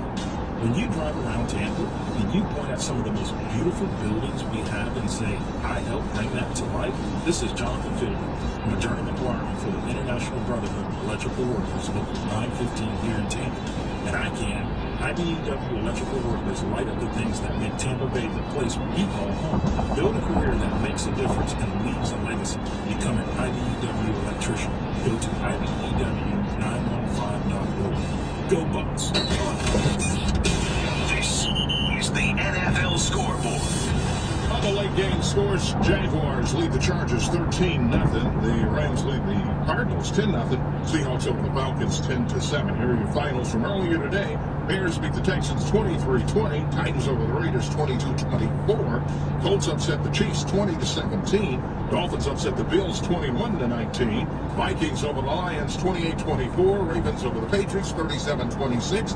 Bengals beat the Jets 27-12. Eagles over the Commanders 24-8. And the Panthers beat the Saints 22-14. Tonight you have the tonight you have the Steelers at the Browns. Tomorrow night you have the Cowboys at the Giants. Gene? All right, Ronnie, now you're up to date. Good job, Ronnie. Scores around the league. We're in the 4:30 time slot. Along with a couple of other games, Tampa Bay Buccaneers spotted the Green Bay Packers a 7-3 lead. And the Packers are going to face second down and less than a foot from right at the 50-yard line, moving left to right, heading toward the south end zone. They sold out Raymond James Stadium. Shotgun look. Aaron Rodgers hands the ball off, and Dillon is going to drive his way across the 50-yard line and secure the first down. And there's some shoving going on after the tackle and after the whistle. Let's pause 10 seconds for station identification. This is the Buccaneers radio network.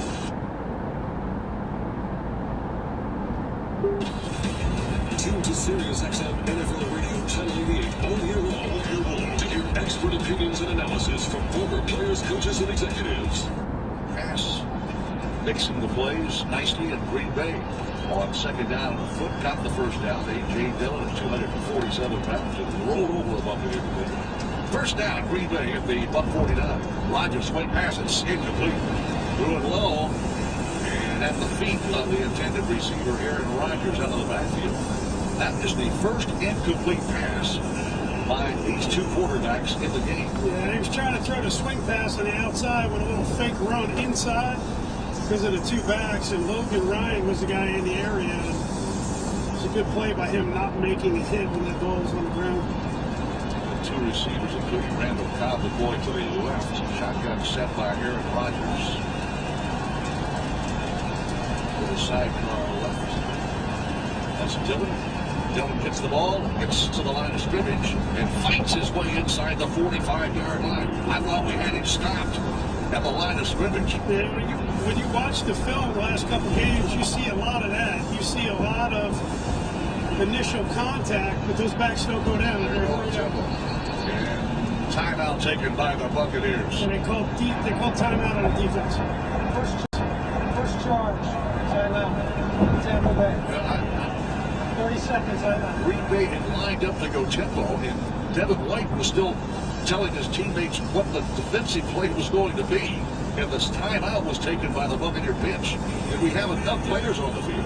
We have too many. If we had too many, it would have been a penalty because the play was imminent. 50 seconds. Buccaneers were not ready for the snap, and Aaron Rodgers was licking his chops. Caught the Bucs defense in a little bit of a nap.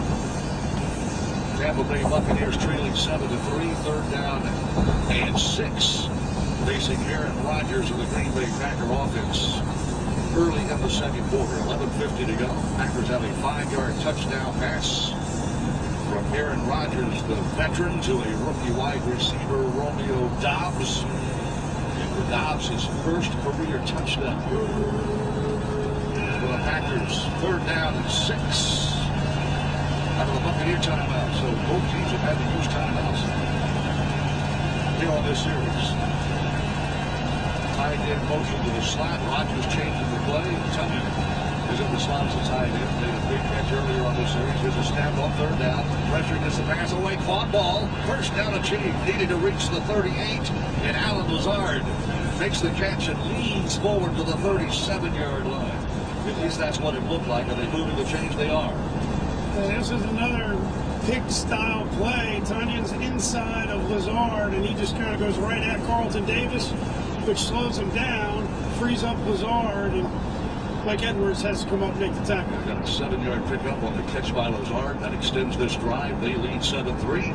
They're on the move in Buck territory at the Tampa Bay 38-yard line.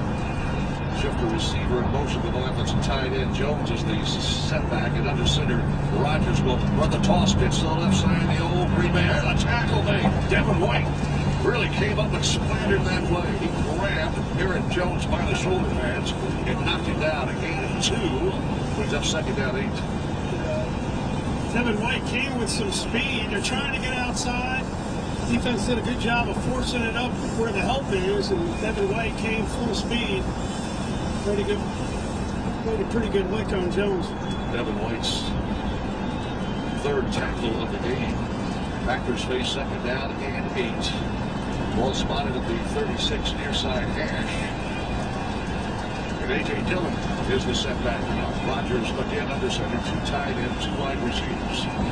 The snap, Rodgers bootleg. There's a holding penalty. Should have called. It is a forward pass. Good for a 1st down. Do they not call holding on Sunday afternoons in Tampa? A.J. Dillon takes a little shovel pass and gets it close to the 1st down marker. I swear, Shaq Barrett was absolutely spun around and held, trying to get to Rodgers. He was moving backwards because he was being held. Tampa Bay Buccaneers coming into the ball game, 2nd in the league and defending on 3rd down.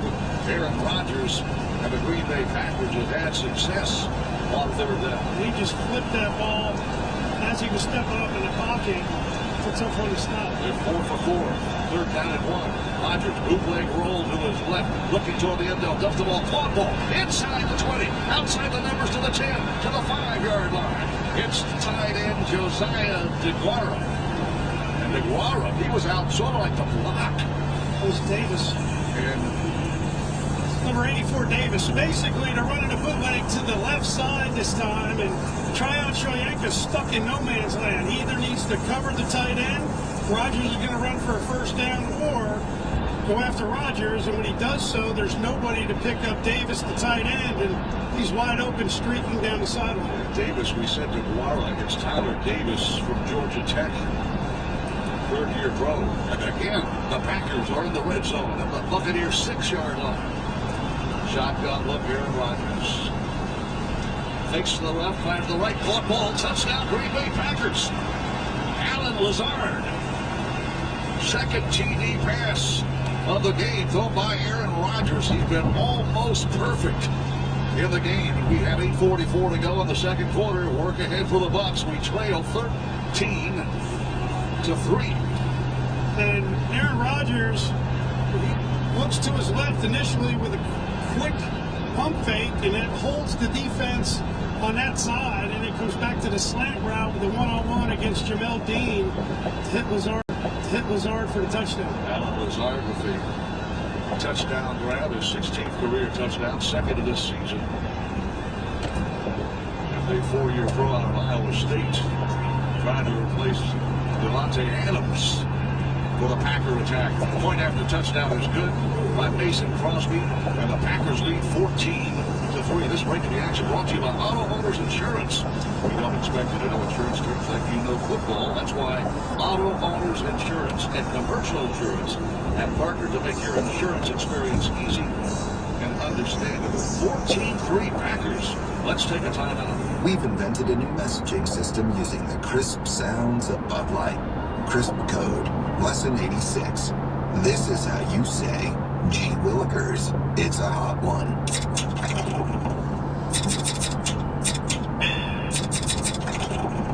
Let's cool down with some Bud Lights. And that's it for today. Bud Light. Crisp. Enjoy responsibly. Bud Light Beer. Anheuser-Busch, St. Louis, Missouri. Nothing beats being in the stands for live Buccaneers football. From those nail-biting passes and pivotal plays to the game-winning touchdowns, you can be there for all the action this season. As the official ticket marketplace of the NFL, Ticketmaster has a wide selection of seats, so you never miss a game. Score tickets today at Ticketmaster.com/Buccaneers. That's Ticketmaster.com/Buccaneers. The first taste of coffee in the morning. Your child's laugh. The great outdoors. Florida Cancer Specialist knows. It's the little things that matter. From next-generation sequencing to immunotherapies, we use the most advanced techniques and treatments to deliver the best possible care close to you. Visit flcancer.com/littlethings to see how our experts are with you every step of the way. Tampa Bay is all in on supporting the Bucs, and Cigna is all in on helping people in the community live healthier, more fulfilling lives. When the game's on the line, Bucs fans' hearts start pounding. Cigna has the tools and support to help people breathe a little easier and thrive, no matter the outcome, every day of the week. By partnering with the Bucs, Cigna can help support the health and well-being of even more people. That's a win for everyone. Products and services offered by Cigna Health and Life Insurance Company or its affiliates.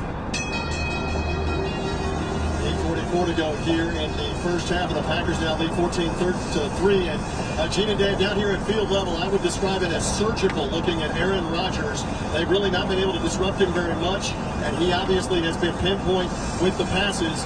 The coverage obviously has to be a little tighter on the slants. And now it's incumbent on Brady and the offense to make something happen. This is the first time you've significantly trailed this season, even with limited weapons. Let's see if they can get it going as we go back upstairs. The largest deficit of the year, as you point out, TJ. Bucs are down 14-3. Rashad White is deep to return the kickoff from Mason Crosby. And he's not going to return this one. Crosby about as good as it gets in the NFL, kicking the ball through the end zone. Buccaneers will start at the 25-yard line. Tom Brady has had a perfect afternoon so far. The Bucs are on the short end of a 14-3 score. The Packers have outgained the Bucs 146 yards to 62. They had 9 first downs, or a perfect 5 of 5 on third down. And Aaron Rodgers, a big reason why the Packers lead 14-3. He's 12 of 13 for 120 yards, 2 touchdowns. First down, Bucs with 8:44 to go. Rashad White is the running back pass. There's a caught ball by Russell Gage. He's snagged by the ankle and dropped at the 27-yard line. Looked like that play may have gotten a little more yardage.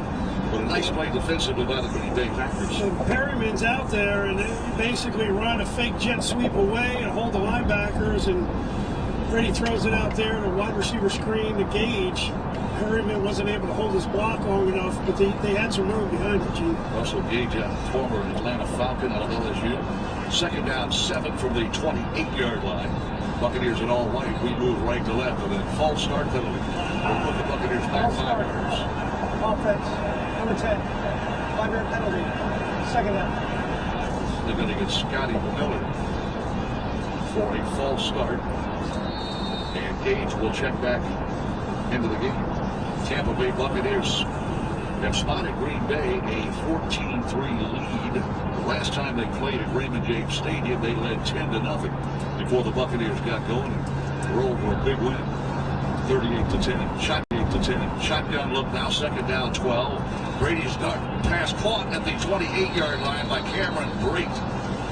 Second time today, a tight end has been targeted. Kyle Rudolph made his first catch of the Buccaneer on the opening drive that resulted in a field goal. A gain of 5, so you get the penalty yards back, and now face third down and 7. Yeah, that's tough. I mean, it should be 3rd-and-3. Third down, 7. The mark to make is the Buccaneer 35-yard line. Shotgun look by Brady. Awaits the snap. Cole Beasley in motion to the right now. 2 receivers the other side. 2 flags. And another false start penalty on the Tampa Bay Buccaneers. False start. Offense. Number 73. 5-yard penalty. 73 is Brandon Walton getting his first career start today. Free agent Yeah, pickup. really, both tackles left early. Tristan Wirfs did as well because they were blitzing. But the last drive was killed by a holding penalty to put him way behind down the distance, and now we're in the same boat again. And again, the Bucs are 0 for 5 on third down and longer than 10. Third down and 12. Again, shotgun formation. A good snap to Brady. Drops back, looks downfield. Oh, he's going to go down. He's sacked for the second time today. Trying to go deep down that far sideline. Nothing developed. And Brady is sacked for the second time. And the Buccaneers will go 3 and out for the second series in a row. Rashad Gary, their leading sacker, gets to the quarterback. Well, penalties are going to kill your drives, and it's something that's it's not arguable, and it happens. In the last drive, they got way behind, down in distance. It was 1st and 20, and this time you got 3rd and 13, and even playing at home, that's tough to overcome. A loss all the way back to the 17-yard line, loss of 5. Rodgers awaits Camarda's punt.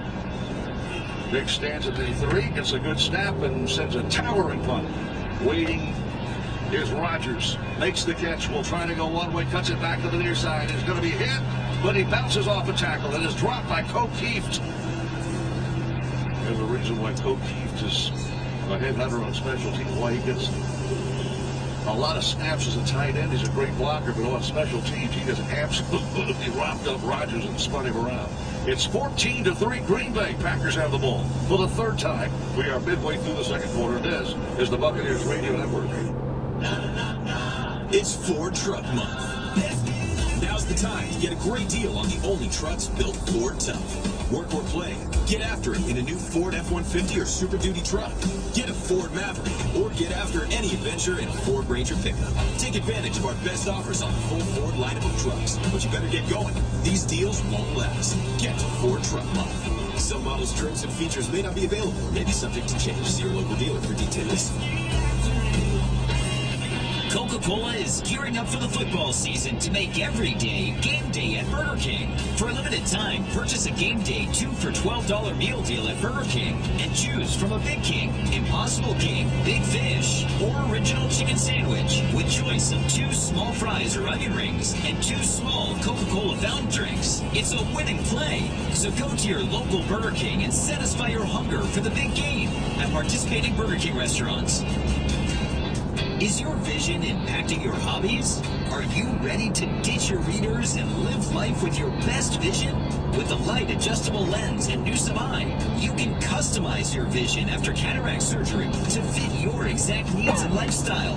Visit newsomeeye.com today to schedule your appointment at one of their 4 locations. Newsome Eye is proud to be a partner of the Tampa Bay Buccaneers. You deserve Newsome Eyes. At Frontier, we'd like you to throw the challenge flag on yourself. If you're tired of steep price hikes, upload speeds that lack speed, and worrying about Wi-Fi dead spots, then uncable yourself and switch to Frontier Fiber with unrandom pricing, fast uploads and downloads, and our whole home Wi-Fi guarantee. Now get Frontier Gig Fiber for just $69.99 a month with AutoPay and choose a $200 Visa reward card on us. Go to frontier.com/fast1 for complete offer terms, eligibility, and service performance details. Service is subject to availability. The Bucs and the Green Bay Packers on 98 Rock.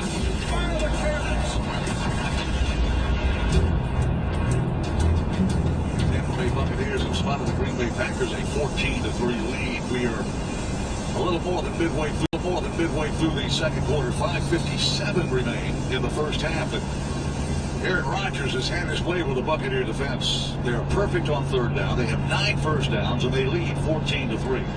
They will begin this drive at the 39 to 38-yard line, moving left to right, head toward the crow's nest in that south end zone. To our right. 4-man front, press man coverage by the defensive backs. Right was what Darty does. It's a caught ball to the 40.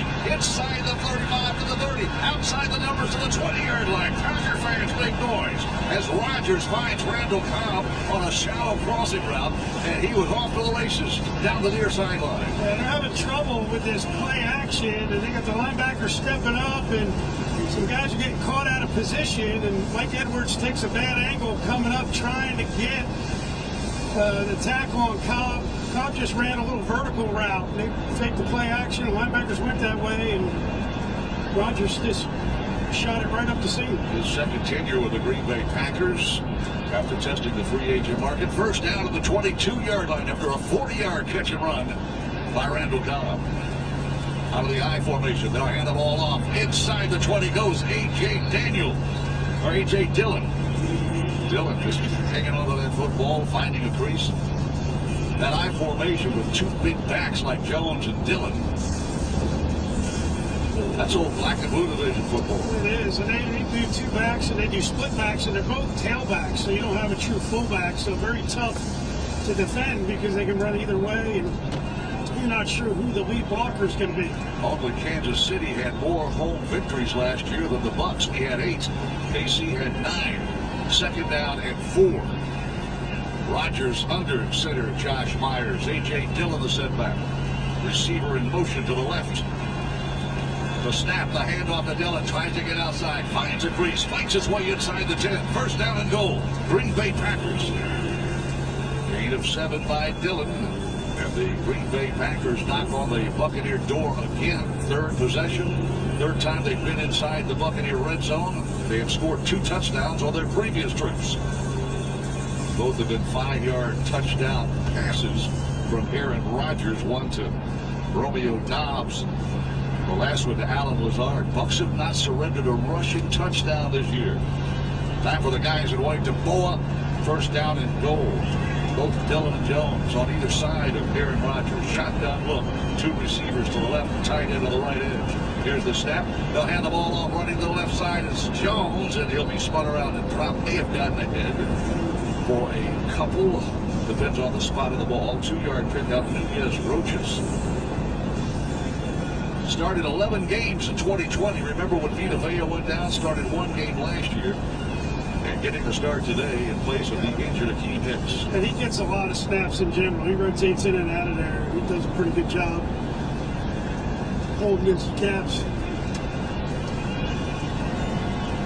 Aaron Rodgers again with a shotgun look. They run with a shotgun about as well as anybody. Dillon is on the right hip from the 7-yard line. Second down, goal. Kicks the leg. Hands the ball off. Dillon lowers the helmet and shoulders and digs his way across the 5-yard line to about the 4. This team may have been down on the chalk. That's where those spotted. Levante David made the tackle. Now it's third down and goal. And again, Green Bay has not failed on third down today yet. Third down and goal. The ball is spotted on the chalk at the 5-yard line. Near side hash. Rodgers of the Packers huddle up. From the Tampa Bay 5-yard line, Jones is the running back. Lazard wide to the right, 2 receivers to the left. Now Lazard hop skipping to come, looking that way. Rodgers throws a pass, caught ball. Now fumble. It's a fumble. Recovered by the Buccaneers. Recovered by the Buccaneers. It's a big break. What a defensive stop by the Tampa Bay Buccaneers. Logan Ryan. Receiver Aaron Jones. Basically, they're running a little angle route. So Jones acting like he's going to the flat. And then he comes back inside. Jones caught it. Levante Davis started to make the tackle. But Vita Vea is the guy that lit up Jones, and the ball popped out. Let's take a timeout. Wild, weird, and a bit defiant. Mighty Swell Spiked Seltzer is the drink of the season. With flavors like Rocket Pop, Tiger's Blood, Pink Colada, and Purple Magic. Mighty Swell keeps it weird. Official partner of the Tampa Bay Buccaneers. Find these all-natural spiked seltzers at your next Bucs game and at retailers like ABC, Total Wine, Lukens, and more. Fire the cannons and keep it weird with Mighty Swell Spiked Seltzer. Must be 21 to enjoy. Please drink responsibly. The Mosaic Company is committed to supporting the communities where they operate and where their employees live. Mosaic donates more than $15 million toward community investments, supporting critical food programs, environmental stewardship, and programs that make a positive impact in local communities and around the world. Learn more about how Mosaic is helping the world grow the food it needs at mosaicco.com. That's mosaicco.com. It's game time, and that means one thing: Jameson Irish Whiskey. Whether you're catching the game at home, at the local bar, or at Raymond James Stadium, everyone wins with a refreshing Jameson Irish Whiskey topped off with ginger ale and lime. Taste responsibly. Jameson Irish Whiskey, product of Ireland, 40% alcohol by volume, 80 proof, 2022. Imported by John Jameson Import Company, New York, New York. Hey, Bucks fans, are you ready to be more than a fan? A new era of fan loyalty and rewards is almost here. Socios.com has partnered with the world's greatest organizations, giving fans everywhere the chance to engage, to earn rewards with their favorite teams. Sign up to be the first to know when the app is live and learn more at Socios.com. That's Socios.com. And be sure to follow us at Socios USA on Twitter and Instagram for updates and rewards. What a big play just outside the 2-minute warning. It was Vita Vea and Levante David sandwiching Jones there right at the 1-yard line. The Bucks Johnny on the spot.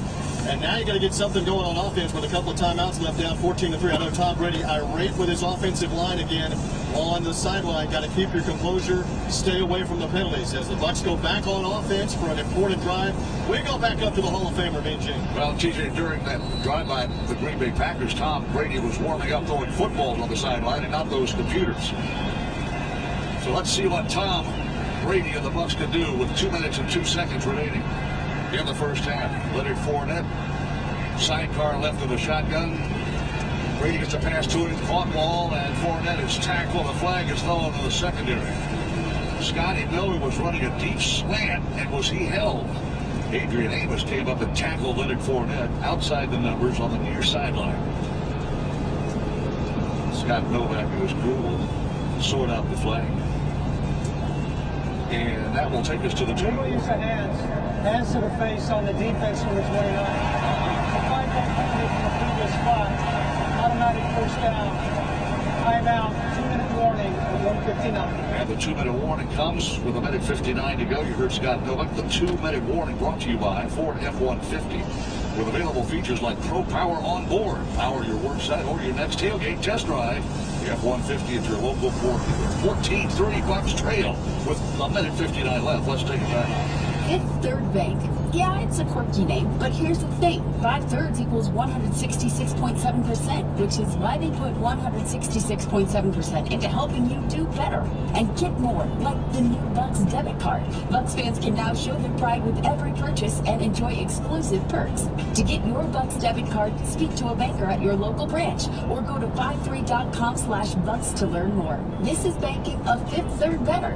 Fifth Third Bank, National Association, member FDIC. Hi, I'm attorney Robert Rubenstein, and this is Rubenstein's Rules for Personal Injury. Rule number 1, get an attorney. When you or a loved one have been injured by another's negligence, an experienced attorney can make a huge difference. At Rubenstein Law, we will find all the insurance, make sure your injuries are documented, and work to get you the best result. While each case is different, a well-known insurance company's own study showed people with a lawyer, on average, got more money. Call Rubenstein Law at 1-800-FL-LEGAL. Offices in Tampa and throughout Florida.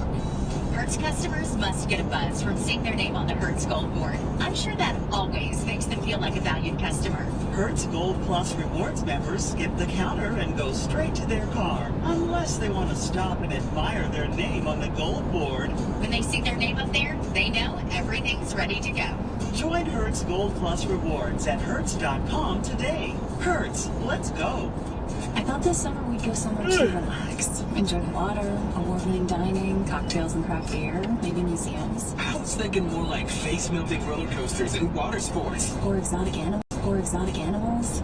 Pirates. Now you're not even making sense. I'm talking about Tampa Bay. What? Me too. Tampa Bay has a million ways to play and relax boldly all year long. You can even party with pirates. See how at visitTampaBay.com.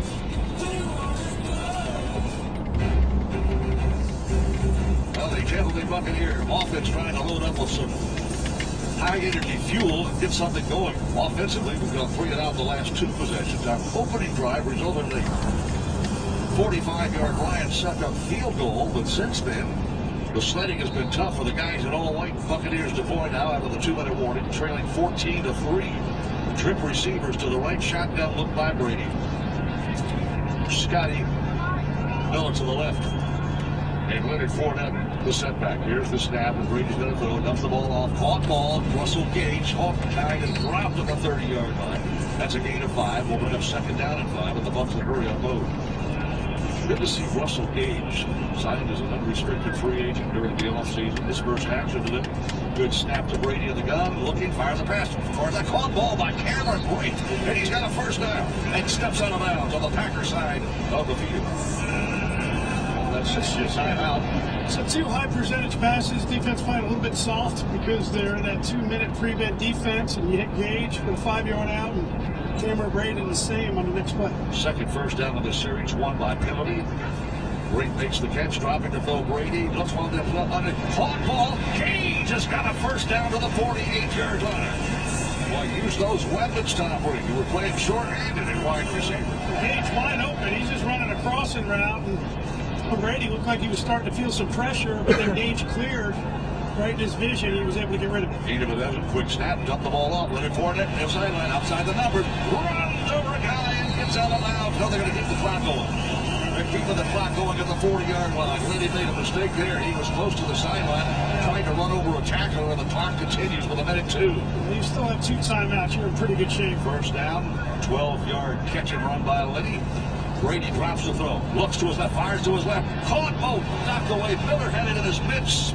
And it was knocked away by good defensive play in the secondary. It was. It never actually made it to Scotty. He's trying to throw the back shoulder to Scotty Miller on the sideline, and he wasn't able to get it. It looked like Douglas, number 29, is the guy that looked back last second, stuck a hand out to knock the ball away. Clock stops with 52 seconds. Pass underneath, crossing around, caught ball inside the 30, inside the 25-yard. Bubble football. Was he down by contact? I think he was. No whistle, no stoppage of play, and the Buccaneers have just turned the ball over. And that was Perryman that caught the ball, and that ball did come out, so it is a fumble, and 41 seconds left, and you're going to give Green Bay an opportunity, but this is Perryman pushing up the middle of the field, gets the ball punched out by Quay Walker, number 7. That's an opportunity they missed there. Darnell Savage picks up the loose football. Let's take a timeout. For over 3 decades, Applied Innovation has worked to create a different kind of technology company. We've evolved beyond copiers, way beyond. Our focus is to innovate your office experience to drive your business forward. Applied Innovation is proud to be the official technology provider of the Tampa Bay Buccaneers. We provide their offices practical advice and cutting-edge technology that allows them to focus on what matters most, bringing home another championship. Hey, it's the Good Rick Spiro, and as the official mover of the Tampa Bay Buccaneers, we look forward to another World Championship. And when it's time for you to move like a champ and call the Good Greek. Whether it's across town or across the country, Good Greek will get you home. Good Greek Moving and Storage, the official movers of your Tampa Bay Buccaneers, and we want to be your official movers too. Go to goodgreek.com. That's goodgreek.com. Good Greek Moving and Storage, your superhero movers. Hey, Florida drivers and motorcycle riders, don't fumble. Do your part to stay safe on our roadways. Florida has observed a significant number of motorcycle fatalities and crashes. Drivers watch for motorcycles. Don't drive distracted. Motorcycles are hard to see. Take the extra effort to look for them. Riders play defense. Always ride responsibly. Wear proper gear. Make yourself more visible. Get trained and never drink and ride. On the road, safety is worth way more than 2 points. Brought to you by the Florida Department of Transportation. Life is busy. That's why at Tampa Electric, we're working to simplify our customers' lives by enhancing our digital technology to make doing business with us even easier. So you could pay your bill from ballet class. The Packers have converted a lot of third downs here in the first half. That drive continued as, TJ Reed's had it right. Aaron Rodgers was surgical. And here's what happened on 1st and goal from the Buccaneers 6. Shotgun look, Aaron Rodgers. Fakes to the left, fires to the right, caught ball, touchdown, Green Bay Packers. Allen Lazard.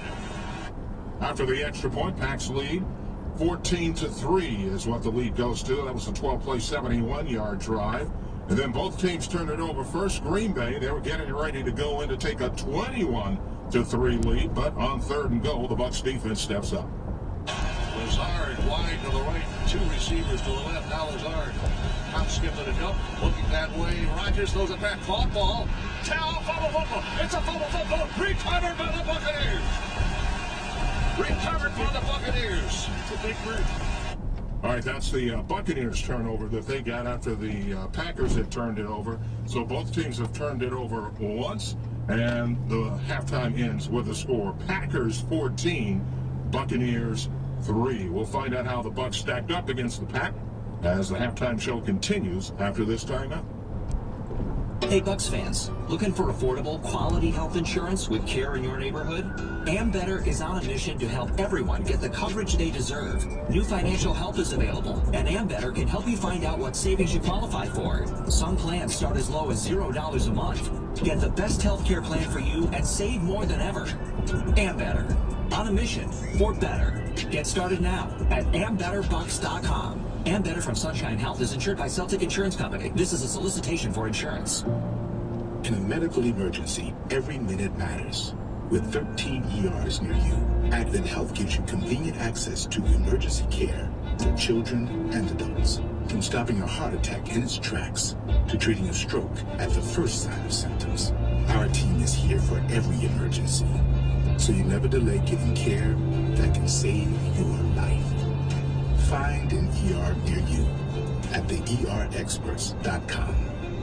Our inspiration to be the best is simple. We find it in the faces of our young patients and the hopes and dreams they carry. At Johns Hopkins All Children's Hospital, our commitment to the wellness of kids is clear. Ranked #1 children's hospital in the Tampa Bay area and ranked nationally by U.S. News and World Report in 4 specialties, our pediatric experts are committed to the highest level of care. Johns Hopkins All Children's Hospital. All we do, all for kids. Man, B-Dubs really has everything for football season. For real. Beers, saucy wings, pizza with saucy boneless wings on it. It's like our home field advantage. Why would we ever leave? We wouldn't. If only our home field advantage translated to a W for the squad. I like our chances as much as I like this new pizza. Wings, beer, and new boneless bar pizza. Buffalo Wild Wings. To the greatest of all times. At participating Buffalo Wild Wings. Beer for dine-in only. Please drink responsibly. The Buccaneers halftime show continues. How did the Bucs stack up? Let's take a look with the FDOT halftime stats. The Florida Department of Transportation reminds you that fans don't let fans drive drunk, drive sober, or get pulled over. Have a great day and drive safe. Here's Lonnie Lane. Packers lead the Bucs at Raymond James Stadium 14-3 at halftime. Aaron Rodgers 15 for 18. Bucs 71 is 171 yards and 2 touchdowns, no interceptions. Tom Brady pretty good too, 13 for 14, 110 yards. Only problem, no touchdowns and no interceptions. He's been sacked a couple of times. A.J. Dillon, the leading rusher for Green Bay, 7 carries for 25 yards. Leonard Fournette, the leading ball carrier for the Buccaneers, 5 carries for 15 yards. As far as receiving goes, Romeo Dobbs, a rookie, 4 catches for 44 yards, and Randall Cobb, 2 catches for 57 for Green Bay. Rashad Perriman, 3 for 44 for Tampa Bay. Russell Gage, 4 for 28. Looking at some of the team stats here quickly. Green Bay 11 first downs and Tampa Bay 7 at 171 yards of offense for Green Bay, 112 for Tampa Bay. Those were your Florida Department of Transportation halftime stats. The Florida Department of Transportation reminds you that fans don't let fans drive drunk, drive sober, or get pulled over. Have yourself a great afternoon. This is the NFL scoreboard. The other late games, the Jaguars lead the Chargers 16-7. Rams over the Cardinals 13-3.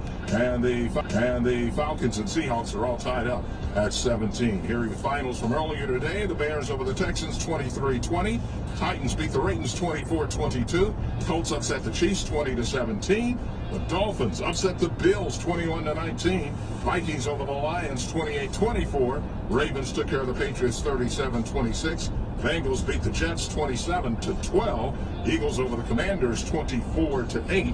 And the Panthers upset the Saints 22-14. Tonight you got the 49ers at the Broncos. And tomorrow night you have the Cowboys at the Giants. Again, here at halftime, Buccaneers trail the Packers 14-3. The halftime show will continue after this timeout. American Medical Response knows what it takes to be a successful team. So whichever team you're cheering for today, let's not forget those on the front lines every day keeping our community safe. First responders. Their determination, skill, and the speed with which they come to the aid of those in need deserve our applause as well. American Medical Response, an official proud partner of the Tampa Bay Buccaneers, salutes all first responders and the vital work they do at a moment's notice. To learn more about AMR, visit AMR.net. Hi, this is Martin Gramatica. Paul Davis Restoration has been proudly serving the Tampa Bay area for over 50 years. They restore homes and businesses impacted by water, fire, mold, and other disasters. Every day they help people back to their safety, health, and well-being of the properties and lives they love. Paul Davis is here, as they have always been, to serve you in your time of need. The Difference Makers. Paul Davis Restorations of Tampa. Proud radio network supporter of the Tampa Bay Buccaneers. The Bucks get it, and so do businesses throughout the Tampa area. When you need consistent quality cleaning services for your building, there's only one call to make. Jenny King. Jenny King has the playbook to see that your facility is cleaned properly each and every time. From offices to hotels, from retail centers to football stadiums, Jenny King can customize the perfect cleaning schedule for your facility. The next step starts right here at JennyKing.com. That's JANI King.com. When it comes to families fighting childhood cancer, Hyundai Hope on Wheels is there to offer hope through science, to fund innovative cancer research for cures and prevention so that kids can just be kids. And as the journey continues, Hyundai will continue to be there as well. Because when it comes to fighting childhood cancer, we're thinking of every mile. Hyundai, it's your journey. For every new Hyundai vehicle purchased, $14 is donated by Hyundai to Hyundai Hope on Wheels. Funds are used for pediatric cancer research grants and to raise public awareness. For more info, please visit HyundaiHopeOnWheels.org. The Buccaneers halftime show continues with TJ Reeves. Well, we're back here at halftime with the Buccaneers trailing 14-3, and the Packers will get the ball coming up here. In a bit, we'll talk football strategy in a moment. A breaking news update confirmed by the Hillsborough County officials, the Emergency Command Center, and the Hillsborough County School System. They are the first to announce that the Hillsborough County schools will be closed for the next 4 days so that the schools in Hillsborough County can be used as shelters, as hurricane shelters for what will become Hurricane Ian. It is believed that Pinellas County and the other surrounding counties are going to do the same thing this afternoon and tonight. So far, we don't know how close that hurricane is going to come to the Tampa Bay area, but again, the premise would be if it's coming somewhere else in the state, there would be evacuations in this area. So that's the update from Hillsborough County. If you're hearing us on Buccaneers Radio, there will be no schools, Hillsborough County, we believe the other counties as well, for Monday through Thursday due to the pending hurricane, Hurricane Ian. All right, back to this game. Obviously for the Buccaneers, a big momentum killer right at the end of the half as Rashad Perryman caught that pass. The Bucs were inside the 25 on the move, had the fumble. Too many mistakes in half number one. And I know, Dave Moore, you're listening upstairs. You got to correct those mistakes because Aaron Rodgers is going to make you pay in the second half if you do not. Oh, without a doubt. Losing the coin flip doesn't help you because now your defense is going right back out there. But the Bucs on offense really killed themselves. The first drive they went down, they got a field goal. The second one they had a holding call, and then they had two false starts on the following drive. So there's your two punts, and then you were driving.